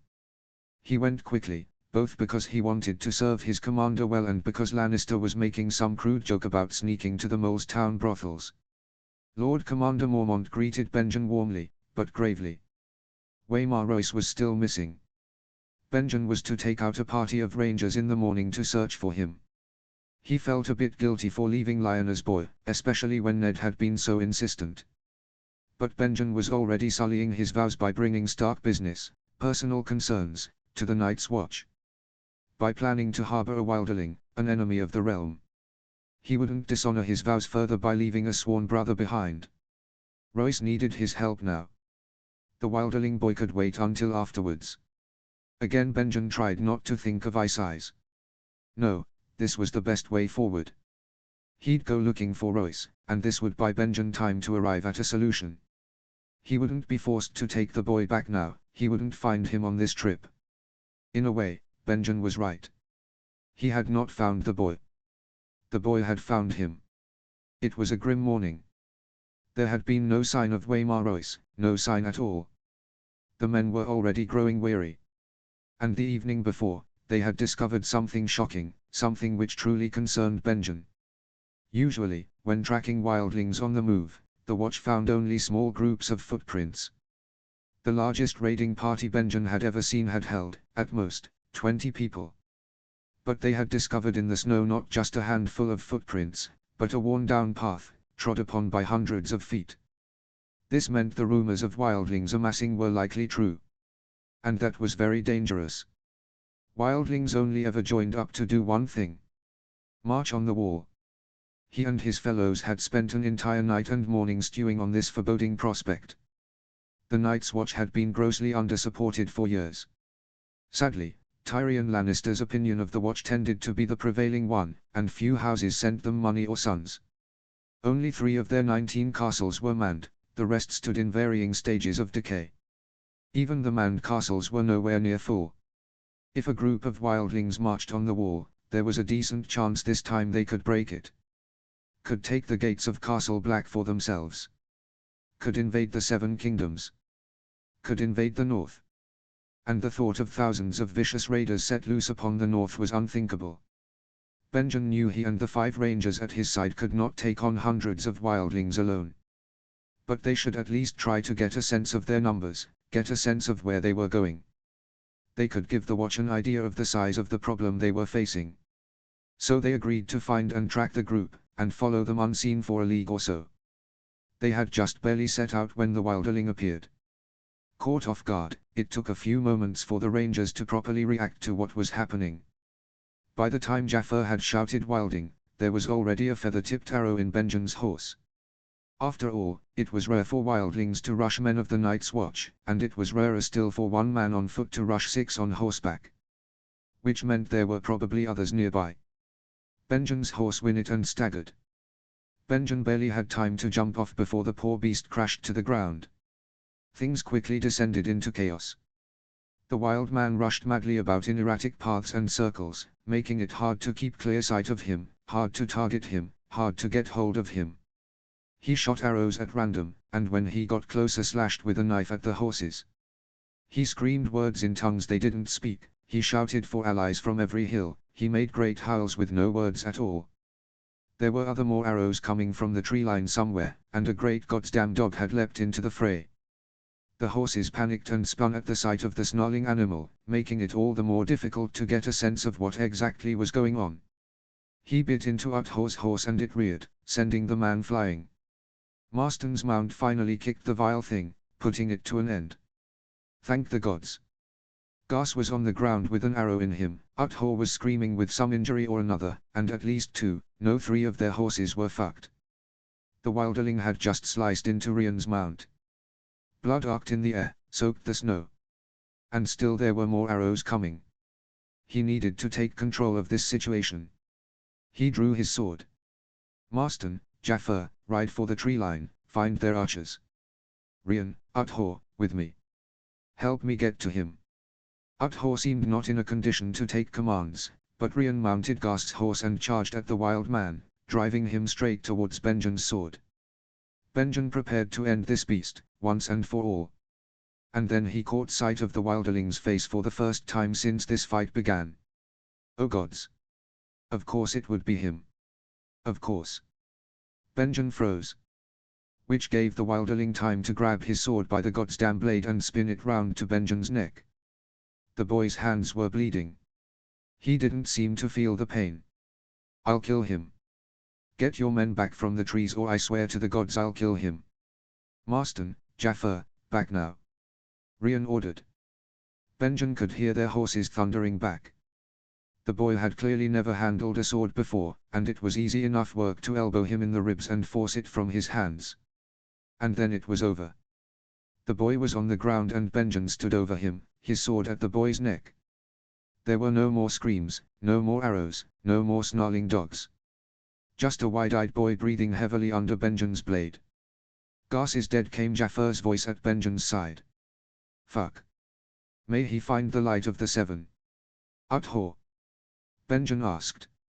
He heard a groan in response. Took an arrow in the leg and shaken from the fall from his horse, but seems good to travel. We should scout, see if there are any more in nearby, Rian offered. He's got at least one friend with him. Well, his friend seems out of arrows for now, and we should get ourselves sorted before walking into an ambush. Jaffer sounded exhausted. Benjen stared at the boy. All he saw was Lionel. 3 horses fucked, that was Marston. Not sure how we're going to travel. Come on then, kill this one so we can take proper stock of what we're going to do. It was said so casually. Just another task in the day of a ranger. Oh, just kill your nephew so we can ride on. This boy was staring up at him, fear all over his face. He looked very young suddenly. How to avoid killing him? With all his sworn brothers watching him, expecting it. I thought I'd have more time. Gods, he looked so scared. Benjen. We should keep him alive, for questioning. That was his voice. It felt disconnected from his body. Benjen, it's more trouble than it's worth. This thing managed to get us so turned on our asses that we panicked and fought like a bunch of sorry maids. I don't like the idea of keeping it around. Also, Marston spat, staring at something on the ground. This beast here isn't a dog, that's a damn direwolf. I'll bet anything this wilderling is a warg. The boy looked pained at the sight of the bloody wolf, and faintly Benjen could hear a woeful little whine escape his throat. He glared up at Marston. That's right, the boy hissed in common, some courage seemingly regained. I have a whole pack of direwolves, waiting just over the hill, rip your throats out. Hush boy, Benjen murmured, irritated. He didn't need the child running his mouth and making their situation even worse. Benjen cleared his throat and cloaked his voice in authority. We can't ride out and track the group of wildlings in this condition. At this the boy's eyes blew wide with a true, deep panic. Ah, so his nephew was with the band, likely planning to march on the wall and lay waste to the Seven Kingdoms. Wonderful. Curse you, Ned. We might as well gain something from this experience. A wildling prisoner could give us good information. Aye, fair enough. Jafar, at least, seemed to accept it. Marston, help me get a rope so we can tie the boy up. Benjen breathed a quiet sigh of relief. The first obstacle was past, the boy would live. Of course, now Benjen had to figure out how to keep his men from torturing the boy, but that was a problem for another moment. The boy struggled as he was tied up, but Marston and Jafar had him well in hand. Benjen sheathed his sword and stepped back to breathe for a moment. When he turned, Rian was standing near, looking at him strangely. Benjen simply nodded and went to tend to Uthor. It started to snow hard not too long after they tied the boy. The clouds were heavy. The storm could last a while. They decided to return to their camp from the night before, wait out the snow and take stock of how to proceed. They piled supplies on one horse, gave Uthor the second, and tied Ghast's body and the boy to the third. The boy seemed distressed about riding with Ghast's body and raised such an incredible fuss that they had to gag him. They made their way back to where they'd spent the night. It was one of the many small hiding spots the Watch had carved out in the wilds beyond the wall over the centuries. This one was named grandly, Queen Alisanne's Refuge. Truthfully, it was a more dirt and stone cellar than any type of true refuge. But it was one of the better places to spend a night beyond the wall. It was usually mostly dry, surprisingly warm, and there were furs and cots and moldy supplies. And chains. The one stone wall had a pair of wrist irons attached to it, and the boy was shackled into them immediately. Benjen was grateful the chains were at least long enough for the boy to sit and lay down. They left the boy for several minutes as they set themselves back up here, as they tended to Uthor's injuries, as they brought in Ghast and laid his cold body on a table. Benjen kept glancing at the boy as they worked. He was working at the gag with one shackled hand, clearly trying not to curl in on himself. Trying not to look afraid. Something in Benjen's heart clenched. I thought I would have more time. How had things come to this point? This was Lyanna's boy. The sister he missed like nothing else in this world. This was an insult to her memory. On the other hand, he'd never believed he would plot to protect a wildling who had helped kill one of his sworn brothers either. Benjen glanced at Ghast's body guiltily. This was a mess. They were almost finished with camp preparations, and Benjen was nearly out of ways to procrastinate. There was no more time. He'd have to interrogate the boy. Somehow. Without hurting him badly. Without making the boy hate crows, hate the Seven Kingdoms, hate Benjen even more. And without letting his sworn brothers know he was planning to protect a wildling, act as an oathbreaker. Benjen had no idea how he was going to do this. He sat on his cot heavily and looked around him. Jafar was ensuring the remaining horses were warm and well fed. Uthor was sleeping. Marston had gone to the privy. And Rian was, well, Benjen didn't know where Rian was, but he wasn't in the cellar. Benjen had a few precious seconds of privacy, a few moments with the boy. Could he say something to him? Could he trust the boy? Trust him not to tell Benjen's sworn brothers he'd kept confidence with him the moment his gag was lifted? He didn't know. But he needed to risk it, else potentially lose this boy's faith forever. The boy glared and flinched away from him when he crouched down, but Benjen held his hands up, trying to soothe him, promising he had no weapons. The boy stopped moving. Benjen bent to whisper in his ear. Listen, I know you have no reason to trust me. But I promise I will try to make this go as well as possible for you.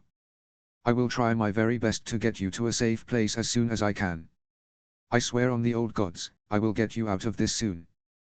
The boy just looked at him, suspicion in his eyes. But I need you to do one thing for me. I need you to unclasp that wolf pendant around your neck and give it to me.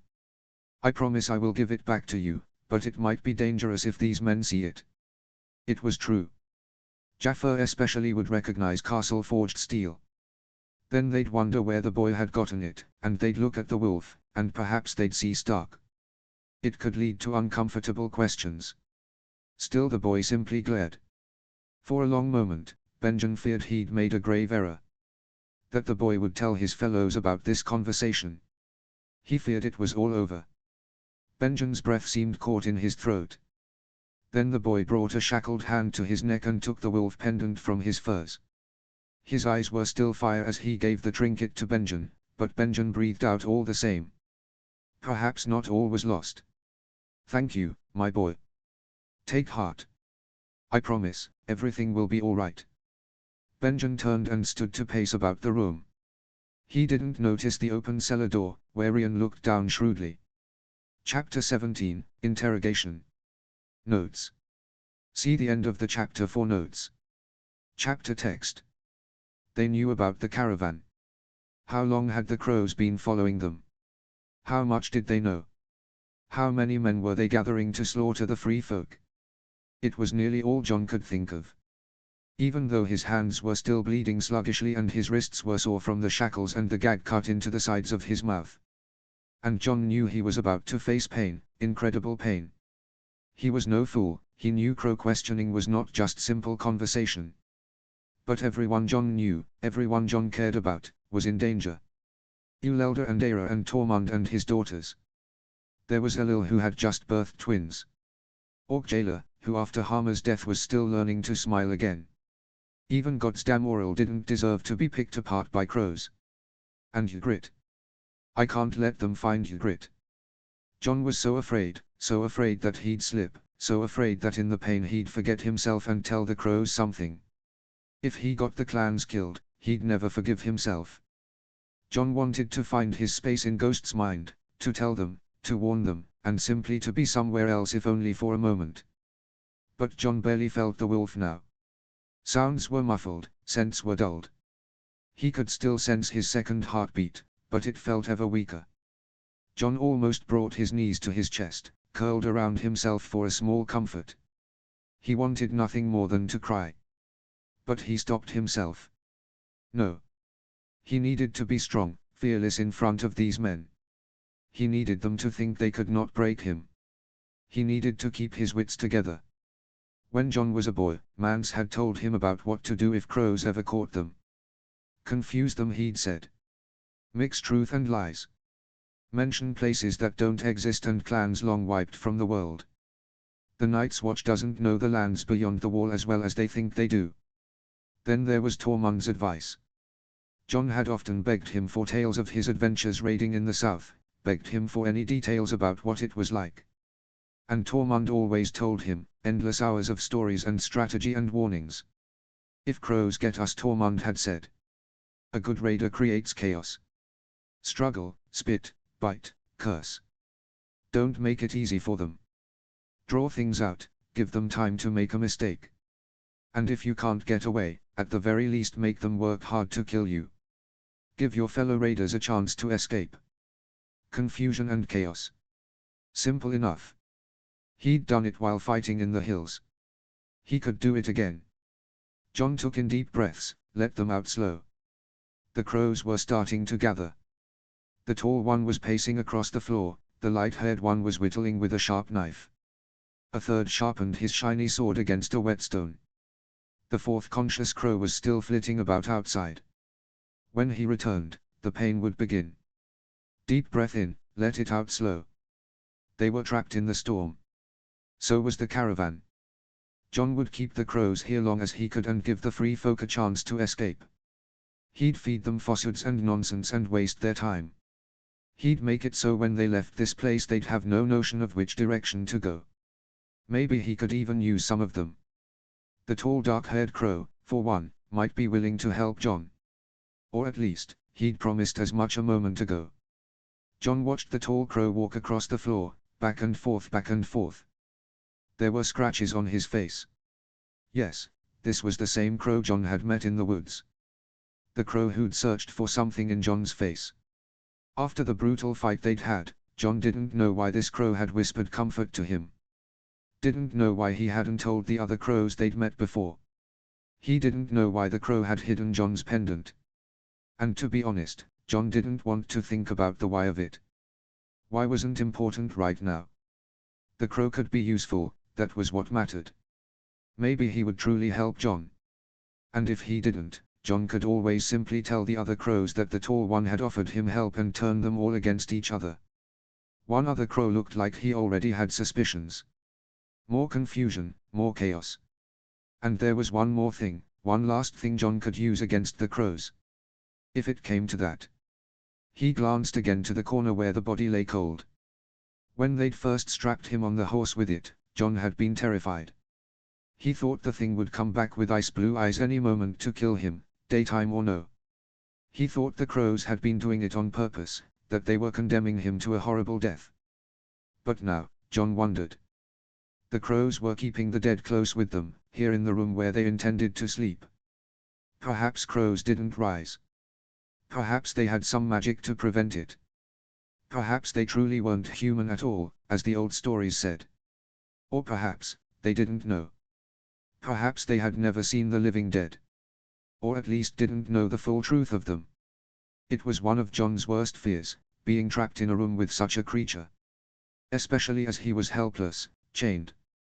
But if the body did rise and kill the crows, it'd be worth it. Even if John died too. John would endure the horror, would endure his own death. It would be worth it to see these men, these dangers to everyone he loved, dead. John swallowed. He tried not to think of Gleb, of the terror he had felt in the mist and snow. He would be brave now. He must be. The door creaked open and the last crow entered. Winter wind entered with him, and John shivered in the cold.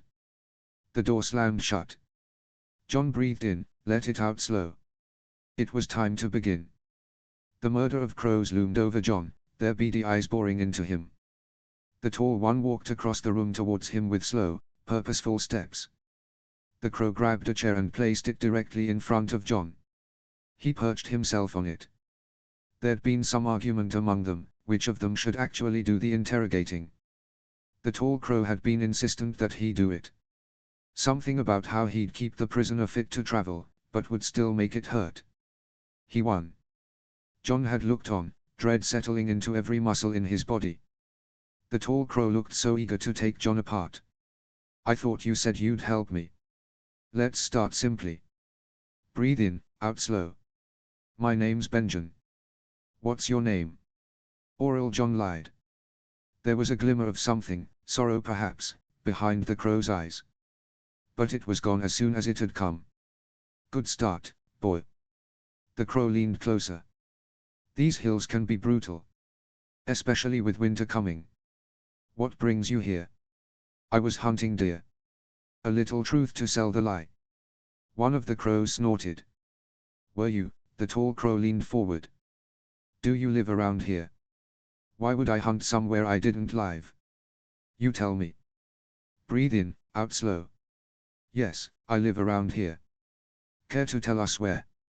What, so a bunch of ugly crows can pick through my things and steal them? Like we'd want your dirty furs and old bones, said the light-haired crow, leaning against the wall. John gestured around their shelter disdainfully, shackles clanking. I live in better than this hovel, Crow John spat. Is everyone in your order too stupid to build a proper hut? Fine talk from some cave-dwelling savage. Even a cave-dwelling savage can how pathetic you crows. This is off topic, the tall crow said. Where do you live? John glared at him. The crow leaning against the wall had been fuming, ready to start shouting. A few more words and he would have been ready to settle John with hectic punches instead of cold organized pain. But that was gone now. The light-haired crow was already calming. The tall dark-haired crow looked so smug. I thought you said you were going to help me. Breathe in, out slow. It's as this one says, I live in a cave in the hills with a bunch of dirty furs and old bones. The lie was obvious. But the tall crow simply nodded. We saw a path traveled by a few hundred wildlings nearby. Have you noticed any visitors in your hills? No. You've heard no voices. Seen no fires. Had no one stealing your kills? I said no already. Seems strange that you'd fail to notice such a large group in your territory. Well, I did see a great group of mammoths come through, they could have worn down your path. Those weren't mammoth tracks, boy, another crow rumbled. If you're too stupid to build a proper hut, seems obvious you'd get mammoth and man feet all confused. John grinned sharply. The tall crow answered him with a cold grin of his own. Marston, give me those sticks you were whittling. Another crow fetched something, several small thin rods, from a cloak pocket. Handed them to the tall crow. Do you know what these are, boy? Twigs. The crow's cold smile never faltered. I'm going to push these under your fingernails. I'm going to do it slowly. And slowly it will rip through the flesh between your finger and your nail. You might think this won't be too painful. It will. The tall crow was leaning forward, looked like he couldn't wait for John's screams. John felt a fool for ever having even considered this man would help him. His breathing was ragged. The metal of the shackles was cold against his wrists. There was a silent crow set in the corner of the room. He watched the tall one with distrust. Turn them against each other. So, tell me. Do you know anything about a large band of wildlings? Be brave. John set his jaw. No. The tall crow shifted back in his chair. John looked to the silent crow in the corner. Caught his eyes. But I know the other crows shouldn't truce. John never had the chance to finish this sentence, to plant seeds of mistrust between the crows. For the tall crow had closed the distance between them and hit John hard across the face. John tasted blood. The tall crow started to grab at John's hands, so John kicked out and swore and growled. The tall crow placed a hand over his mouth, and as John tried to bite at his fingers, he heard the slightest whisper in his ear. When I poke you, scream. Scream loud. John was confused, then felt the barest prick on his finger. For a moment, John felt disoriented. The tall crow wasn't driving the sticks under his nails, wasn't drawing blood. He'd twisted John's hand behind his back, out of sight of the others. He's pretending, John realized in a flash. He wants me to pretend too. The tall crow poked again, insistently, and John remembered he was supposed to be screaming.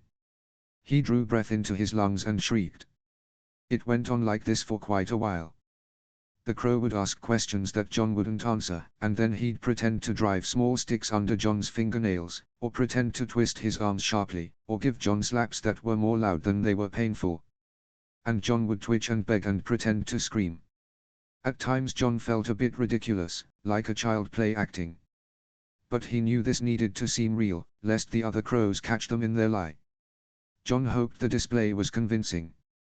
Somehow he doubted that Tormund or Grit or Mance would be fooled by such a thing. And the largely silent crow in the corner kept meeting John's eyes, as if searching to see if the pain was genuine. John had no idea why the tall crow, this Benjen, was doing this. Was deceiving his so-called brothers. But in the quiet moments, between his pretend tortures, John took long looks at him. Long dark hair, sharp face, dark eyes. He looks like me. When this thought came to John, his mind teetered on the edge of horror, revulsion. He looks like me. What if he's my? But John wouldn't let himself fully complete the thought. Later. That's for later. I have to get through this now. Even though his tortures were more fake than real, John still felt wrung dry. Voice hoarse from screaming, arms sore from being chained, injured hands still throbbing, no food or water. His face was covered in drying blood. For at one point, the tall crow had subtly cut John along his hairline as he pretended to bang John's face into the wall. The cut itself seemed very shallow, it had barely stung.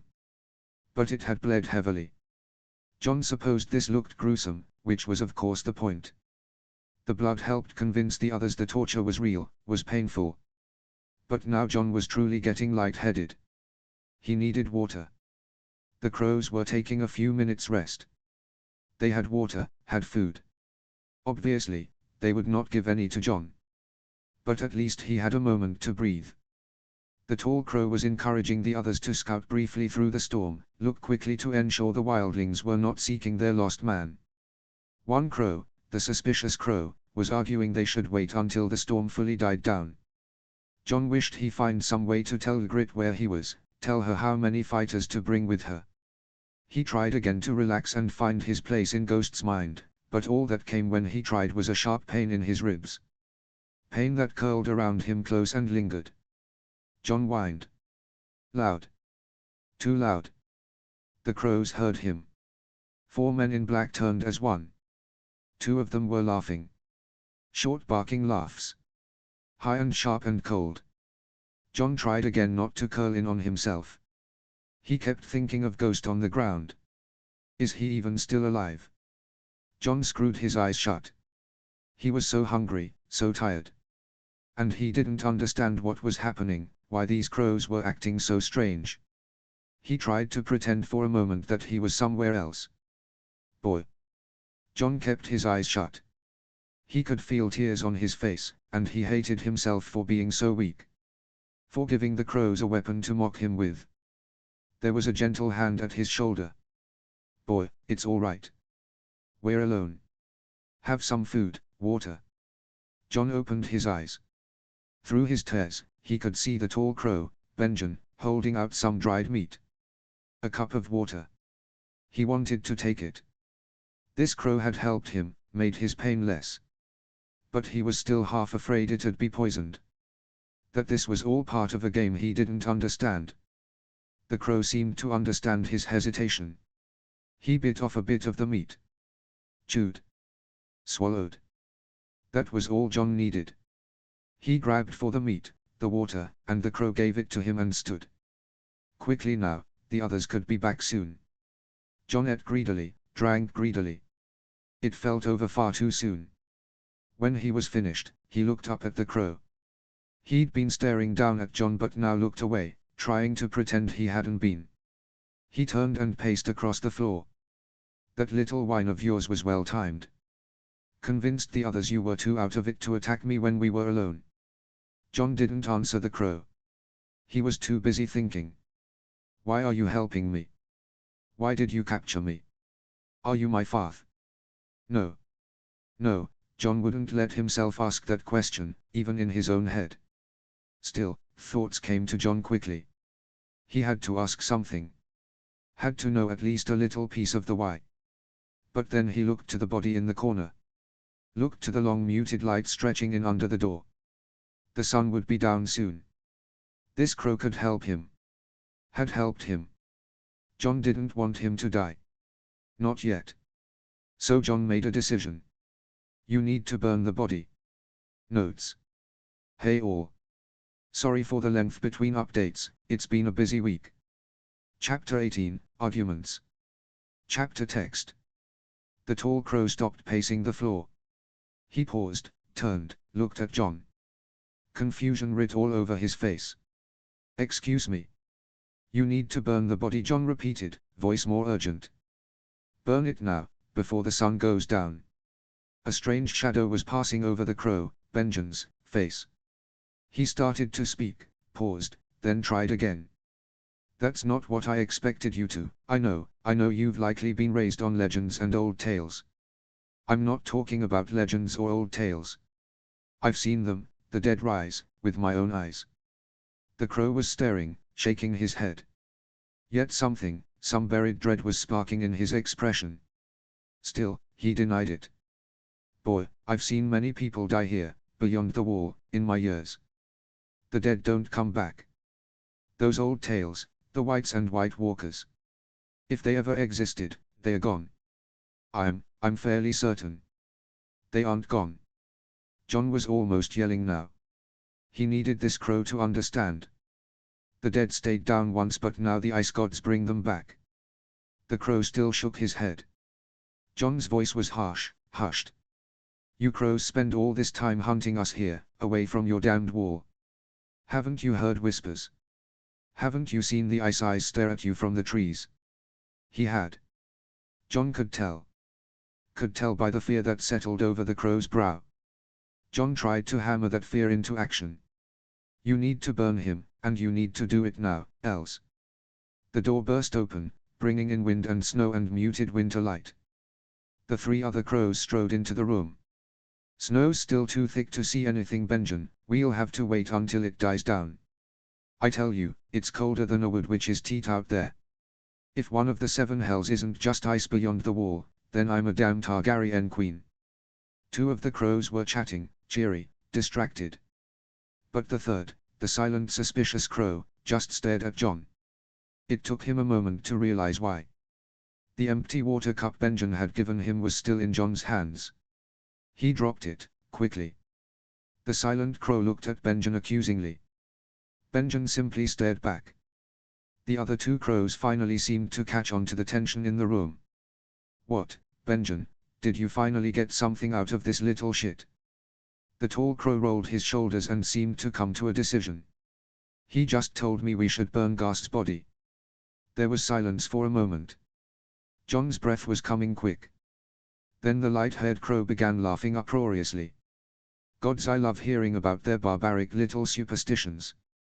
Have you ever heard that one they tell about how we're all great birds their gods plucked from the sky?" The crow flapped his arms around and cawed mockingly. His friend was laughing too. There was pain in the back of John's jaw as he ground his teeth together. The light-haired crow bent down, nose nearly touching John's own. John wondered if he could get close enough to bite it off. "Now listen, little savage. I'm sure you're very very afraid of ghosts and dead bodies. But here in the real. I agree with him." At Benjen's determined voice, the crows stopped laughing and stared at him. No one spoke. "I agree with him," the man continued finally. "We've all heard rumors of things rising beyond the wall. We all know that things here are not always just legends. Benjen, you can't be serious. Did you think giants or wargs were real when you were a child? Before you came to the wall? After the things we've all seen, we cannot afford to be cynical. We don't know all that's out there. We should burn the body, just to be safe." The light-haired crow looked up in disbelief. "Benjen, this is different than giants or wargs or odd stray magics. The dead don't come back. We know that.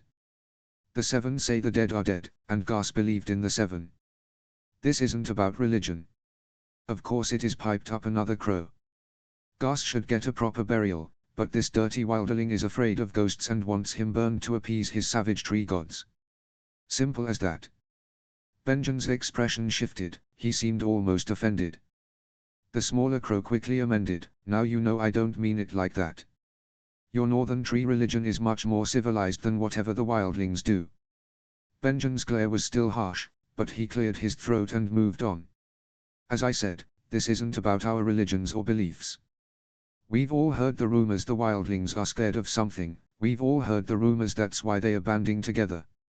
And the boy seemed truly terrified when he told me to burn the body. You don't get that kind of terror from old tales. I've had enough of this." A cold voice cut through the room. John looked up. The silent, suspicious crow had spoken at last.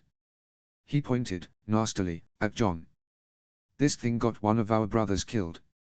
We let it live, supposedly for information. But what information has he given us?" The crows were silent. "All it's told us are some child's superstitions. Getting us all worked up about magic and nonsense. But it's not told us who it is, what clan it's with, where they are all going, what they plan to do, or anything fucking useful. I don't know why it's still breathing." No one spoke for a long moment. John tried to gulp his fear down. "Rian. I don't want to hear anything from you, Benjen. You've been going soft on it all day. You're first ranger, you should know better. Rian. I know it's got a pretty face. Maybe you think it's just a boy. But this thing would see us all dead if it had half a chance. You want it to talk, don't be so kind to it." The large crow rushed to John and yanked him up roughly by the front of his furs. John's wrists were pulled hard against his shackles. He could see only the crow's angry bloodshot eyes, smell only his stinking breath. John tried to be cold, fearless, as he stared back. The big crow had a knife out, suddenly. "Rian," he heard from somewhere, distantly. The voice sounded alarmed. But neither John nor the crow in front of him paid attention. "So what is it, beast?" the massive man ground out. "You got anything useful to say? Anything at all that will lead us to your stinking band of thieves?" John stared into his enemy's eyes. He'd never seen such hatred. The kind crow was forgotten. The body was forgotten. Let the dead take them all. It didn't matter, so long as the caravan was safe. So long as Ygritte was safe. Jon spat in the big crow's face. The man threw Jon onto the ground hard and did something with the knife, and suddenly there was pain in Jon's leg. There were blows then, at Jon's face. They rang through his skull, and there were yells and hands grabbing at them, and gods it hurt, and Jon couldn't be there anymore. Something snapped into place in Jon's head and suddenly he was somewhere else. His side ached and echoes of injury still rang through him, but he was warm, and the bedding was soft around his fur, and he was well fed. Uelda was there, rubbing his ears and singing an old lullaby. He turned his nose and breathed in the scent of home. He stayed there for a long time, half asleep, listless. Feeling a bit unreal. He didn't want to ever go.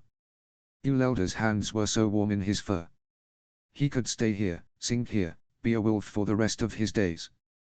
But there was something tugging in his ears, some noise that needed his attention. Screaming. It wasn't his own. Jon felt himself pulled away from home, away from safety, back into his body. He was lying on a cold floor. There was pain. It was dark. The crows were yelling something. None of them were touching him. Jon looked through bleary eyes. The crows were all crowded in the far side of the room. A dark shape approached them. Jon looked to the corner. The body was gone. So this was finally happening then. He should be more scared. But he was just so. Jon let out a long, tired breath.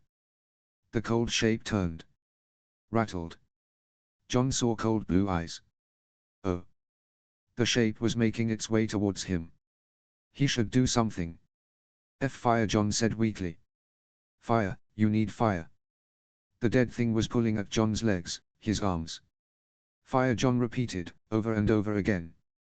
Could they hear him? Did they care? Fire, fire, fire. And then, fire was there. The thing was burning above him. Burning away. It felt warm. The body finally fell, truly dead. Jon breathed out again. He was so tired. The last thing he saw was a kind face and dark hair, cradling him in a warm lap. It was almost like home. Over the next few days, Jon drifted in and out of consciousness. He was a wolf sometimes, a chained man other times. He found he much preferred the wolf, but something in him wouldn't let his mind stay too long. The crows seemed in a sort of shock. Seeing a ridiculous old superstition come to life seemed to distract them from the caravan, from hurting Jon. They spoke in hushed tones often about what this meant, about what they should do. The kind crow, Benjen, helped tend Jon's wounds, gave him food and water. Apparently, it was he who set the dead creature ablaze, who saved Jon's life. Jon could tell the other crows disapproved. Especially the big, angry one who had stabbed Jon in the leg, had beaten his face. Jon brought a shackled hand to his swollen cheek. Apparently they were willing to leave Jon be, for now. Jon wasn't sure if this was because the kind crow was clearly some kind of leader and they were respecting his wishes, or if they were too awed by seeing the ice gods work to continue their tortures. It seemed unfair the dead man had not taken any of the crows with him. Even the injured crow, who had spent the vast majority of their time in this place asleep, seemed set to make a full recovery. Soon Jon would be more outnumbered than ever. But he had an ally now. Or at least, a kind of ally. Jon slid his eyes over to Benjen. The crow was crushing something in a bowl. He should try to find out this one's plans. Find out if they truly were to each other what Jon suspected they might be. For then maybe, just maybe, Jon could convince Benjen to set him free. It had been several days since the dead rose, and Jon felt more himself. His head had stopped ringing, he was staying awake longer and longer. He even thought he might be able to walk a bit, provided he used a stick. The crows, too, seemed more themselves, and were preparing to set out again, to travel. Jon pretended to sleep, ears sharp as he listened to their plans. We need to learn more, one was saying. This might be what took Royce and his rangers. We can't just leave them. We could ride to the Milkwater, follow the lead Craster gave us. That old pervert knows nothing, he'll say anything to keep himself comfortable. We should split up. That was Benjen. The boy might still have some information to give us, but traveling with him will be difficult. Yet we cannot stop this range, not yet. There is too much happening to fully turn back. I will take one of the horses and the boy back to Castle Black for further questioning, the rest of you will proceed on. Travel to the Milkwater, stop by our usual camps. Question whoever you can. Follow wildlings, listen to them. John did not dare to open his eyes to see how this was received. He was nervous that many of the crows planned to ride on west. But a few injured, weary crows, some on foot, were much less dangerous to the free folk than a strong mounted force of 6. What worried him more was Benjen's plan to take him to the Black Castle. John had been taught since childhood to fear that place, to never set foot within 50 leagues of it. It was a castle full of horror, of tortures for one such as him. John thought again of wise Mother Major, who went into that castle and never came out. But this crow had been kind to him. Surely once they were riding alone, John would be able to convince the crow to set him free. Let him go home, to Ygritte. And if he didn't, John could try to overpower him. There were noises from the crows, and John pulled his mind back to the present. They seemed to be agreeing with this plan, and John tried not to smile. He would likely be home soon, laughing with Tormund, safe in Ygritte's arms. I'll ride with you to Castle Black. John's stomach dropped. That was the angry crow. The one who'd stabbed John, beat him. Rian, I need you with the others, a good tracker. Jafar's near as good a tracker as I am. And with respect, you need me. You're too soft on that thing. We can all see it. If you don't let me go, it'll have slit your throat and run by the end of the first day. Rian the boy can barely walk. Benjen, I agree with Rian. I know that thing looks like a sweet boy, but you'll need more than one to handle it. There were noises of assent at this. John chanced a quick glance at the circle of crows. Benjen's mouth was set in a long, thin line. All right, he said. Rian, you'll ride with me. We'll prepare tomorrow, set out at first light the following day. John felt sick. He'd never be able to talk to this Benjen now. Not with the cruel crow there. And with his leg, his hands damaged, his odds of overpowering them both were low. John felt the despair take hold again. What if I never get away, what if I never see them again, what if I never see her again? The crows were toasting something, cheering something. Singing some song. John was in no mood to listen. He curled up and breathed in the cold dirt floor, using the scent to guide him somewhere else. He was in warm white fur, and he felt safe again. He was laying on someone. He scented home. But something was different, something smelled. There was long red hair below him. A familiar face. A crying face. The wolf's heart flipped. He whined a little. He licked at her tears, tried to wipe them away. Ygritte turned, and looked at the wolf, looked in his eyes, and she was laughing suddenly. It was beautiful. He licked at her face and snuggled into her warmth, and she was saying something. Words were hard for a wolf's ears, but they sounded like love. He'd get back to her, somehow. He'd bring himself home. Chapter 19, Fireside. Chapter text. The journey was dismal from the start. First there was the issue of the horse. John needed to ride, his leg was not up to heavy travel through snow. But most of the crows were upset that one of their precious remaining horses must be wasted on the vicious wilderling who'd killed most of their mounts in the first place. Furthermore, John had never actually ridden a horse before. The closest he'd come was being tied to one by the crows a few days before. The horse was huge and intimidating, and something in it hated John. The beast whinnied constantly whenever it was near him, tried to throw him more than once. And the hatred was mutual. Something about the horse made John nervous. He hated the size of it, hated those giant hooves. It was all John could do not to bare his teeth and growl. The various difficulties with getting John on the beast caused another round of debate amongst the crows about whether they should just kill John and be done with it. John had barely avoided a knife between his ribs, only Benjen's insistence had prevented the other crows from gutting him. Then there was the tedium and tension of the traveling itself. John had thought he'd find himself relieved when most of the men in black were finally gone. Thought he'd calmed by the more even numbers, by the knowledge he'd only have to slip past 2 crows rather than a whole handful. But at least the other crows had been full of chatter. As disgusting as John found most of their talk, it was something to listen to, something to distract John from his thoughts. When most of the crows left for the milk-water, only stony silence remained. The uneasiness between Benjen and the angry crow, Ryan, lay heavy in the air. They only spoke about essential business: who was keeping watch, who was fetching firewood, water. Ryan spent most of their time traveling glaring up at John, who glared right back.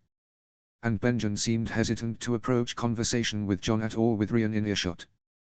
This resulted in days and days of hushed anger, where the sun seemed to take ages to go through the sky. John constantly thought of running, thought of taking off at night on foot or stealing the horse. But the horse didn't seem to want to obey him. It wouldn't have moved forward at all if Benjen hadn't led it. And John still could barely walk. He was not fast enough now to get away on foot. His best shot was that they'd run across some other free folk. John found constantly himself wishing for a village, a small camp, a stray hunter, anything. He kept his eyes wide, searching the tree line for smoke from fires, searching the ground for tracks. At night, he added too much wood to the cook fire at camp, stoking it large, trying to create a beacon. He hoped someone, anyone, would see them, would hear them. But the crows knew how to move through this land quietly. And the free folk knew to steer clear of them. John still wondered if he could convince Benjen to set him free. But he had no idea how to start that conversation. The only time John and Benjen were alone together were the late nights when Ryan took second watch. And for the first several days of the trip, Benjen bedded down immediately and let sleep claim him. John felt completely alone. So John spent his days in tense boredom, trying to ignore the pain from his various injuries. And he spent his nights drifting in Ghost's mind. He lived for those moments. Home again, cuddling with Grit, playing with Tormund. Sometimes others were there, like Aira or Ulelda, and it was so good to see them. To be at home. To feel safe. It became harder and harder to come back. He hated returning to his human body. Hated returning to the silence and the pain and the sense of hopelessness. He considered again simply sinking into Ghost and letting the wolf's mind claim him. But finally, on the fourth night of the journey, something changed. John had been enjoying the warmth of the grit against his fur when he was roughly pulled from Ghost by the sounds of loud footsteps. John jerked up, suddenly awake. Nothing to worry about. Just Benjen back from first watch, picking his way across the camp in the moonlight. John sighed, and lay back on his bedroll. Benjen lay down to sleep as well. There was a long stretching silence, and John was trying to find his way to the wolf again when... "You've seen them before." John woke a bit, confused. Unsure if the crow was addressing him. "Seen who?" he returned finally. "The dead." "Waking up like that? You told me you'd seen it before." Benjen's voice was quiet, questioning. The fire was crackling low. John shifted a bit in his bedroll. "Yes. A few times now." Benjen hummed. "How long has this been happening?" John paused, cautious. Why was he bringing this up now? After a long moment, Benjen sighed. "Apologies, boy. I'm not trying to interrogate you. I just, seeing that, it's been on my mind much the past few days." John turned, propping himself up on one elbow to look at the crow.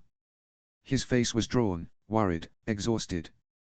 John had swore to tell the crows nothing. But Benjen had been mostly kind. And the ice god seemed to care little if a man was free folk or crow. This knowledge might actually be worthy of sharing. The first time was a few years ago, he began. "Several children in our camp went missing. We found them, dead, in the woods. Thought maybe a shadow cat had gotten them. Brought them back to camp so we could mourn them, bury them. But then the sun went down, and they started to move." He shuddered, remembering. One of them, little Uli, she'd been near cut in half. But still, she started to move. To walk towards us. They attacked any that approached them. Wouldn't stop if you stuck weapons in them. Only fire did it in the end. I still see them. When I sleep sometimes." Benjen stared at John, face grave. "I'm sorry you had to see such a thing, boy. You should never have been exposed to that. John huffed out a sad little laugh. No one should, I don't think. The crow didn't respond for a long time. John listened to the crackling fire, to the wind rustling through the trees. No, John finally heard. He looked back at Benjen. The crow was staring up at the stars, he seemed far away. No, they shouldn't. John turned back towards the fire, stared into the small flames. It's not the only time I've seen them. Just a few moons ago we had to fight a patrol who turned. John shivered thinking of Gleb's insides pouring from his stomach. I'd never seen them before, came Benjen's quiet voice. I've been at the wall nearly 20 years. Seen so many die. Sometimes I thought I saw something watching me through the trees. Cold eyes. But I'd never seen the dead rise before. A log shifted, the flames sparked. Elders say the ice gods used to only come hunt once a generation. But now they hunt us always, near every time the sun dips below the sky. Why? The crow's voice was surprisingly harsh. Why now? John had asked himself the same question many times over the last few moons. They're gods. Maybe it's not for us to know the why. The crow shifted uncomfortably. Boy, whatever these things are, they aren't gods. Gods are, well, gods. The old stories all say these things can be fought. They say our ancestors fought back. Defeated them. Built the wall to defend the realms of men from their return. John turned quickly, angrily. When he spoke, his voice was a shade too loud. What, the free folk aren't men then? It's all right for the ice gods to pick us off because the fat southern lords and winter kings are safe on the other side. The crow sighed. That's not what I meant, boy. I simply wanted to say that these things can perhaps be fought. Was just repeating lines from the old tales. But my words were poorly chosen, and I'm sorry. Some of the fight left John. He fell back in his bedroll and huffed. Our tales tell it different. And who's to say you can't fight the gods? The crow had seemingly no response to this, and they lay in silence for a long time. Tell me one, the crow said suddenly. Tell you one what? A wilderling tale of the fight against your ice gods. John was surprised. Why? The crow's eyes were shining in the firelight. When I was a lad, I loved those stories. Old Nan, who looked after us, used to tell grand tales of fighting White Walkers. I could listen to her stories for hours. When I got a little older, my father gifted me a giant old book from some maester who collected all the different legends of the Long Night from different cultures. The crow smiled, a bit sadly. It was one of the reasons I wanted to join the watch. But there were no stories in the book from beyond the wall. I've never heard how the wildlings speak of it. John settled in his furs, curious. I didn't know anyone else told tales about the ice gods. Thought it was just us. The crow's smile grew a little warmer. How about this then? We'll trade. You tell me yours, and I'll tell you an old tale of the Long Night from somewhere else. John was curious. Curious to hear what other people said of the great heroes he'd heard tell of his whole life. He nodded and sat up a little, trying to get the fire to cast the right sort of shadows on his face. There once was a man so arrogant, he called himself the King of Winter. John told the story as best he could. He knew he was no match for Tormund in storytelling, and he didn't want to be so loud so as to get the attention of the other crow on patrol. But he tried to tell the story well, pitch the words up and down in the right places, give a sense of the oldness of it, the importance of it. He spoke of the War of Winter, of the free people. Of Agror the Lightbringer who drew his spear of fire from the heavens to bring the fight to an end. For much of it, Benjen seemed intrigued, even impressed. But as the story shifted to tales of the wall and the crows and the craven king named Stark, his expression changed. John almost stopped at one point, thinking perhaps it was foolish to tell a crow how they were painted in free folk legends, but Benjen gestured for him to continue. When he finished, the crow looked at John for a long moment. That's quite a tale, he said finally. We know that you crows aren't really birds plucked from the sky. That's just how the story goes. John said a bit lamely. The crow smiled. It didn't meet his eyes. I imagine you do. You told the tale well, boy. He sighed. Well, time for my end of it, I suppose. Benjen told a version of the story from a people he called the Rhoynar. It told of freezing waters and dying crops, of a cold that spread and spread until a hero convinced all the children of the River Rhone, the Crab King and the Old Man and many others, to join together in a secret song that brought light and warmth back to the world. The crow was distracted in the telling, but John still enjoyed the story. He thought it sounded sweet, all these heroes joined together to save the world with a song. The stars were starting to fade from the sky by the time Benjen finished, and they decided to try to get at least an hour's rest before they needed to wake for the day's traveling. But just as sleep tugged at John's eyes, he heard Benjen say, "In your story, there was more about the Starks than I expected." John yawned, eyes still closed. "The Winter Kings built the wall. It's them that trapped the free folk, and them that keep the free folk trapped. The Starks haven't been kings for a long time. Winter Lords then, same thing." There was a long silence. Then, "Good night, Auril." "Home." John hummed, half asleep, confused. He heard the crow shift. "Auril. You said that was your name back in the hills. When I was asking you questions." "Oh. Shit." He'd forgotten. Another sigh. "You were lying." "Of course." Benjen sounded surprisingly disappointed. John weighed his options. It was, again, stupidity to give a crow anything. And maybe he'd already said too much, about the ice gods and the dead he'd fought. But this crow had saved his life. Surely he owed him at least a name. John opened his eyes. "Don't tell the other crow, but it's John. My name's John."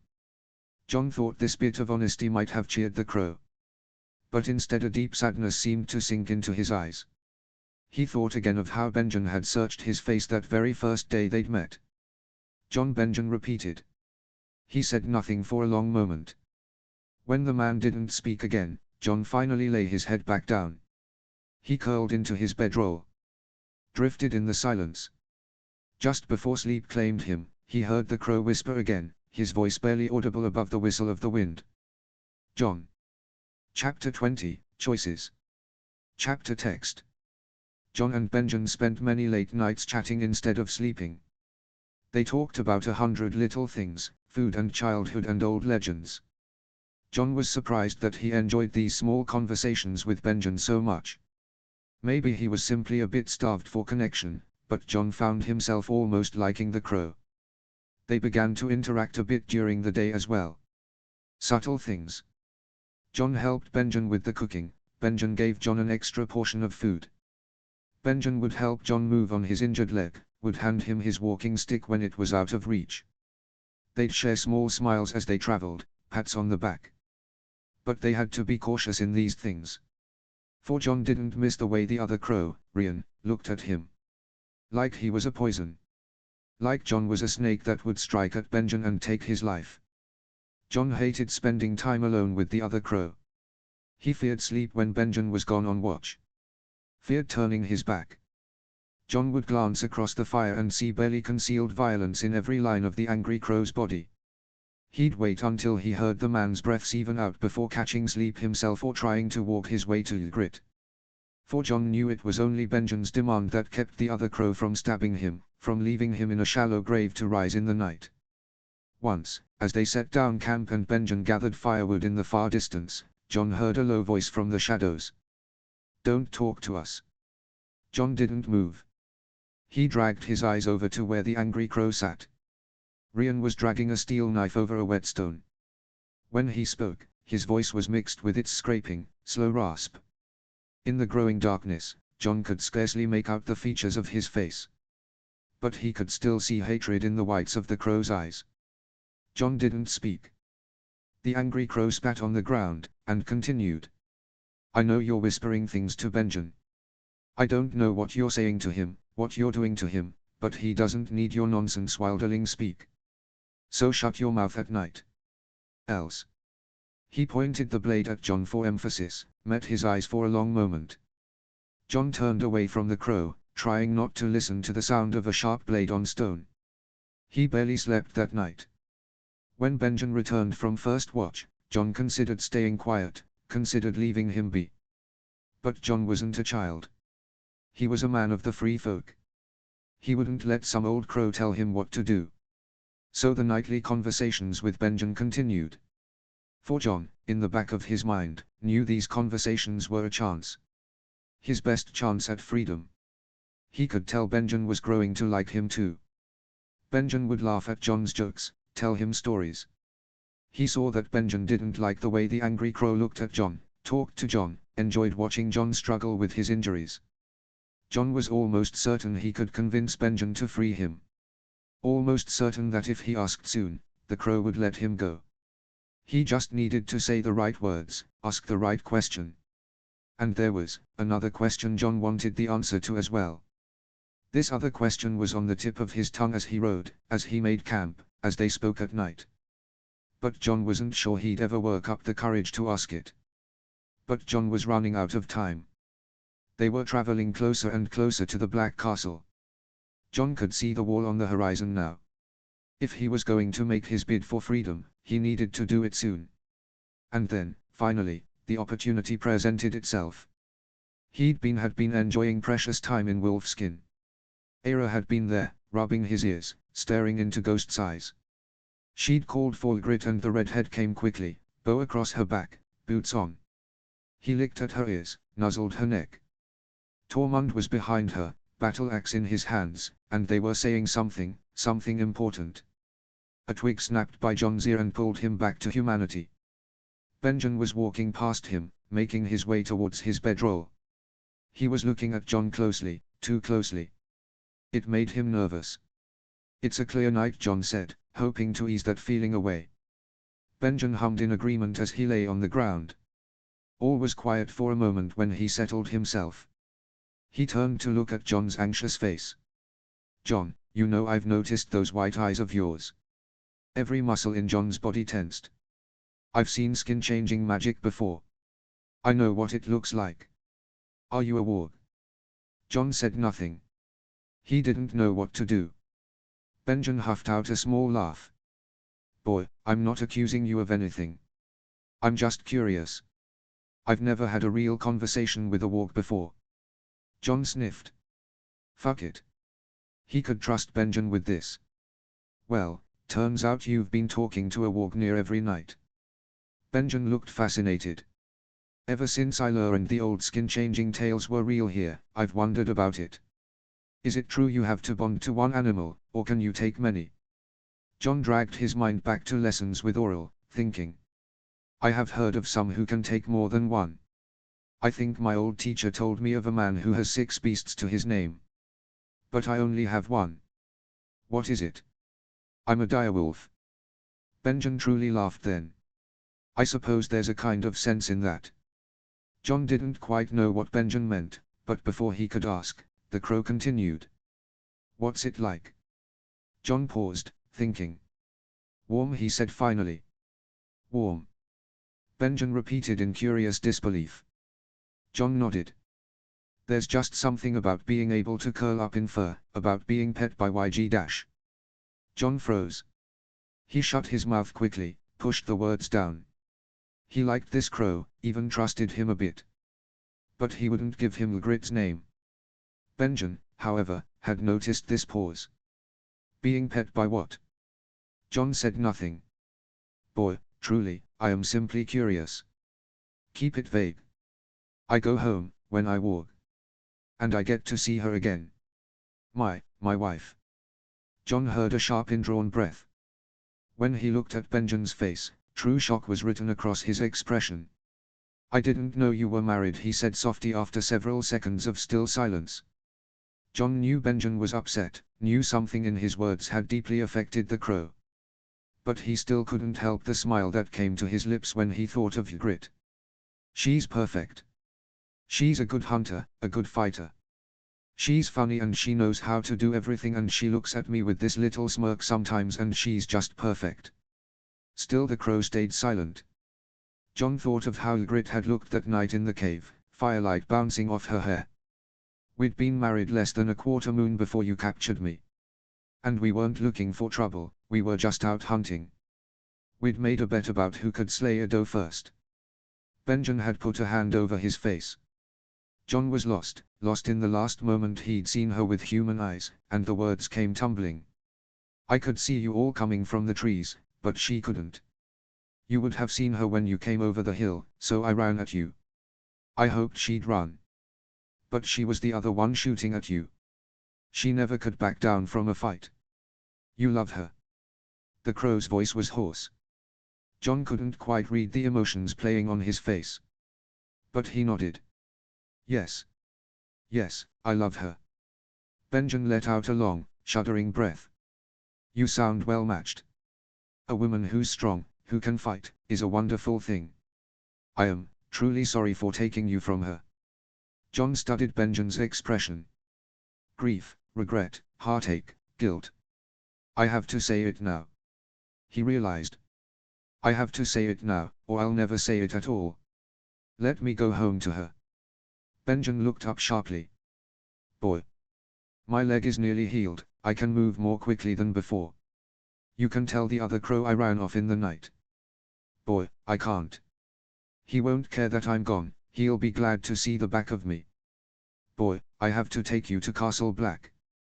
John paused, frustrated. Why?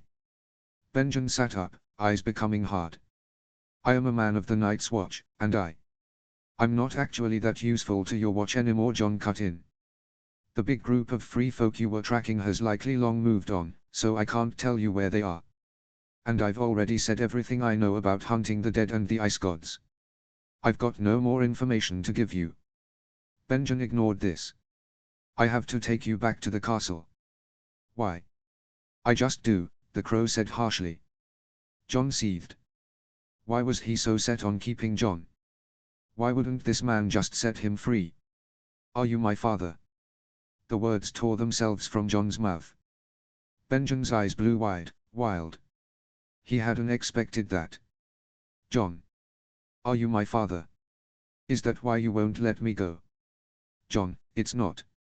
You looked at me, in the woods, all those moons ago. Saw something in my face. I can explain. You kept me alive.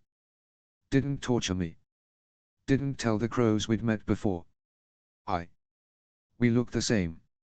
Benjamin seemed to deflate at this. He took a long, low breath. He got to his feet and walked over to John.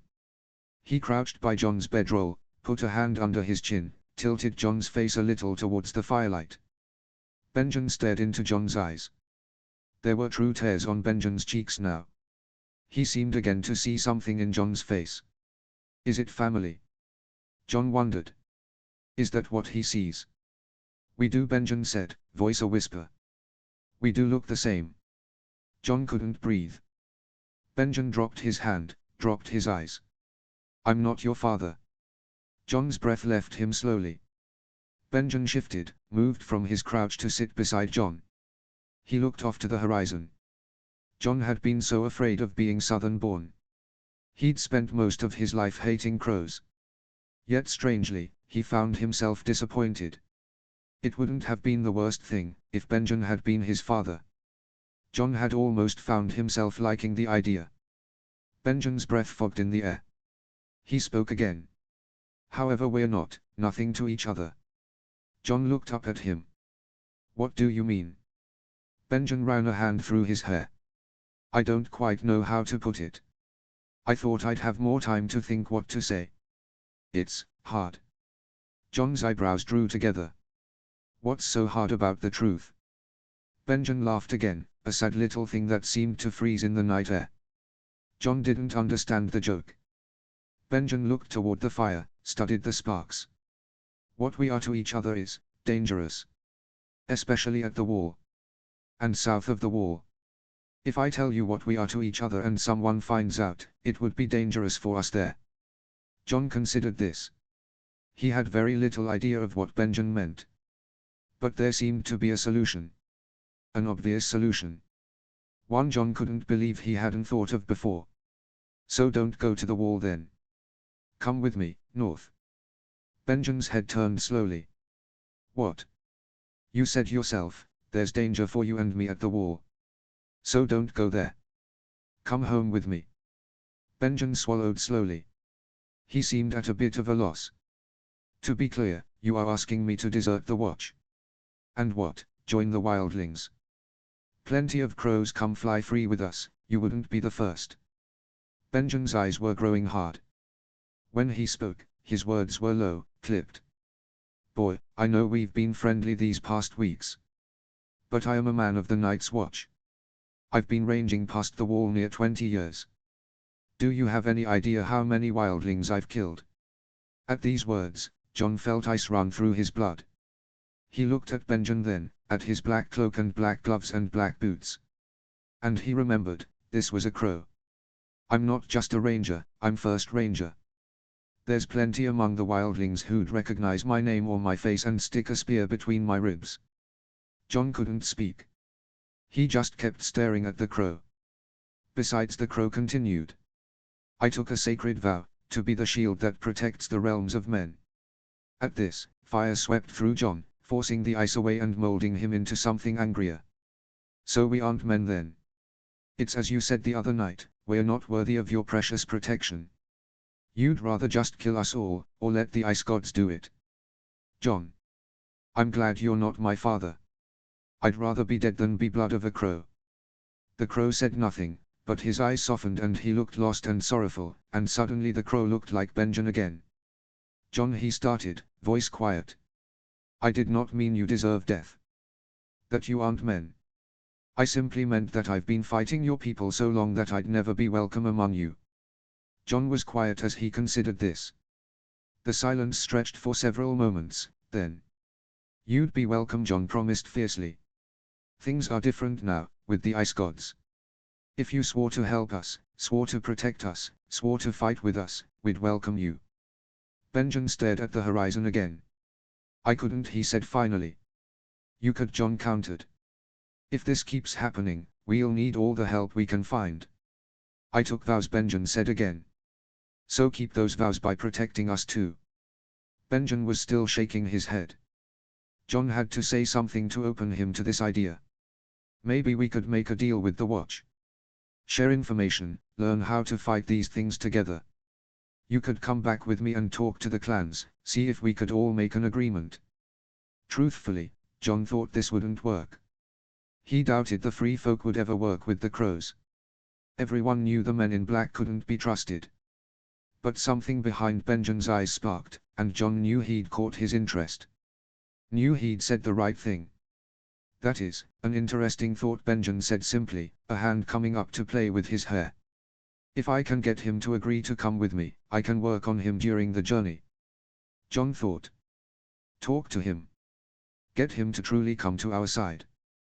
Despite his harsh words a few minutes before, despite the black he wore, despite the blood he had spilled in the past, John was suddenly certain. Certain that such a man didn't belong with the crows. John could see Benjamin in furs with braided hair, a battle axe at his side. He'd be good at being free folk. Let me think on this, Benjamin was saying. If this really is the old enemies of legend returned, we might need unexpected allies.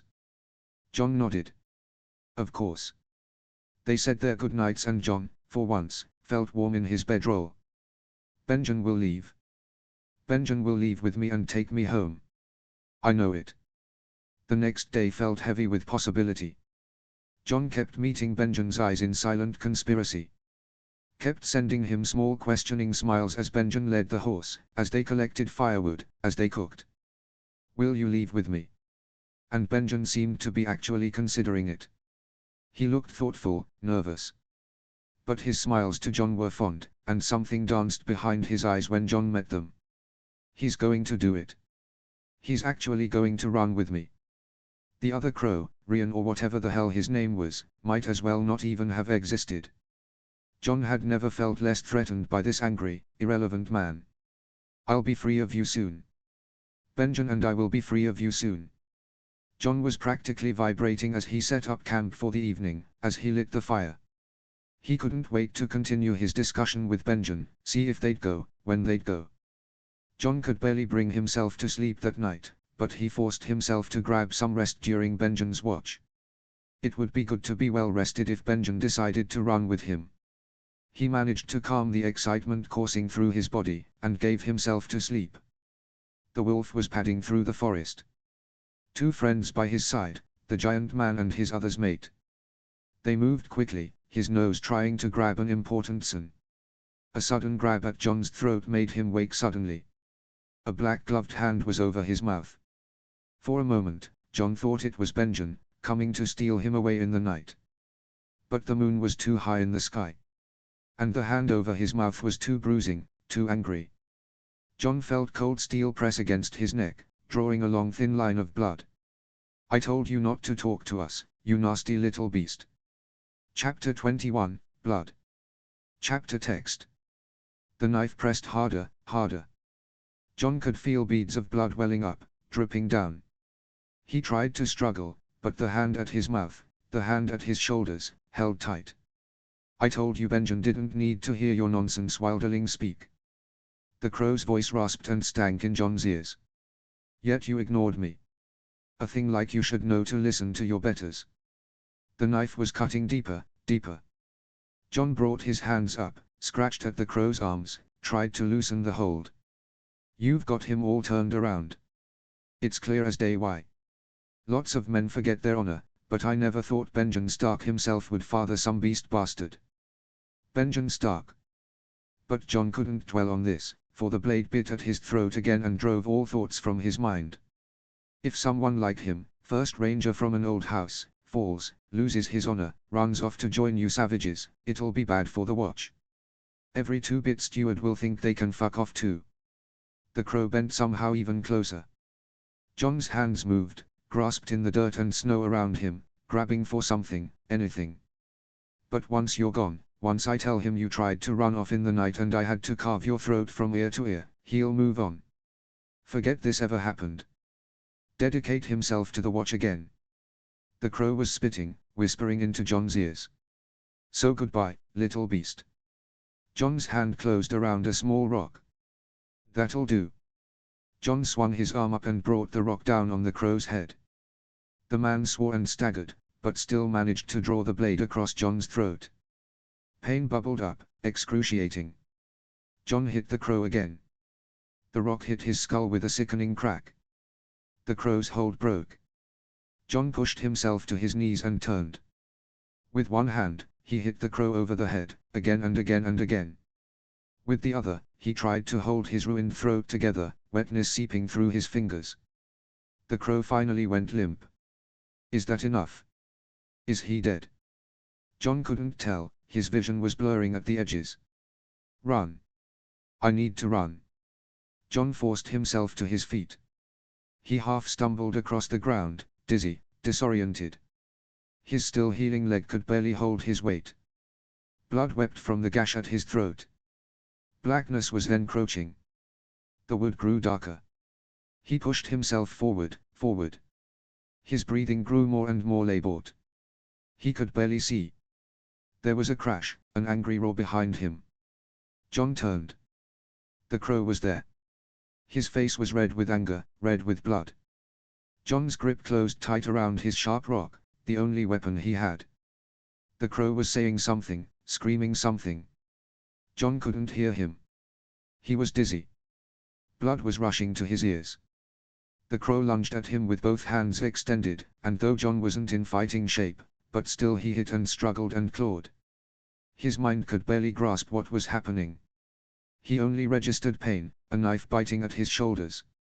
He grabbed the hilt, forced it back. Heard a scream that wasn't his own.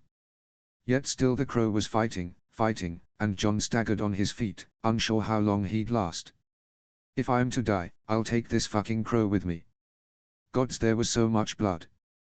John's legs gave out from under him, the darkness tugged at the edge of his eyes, and the crow stood over him with an awful grin. John thought this might be it. "I wish Ygritte was here. I wish Mance was here." A glint at the corner of his eye. The knife had fallen to the snow, and John lunged for it. So did the crow, and he got to it first. The crow closed the knife in his hand and that horrible bloody face loomed over John with an awful laugh. A blade exploded through the crow's chest. Red soaked the snow. The man looked down, surprised, before falling. There was a shape above him. John tried to make it out, his sight fading. It was Benjen. He stood above John, red sword in his hand. He looked afraid. He was shouting John's name from far away. John fell into darkness. For a long time, John had no sense of where he was. Sometimes he'd hear the hooves of a horse at full gallop, the rush of the wind. He'd slit his eyes open and see snow and ice racing past, and a massive cold line swallowing the horizon. He'd feel a warm bedroll at night and hear whispered sorrowful apologies from a kind voice. Other times he walked on four paws with Tormund and Ygritte as they hunted through the wood, tracked hoofprints and dead campfires. His nose was to the ground, and always he urged them faster, faster. They always seemed to be a step behind. And then there were stranger dreams, dreams of things long past and far away, things that had never happened and things that never would. He saw a pair of lovers under the branches of a weirwood tree, and a woman screaming in bed. He saw stags and dragons and wolves. He lived in dreams for an eternity. He turned and saw himself, but not, in tailored clothes with colors he'd never seen the like of, gold at his wrists, his neck, his head. Turned again and here was another John, in fine furs and steel armor with a long sword at his side. Turned again and there he was in cold crow colors, looking like a childhood nightmare.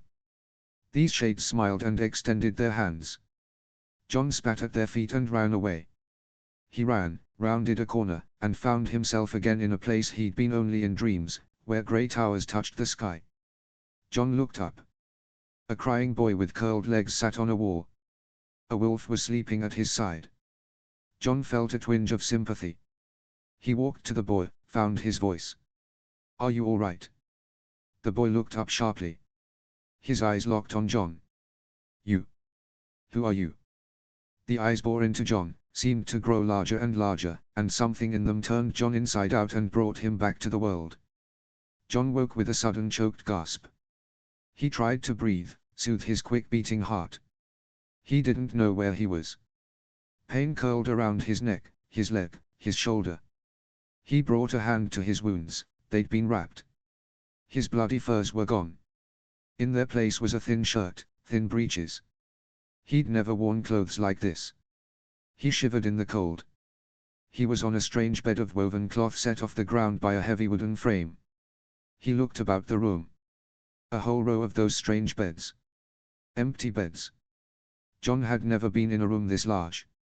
It was twice the size of the long house where the clan held council. Everything about this place was strange. Oh gods, where am I? A hollow dread was seizing John's stomach. A suspicion was starting to form. He hoped against hope that he was wrong. He forced through the pain and weakly tried to get up, find a door, a way out. It was then that he noticed the cold weight at his wrist. John looked down dreading, knowing what he'd see. His wrist was shackled to the bed, connected by a heavy iron chain. Despite his pain, his exhaustion, John pulled at the chain until his wrist was bloody, until the thick wood started to crack and splinter. In his panic, John was simply an animal in a trap. He had no plan, no thought, except get out, get out, get out. The noise of the chain clanking against the wood hammered against John's skull. How much longer until I can break it? Boy, what are you doing? John heard an old rusted voice behind him. He didn't look up, didn't stop. There are hundreds of men between you and any kind of escape, and I'd prefer you didn't injure yourself further. After all, I'll be the one treating you. John growled in frustration, whipped around to face the voice. An ancient man stood there, strangely dressed. He wore black. Where am I? John rasped, words scraping through his injured throat. Castle Black, the old man replied, and the world dropped from beneath John's feet. No. Free folk who came here never made it out alive. John turned to pull at his chain again, even more frantically. The old man was still talking, but John didn't hear him. Lucky that the cut across your throat was not too deep. Your vocal cords are intact. You have lost a lot of blood, however. There was another crack in the wood, and John pulled harder. Amazing that you managed to survive such an attack. We all thought the White Walkers dead and gone for thousands of years. If I hadn't heard it from Benjen himself. John stopped. He turned. Benjen. Benjen brought me here. His voice was made even more ragged by anger. The old man simply nodded. Rode in with you a few days past. Benjen brought me here. Some of the brothers were shocked of course that he rode in with you, but he assures us you have important information for the watch. And Benjen Stark's word is well valued here. Benjen Stark. Jon felt dead. Felt ruined. Felt like the dimmest idiot that had ever lived. How could I have trusted him? He turned and pulled at the chain again. Boy, if you keep doing that, I'll simply have to order you to be strapped to the bed. Shut up. Jon rasped. There were hot tears stinging at his cheeks. Blood was running down his wrists, staining the thin cloth at his sleeves. Faintly, Jon heard footsteps, more people entering the room. Weak though he was, it took 4 crows to strap Jon down. Benjen arrived not too long after they'd finished. Guilt was written on his face, but Jon turned his head and refused to look at him. Benjen's footsteps came to a stop by Jon's bedside. Jon heard the scrape of a chair on the stone floor and the creak of wood as Benjen sat. It was a long moment before Benjen started speaking. I'm sure that it was a shock to you when you woke up here, he began stiffly. I'm sorry they chained you, the Lord Commander insisted. Jon said nothing. And I'm sorry I wasn't here to explain when you woke up. I was in the middle of a long report. They didn't tell me you'd awoken until after I'd left. He said nothing. There was nothing to say to this crow. Jon heard a long, shuddering sigh. Jon, I'm sorry. Truly I am, Benjen said in a rush of emotion. Your throat was open, you were losing blood. I can treat minor wounds, but I'm no true healer. All of your wilderling healers, your wise women, have fled somewhere. There was no other option. If I hadn't rode hard for the wall, you'd be dead. I'd rather be dead. Jon thought. But he wouldn't say it aloud. He wouldn't give the crow the satisfaction of his voice. I promise, you won't be here long. The Lord Commander is concerned by my report, and I am certain in the face of the threat of the dead I can convince him to parley with your people. And when that happens, I'll be able to help you. As soon as I return You're leaving. Jon turned his head quickly, anger finally driving him to speak. Benjen winced at the rasp in his voice. You say you want to help me, but you're leaving me here alone. Benjen's voice was quick, insistent. Jon hated the sound of it. The Lord Commander wants me to give my report to the commanders at the other castles. They know me, trust me. It's the quickest way to make them understand, the quickest way to ensure their willingness to speak with your people. The journey is easy, just a ride along the base of the wall. I'll be back quickly. Jon turned away again. Jon, the Night's Watch treats their prisoners, brings them back to full health before making any decisions. And Maester Aemon assures me it'll be some time before you'll be healed. I'll be back before you've been released from the infirmary. And Maester Aemon will not mistreat you here, nor allow others to mistreat you. You'll never be a prison. Benjen halted as he looked at Jon's arms and legs, strapped to the bed. Well, at least, you'll never have to spend time in a cell. Jon felt his blood boiling under his skin. Jon, this situation, it's not what either of us wanted. Don't lie, Jon spat. You wanted me here from the start. Kept telling the other crows so. At first, yes, I did want to bring you back here with me. But having you here in chains, I have never wanted such a thing.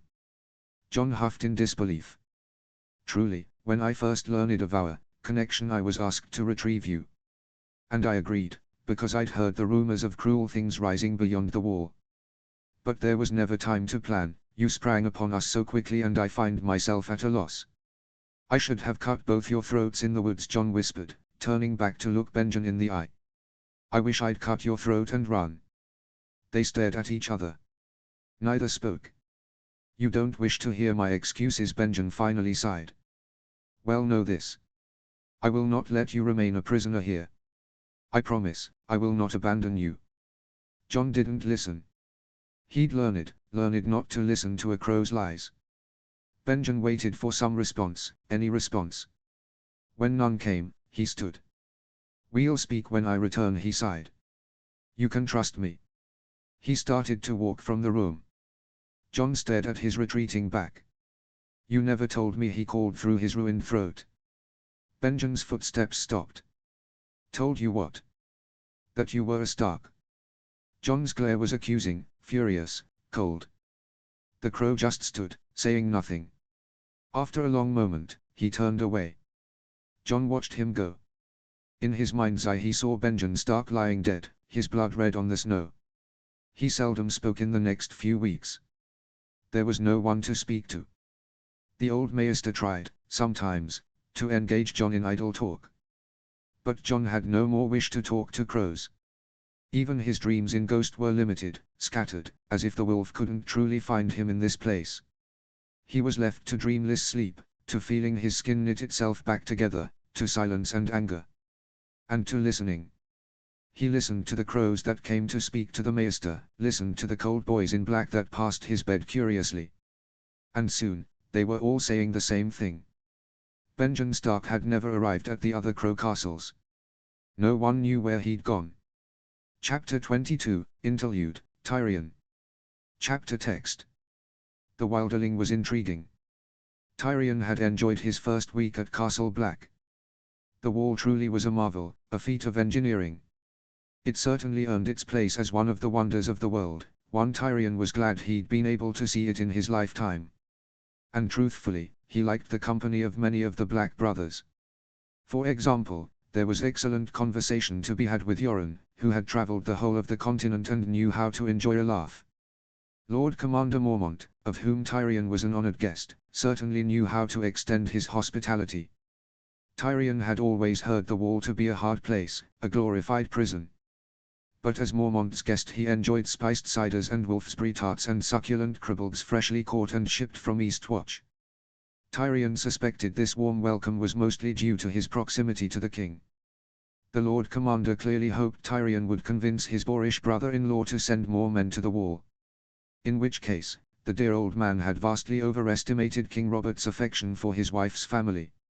Robert would sooner give up his throne to a Targaryen than listen to anything the imp had to say. Still, Tyrion would savor the food and mead and cider while he could. And he did have a certain respect for Lord Commander Mormont and the work he did here. He shaped criminals and outcasts into fighters, gave them a sort of purpose. And they were better men for it. Most of the Black brothers had been quite kind, laughing mightily at Tyrion's japes and jokes. There were a few who despised his very presence. Sir Alistair Thorne seemed to have a permanent sneer on his face, and self-serious Benjen Stark took Tyrion's gentle teasing as a personal affront to his honor. But in truth, that made the teasing much more fun. Tyrion had enjoyed baiting him. So yes, Tyrion had quite liked his first week at the wall. But as 1 week slowly became 2 weeks, 3 weeks, a month, 2, Tyrion found himself a bit bored. The wall's immense height had lost its novelty, the company became a bit stale, and Tyrion found himself missing good Dornish wine. And dear gods, the constant penetrating cold was truly beginning to bend his senses. He did find some warmth and good reading in Castle Black's immense library. But it was crumbling more than bit and seemed rarely attended. Tyrion was looking forward to his journey home. He planned to share the road with Yoren when he traveled back to the capital, and Tyrion counted the moments until their departure arrived. Mormont kept trying to trap him in a black coat, and Tyrion was worried if he stayed too long, the old man might manage to do it. But then Benjen Stark rode back into Castle Black like demons from all 7 hells were at his back, a blood-soaked wilderling over his saddle and a wild story at his lips. And the monotony had broken into true excitement. Stark claimed he'd seen the dead rise, claimed old ice monsters of legend were returning. Tyrion honestly had trouble taking this story seriously. It sounded, well, truly mad. Like something out of a child's tale. The cold really did drive men to insanity, it seemed. He'd teased Stark about finding giant ice spiders in the snow. If the tall man's expression had been anything to go by, Tyrion was lucky to have escaped that conversation with his head. He chuckled at the memory. The bizarre arrival had set off a flurry of activity in the castle. People whispered, told old stories they'd heard at their nursemaids' knees. The officers were all offering outlandish battle plans on how to fight dead things if they did, in fact, exist. And the Lord Commander grew quite serious. Tyrion's departure was delayed a few days more so he could fully update the king when he returned to the capital. Which again, was doubtful to happen, but seemed to ease old Mormont's mind a bit. Most of all, people wanted to see the wilderling. Many of the men in this castle had never spent time beyond the wall, never actually met the fabled tribesman the watch was dedicated to fighting. There was constant hushed chatter about this fearsome creature. Rumor had it that he'd broken clean through the iron chain that held him and had to be forced down by 12 men, that he didn't speak a word but growled and hissed, that he'd bitten Maester Eamon's ear clean off. The rumors doubled in both number and color after Benjen went missing. He seemed to have, mysteriously, rode off into the edge of the haunted forest instead of straight for the Shadow Tower, and had vanished. There were all sorts of fanciful conspiracies, how this wicked wild thing had enchanted Benjen to make him forget his vows, how he was in league with woods witches, how he was a walk from the old tales and seized control of Benjen's horse. The theories of why were increasingly bizarre as well, ranging from offering Benjen as a blood sacrifice for the old gods to luring Benjen as the next meal for his fellow savages to feast upon. Tyrion was looking at this truly terrible magic cannibal beast now, with some amusement. For all the excitement, all the stories, this creature looked for all the world like a miserable boy. True, he was strapped down to the bed, so perhaps he did contain a touch of this wildness the brothers spoke of. But his beard was still light, there was a slight lingering childhood chubbiness to his cheeks, and his face carried a petulant expression common to those under 20 who felt they'd been terribly wronged. Which, to be fair, he was a prisoner. But that was beside the point. This entire situation was perfect proof of an opinion Tyrion had long held.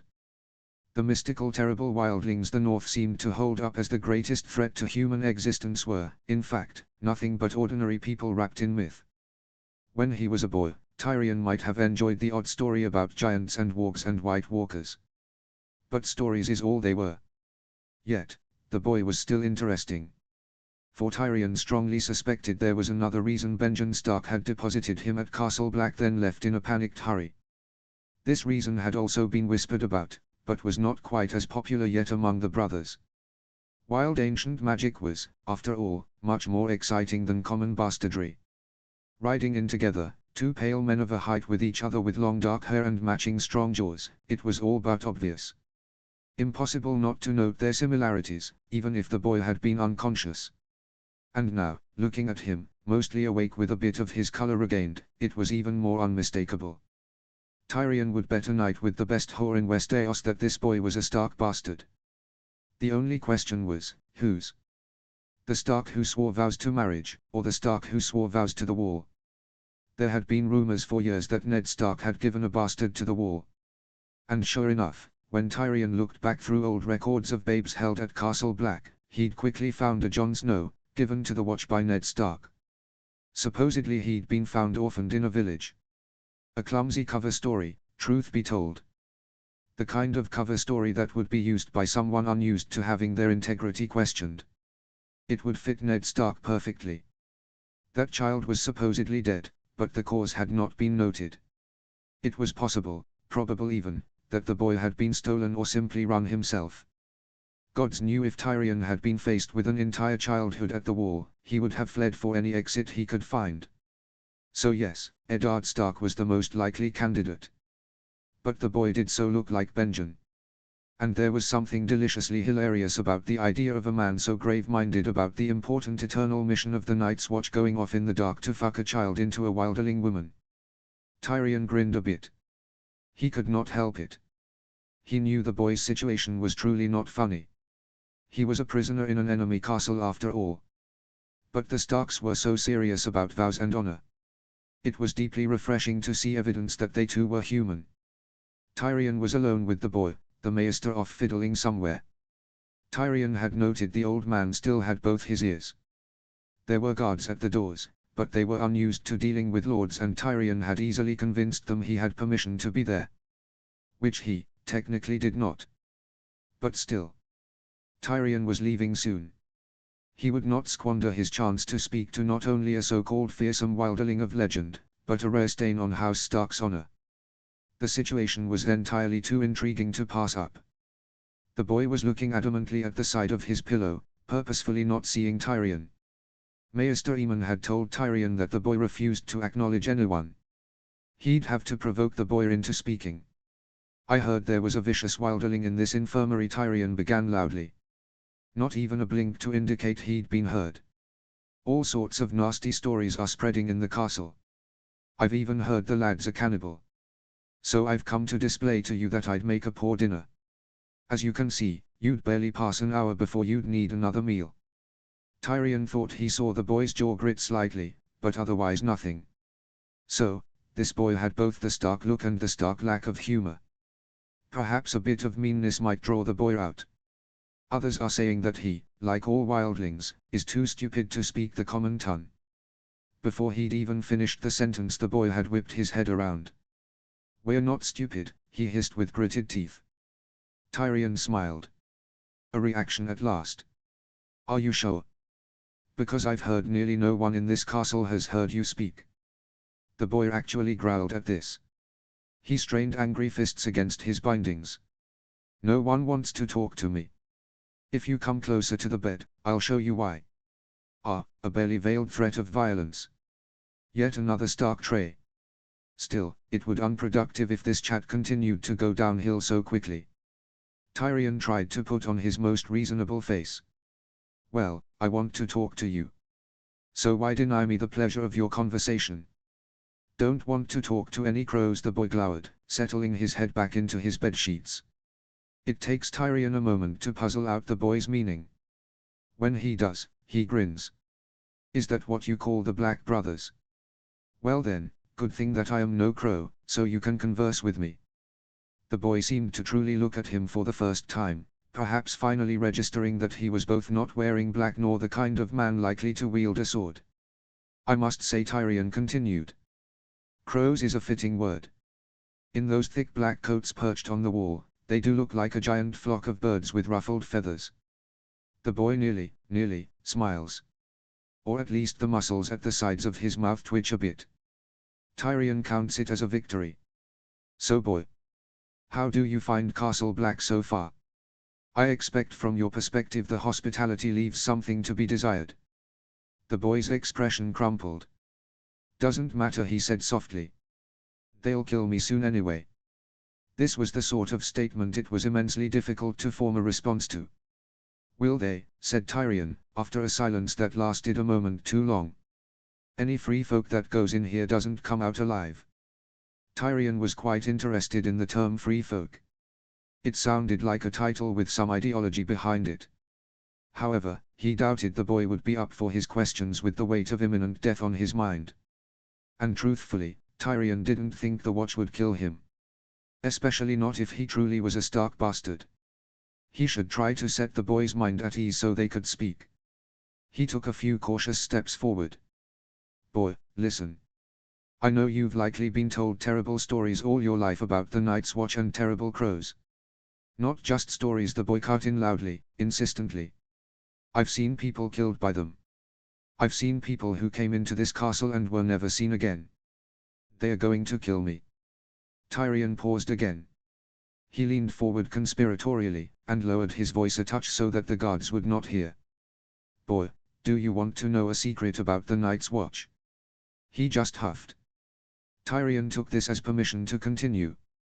"The Night's Watch is a shadow of what it once was. Undermanned, made up more of thieves and rapers forced into service than knights or fighters. The experienced warriors who do find themselves here have generally disgraced themselves or made some terrible error. Do you know what that means?" Clearly, he didn't. He just stared at Tyrion. A bit slow on the uptake. It was maddening how much Stark was in this boy. "It means that they can be a bit poor at strategy. Lot of different viewpoints, many from people who don't quite know what they are talking about, butting heads constantly. There are some clear thinkers here, the Lord Commander for one. But to my eyes, the Watch as a whole seems a bit chaotic and indecisive, especially in times of great uncertainty. And when Benjen Stark rode in with you and a mad story about the dead coming back to life, well, that kicked off a time of great uncertainty." The boy was listening now, a sharp focus in his eye that Tyrion had not expected.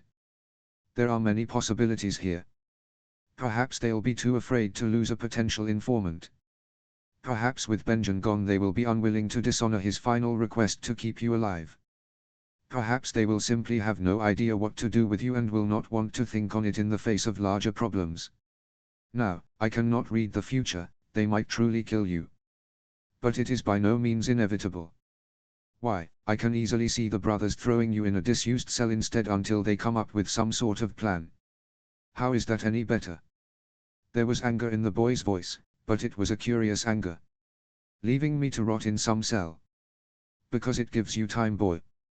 Time to change your position, improve your circumstances, plot for something better. As long as you're alive and you have time, you have a chance. The boy seemed to actually consider this advice. A muted sort of hope was sparking behind his eyes.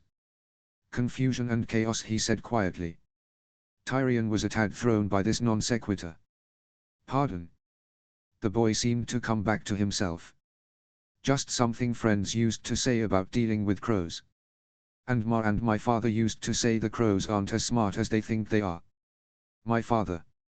Well, that was a disappointing phrase. Perhaps this boy was not a bastard after all. Though perhaps he could be speaking of some sort of adoptive father. Tyrion did not know wildling custom. Well, your father sounds like an interesting man. Now, I will say it's important not to underestimate your opponents. But keep your mind open to new possibilities. And never succumb to thoughts of the supposed inevitability of your own death. That leeches the hope from you. And you need hope to keep going, keep planning. The boy suddenly looked at Tyrion sharply. Why are you telling me this? You're a Kneeler, Kneelers hate us. Don't you want the crows to kill me? A fair question. Despite his situation, the boy could keep a clear head. Tyrion found himself almost impressed. Perhaps I should wish for your death. You are a vicious wildling after all. But, given your injuries and your miserable situation, you seem quite broken at the moment.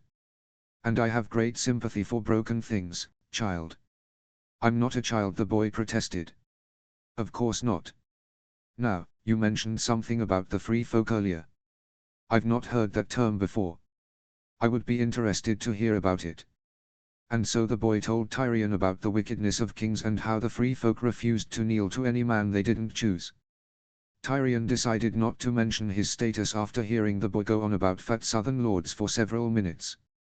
But the boy's sheer distaste for inferior kings was amusing. It was almost as if the wildling had met Robert personally. These free folk had an intriguing philosophy, to be sure. Primitive, but passionate. Tyrion decided he would seek out reading about cultures beyond the wall as soon as he returned home. Eventually, the guards at the door began to get restless, perhaps finally suspecting Tyrion should not be here. One of them called out across the large room, asking how much longer Tyrion would be. Best not to press his luck. It was time to go. Well, I certainly enjoyed my conversation with you, boy. But it seems I must leave. I don't expect we'll see each other again, so let me just say, in all earnestness, good luck. The boy almost looked disappointed to see him go. He looked as stoic and serious as someone strapped down to a bed could manage. Tyrion looked again at the boy's eyes then, and his jaw, and his hair. And he had to know. This might confuse or spook the boy a bit, but he'd take the chance. He leant to the boy, voice quiet. It was wonderful to meet you, Jon. Shock filled the boy's eyes. He stammered. I'm not. His name is Jon. He's Ned Stark's bastard. I was right. Under his inner delight, Tyrion felt a bit guilty for startling the boy, and tried to soothe him. Don't worry. I have my sources, but none of them are crows. I won't tell them your name, boy. He still looked truly bewildered, almost afraid. Tyrion had perhaps gone too far. But that wasn't to be helped now. Tyrion patted Jon on one constricted arm. Remember to have hope, my boy. Nothing is inevitable. Tyrion turned and left the room. The guard seemed relieved once he stepped through the doors. Perhaps it had been cruel to drop that on the boy, but Tyrion still felt nearly giddy with this new information. Honorable, serious, though Ned Stark had a bastard he'd abandoned at the wall. And that bastard had grown to be a wildling. The Warden of the North, Hand of the King, had a wildling bastard. Yes, this had been an excellent trip to the wall. Chapter 23, Interlude, varies. Chapter text. It was incredible, Varys mused, how much people trusted wax seals. Wax was easily melted, reformed, reshaped. Copying the stamp of a castle's sigil was laughably easy. Yet people trusted the privacy of unbroken seals as if only the gods themselves could cut through wax. When truly, anyone could read whichever private messages they pleased. So long as they had some basic supplies, a steady hand, and the ear of the right person in the rookery. Varys, of course, had all three. Which is how he had come to read this message, sealed with the black wax of the Night's Watch. It was not unusual for King's Landing to receive correspondence from the Wall. But it was unusual for that correspondence to be personal. And the message on his desk was personal indeed. From Benjen Stark to his brother Eddard, the new hand of the king. So Varys, of course, intercepted it. It was his duty, as Master of Whisperers, to learn what kind of man the new hand was. Especially given what one of his little birds had recently overheard. Varys read the message again. It was brief, written in a precise and elegant hand befitting of a great lord's son. A wilding was captured and brought to the Wall. After reflection, I returned to my previous belief that wildlings belong beyond the Wall. I plan to return him to his people. Short, somewhat terse, and confusing without context. Why would a brother of the Night's Watch write his family about a rather mundane occurrence at the Wall? Why would he mention his plans? It was the sort of message that only made sense if one had been privy to a prior conversation. And it just so happened, Varys was. He had nearly thought his little bird was mistaken when they came to him with information from Winterfell. The Starks were a great house, but not a scheming one. They seldom caused worry. He still kept spies in the North Seat, but they had little to report. So when he had heard that Benjen, Eddard, and Catelyn Stark had held a secret meeting in Lord Stark's chambers during the dead of night, Varys was intrigued. And though his bird had only managed to snatch a few words through the walls, those words only left him further intrigued. The Starks spoke of forcing a wilderling to take the Black. They spoke of the old rumors of Eddard Stark's supposed bastard at the Wall. And most interestingly, they spoke of hunting down lost Targaryens. This last had truly surprised Varys, an unusual experience for him. The Starks were the last people in the Seven Kingdoms he expected to be Targaryen loyalists, given that they had been King Robert's most enthusiastic supporters during the war. And though a blind man could see Eddard was deeply frustrated with the king, he still did not seem the type to betray an old friend. No, Ned was not trying to unseat Robert. Which forced Varys to explore other explanations. The one that jumped out was so obvious, he cursed himself for not having seen it before. Rumors of Ned Stark's bastard at the Wall began soon after Robert's rebellion ended. Ned Stark was not the type to break marriage vows. After speaking to his little bird, Varys had written Castle Black's Maester for records on all children kept at the Night's Watch for the past 20 years. And he had indeed found a Jon Snow in the copy Aemon sent along, given up by Ned Stark the very year the rebellion ended. Just the right amount of time after Prince Rhaegar had absconded with Lyanna Stark. Varys had always found the manner of Lyanna Stark's death suspicious. A bed of blood was entirely too vague. He'd long suspected that perhaps she'd borne a babe with Prince Rhaegar. He had frequently wondered what could have happened to such a child, and always arrived at the most likely conclusion. That it had been murdered by Baratheon and Stark soldiers in the cradle, and they simply chose not to announce it. After all, child slaying rarely went over well in the songs. But now it seemed not only did this child survive, it likely still lived, beyond the Wall.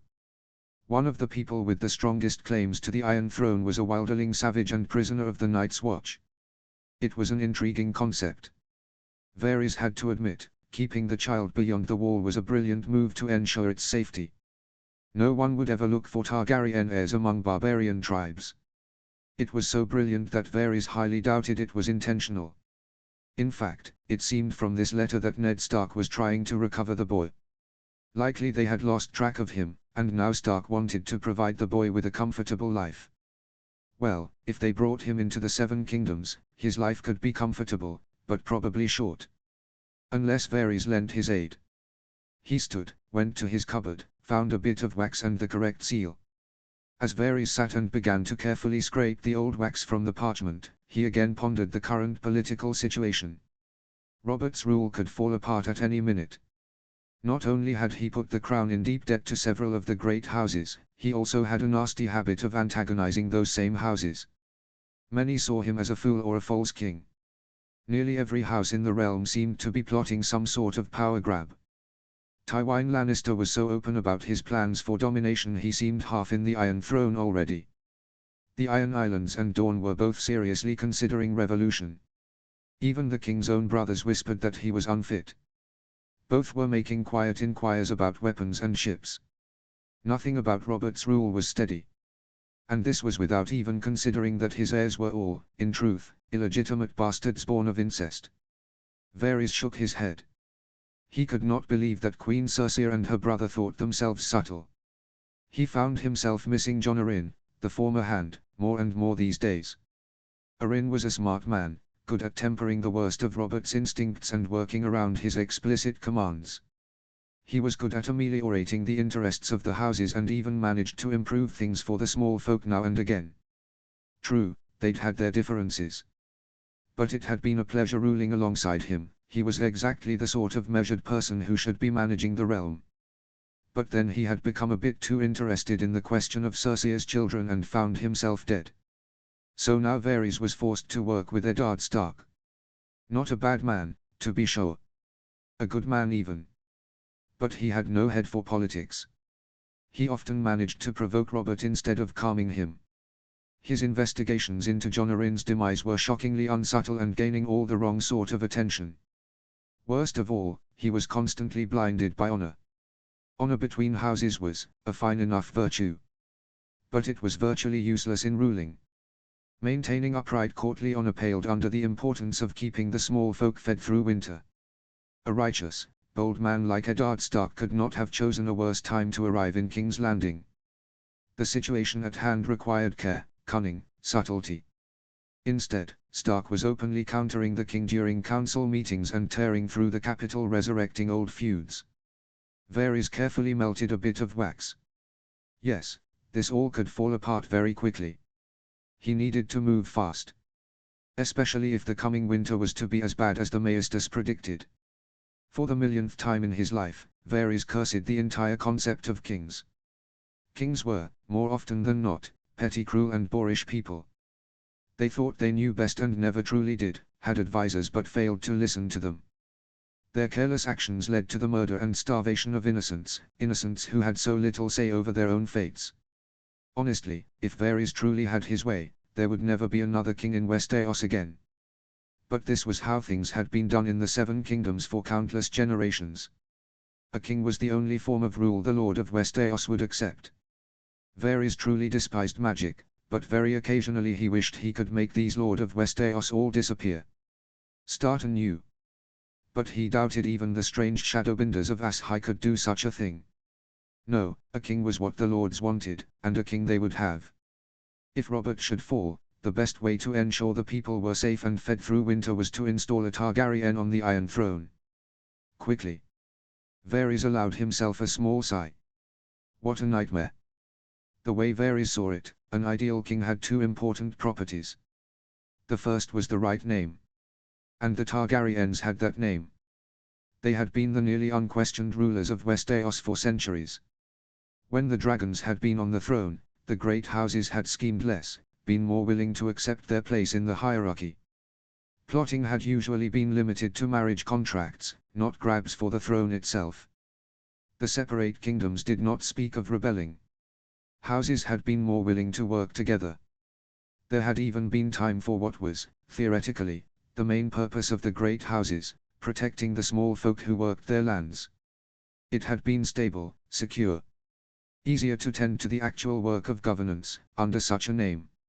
If Robert's rule were to fail, his son's bastardry revealed, and another Targaryen were to arrive with a claim before the other houses could get themselves in order, Varys was sure most would accept it. Would see Robert and his rule as a strange hiccup in an otherwise unbroken Targaryen line. There was however, a problem with House Targaryen. The Targaryens themselves. Targaryens tended to be quick to anger, violent, impulsive. There was that old saying. Every time a Targaryen is born, the gods toss a coin and the world holds its breath to see how it will land. Madness or greatness? Truthfully, Varys thought the ratio of madness in the Targaryen household was far higher than that quote implied. For centuries, they had burned people alive as punishment. Aerys had happily brought the practice back and earned his name as the Mad King. Even those considered sane, like Rhaegar, tended to be prone to bizarre whims and bad choices.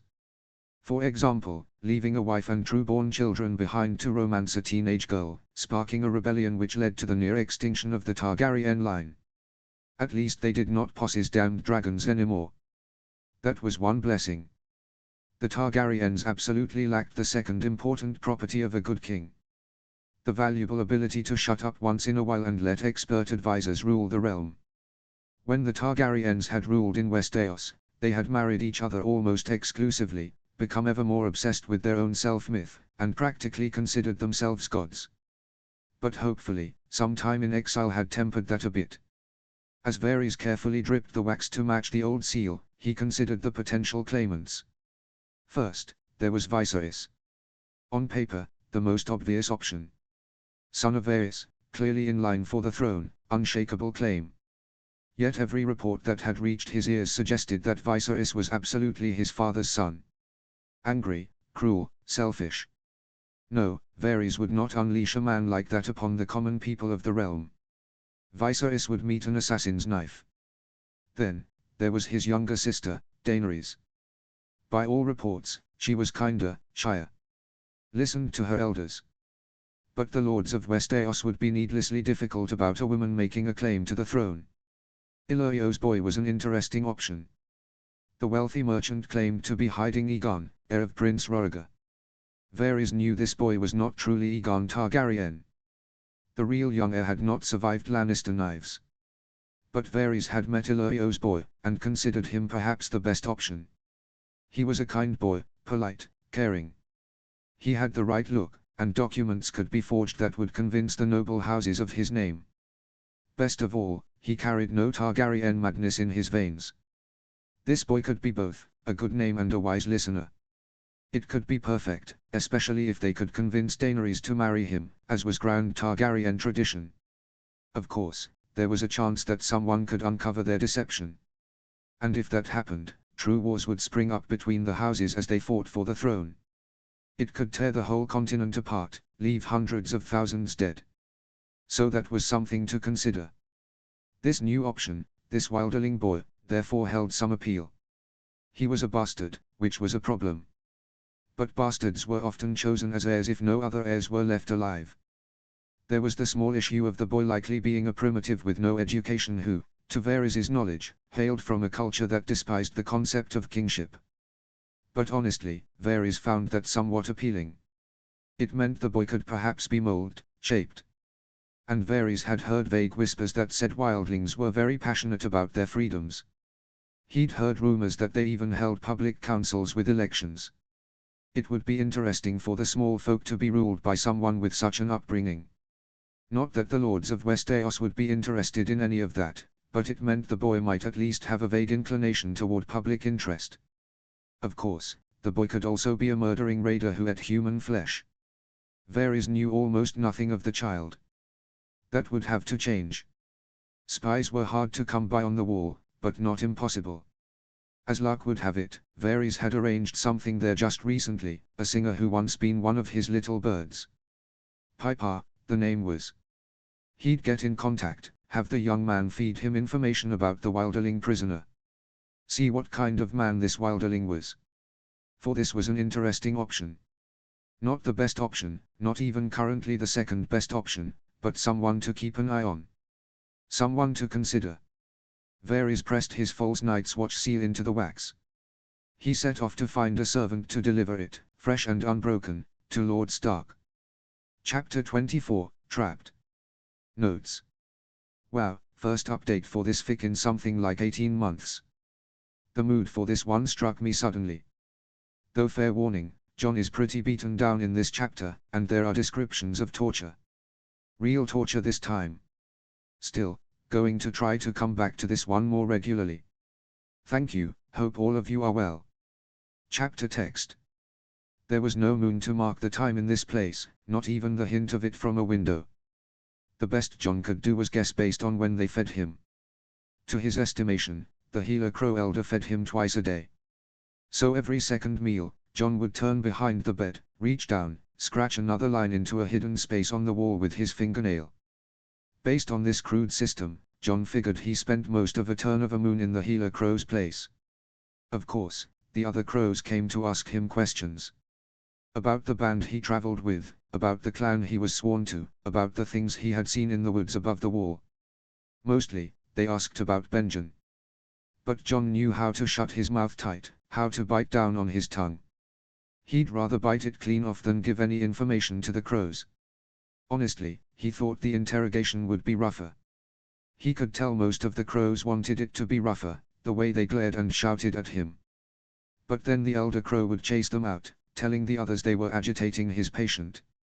It was heartening to see that even crows respected their elders. It meant that, at least on some level, they were human. Which meant that maybe the strange little man who'd come to see him was right. Maybe they'd be too confused to kill him. Of course, John knew he didn't have much time. He knew that as soon as his injuries were healed, the crows would have to decide what to do with him. So he tried to plan. After those first few days strapped down, they'd left his arms free, though his ankle was chained. So John dug a thin slice of wood out of the bed frame, tried his best to pick the lock lashing him to this bed. But his lockpick had quickly been discovered, and John spent at least 3 days strapped down again, unable to even mark time on his wall. So then John tried a different tactic. He told the crow healer his legs were going numb, that he feared he'd lose his ability to walk. To his surprise, the elder crow agreed, said he needed to get up and walk for circulation. John hated lying to an elder, but he thought since he was a crow elder it was probably all right. To his surprise, the elder had trusted him, had opened the chain, freed him. And there had been some truth after all to the tale about John's legs going numb, for it took him a long while to stand without shaking. But the moment he was able to, he ran the best he could. He'd barely made it out of the room before a crow was on him, hobbling an ankle, battering him across the face. John tried his best to fight back, but found himself quickly overwhelmed. The elder crow had looked smug when they brought him back to bed. "Learned your lesson, have you?" he'd said, grim look on his face. That's why the old man had trusted him, John realized. He knew John wouldn't get far. There were guards everywhere, and John was too weak to fight. Were they keeping him weak, John wondered, to make him a better captive? That time, he spent at least 5 days strapped down. John's mind whirred constantly with new escape plans and possibilities. Yet every single one seemed doomed for failure. He had no allies, no idea where in the Black Castle he was being held. He didn't know how many crows there were or where they were stationed as guards. Hells, unless he broke the bed apart to make a spear, he didn't even have any weapons. There were no tools for him to make use of here. He wished Ygritte was here. Or Tormund. Or Mance. Any one of them would have been able to think of something clever. But he had to try. He had to think of something. However, the gods of the free folk weren't with him. Perhaps they couldn't see him in this crow place. For soon, too soon, John ran out of time. The crow elder said he was healed enough to move. And John's life changed for the worse. The cell they kept him in was dark and damp. Here, there was not even a hint of the sun, a hint of when he'd arrived or how long he'd been trapped here. He was fed infrequently.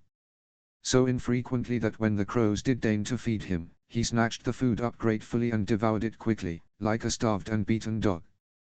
He hated himself for it. But the worst part of his cell was that crows would come to visit. The first day he'd been in this cell, one had come to see him. Had introduced himself even. Thorn, John remembered. The crow had told John the healer had helped him, because the healer had taken a vow to help the injured. But that healing was over now. And now, John was in Thorn's care. Questions were asked cruelly now. They held his head under water in shallow buckets to nearly drown him, pulling him out right before the point of death. They drove pins under his nail beds, into the soles of his feet.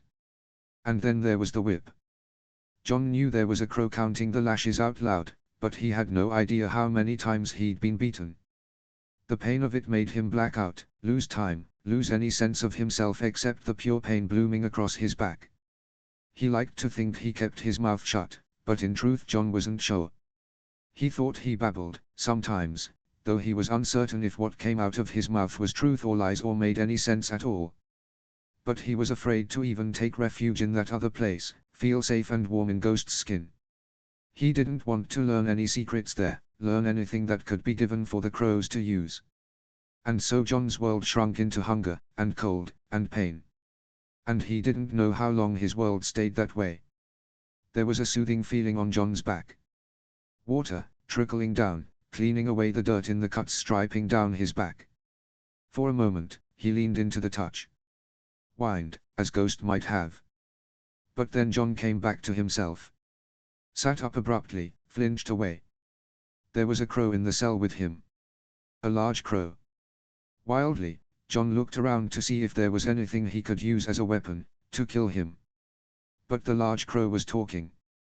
It took John a long minute to register the words.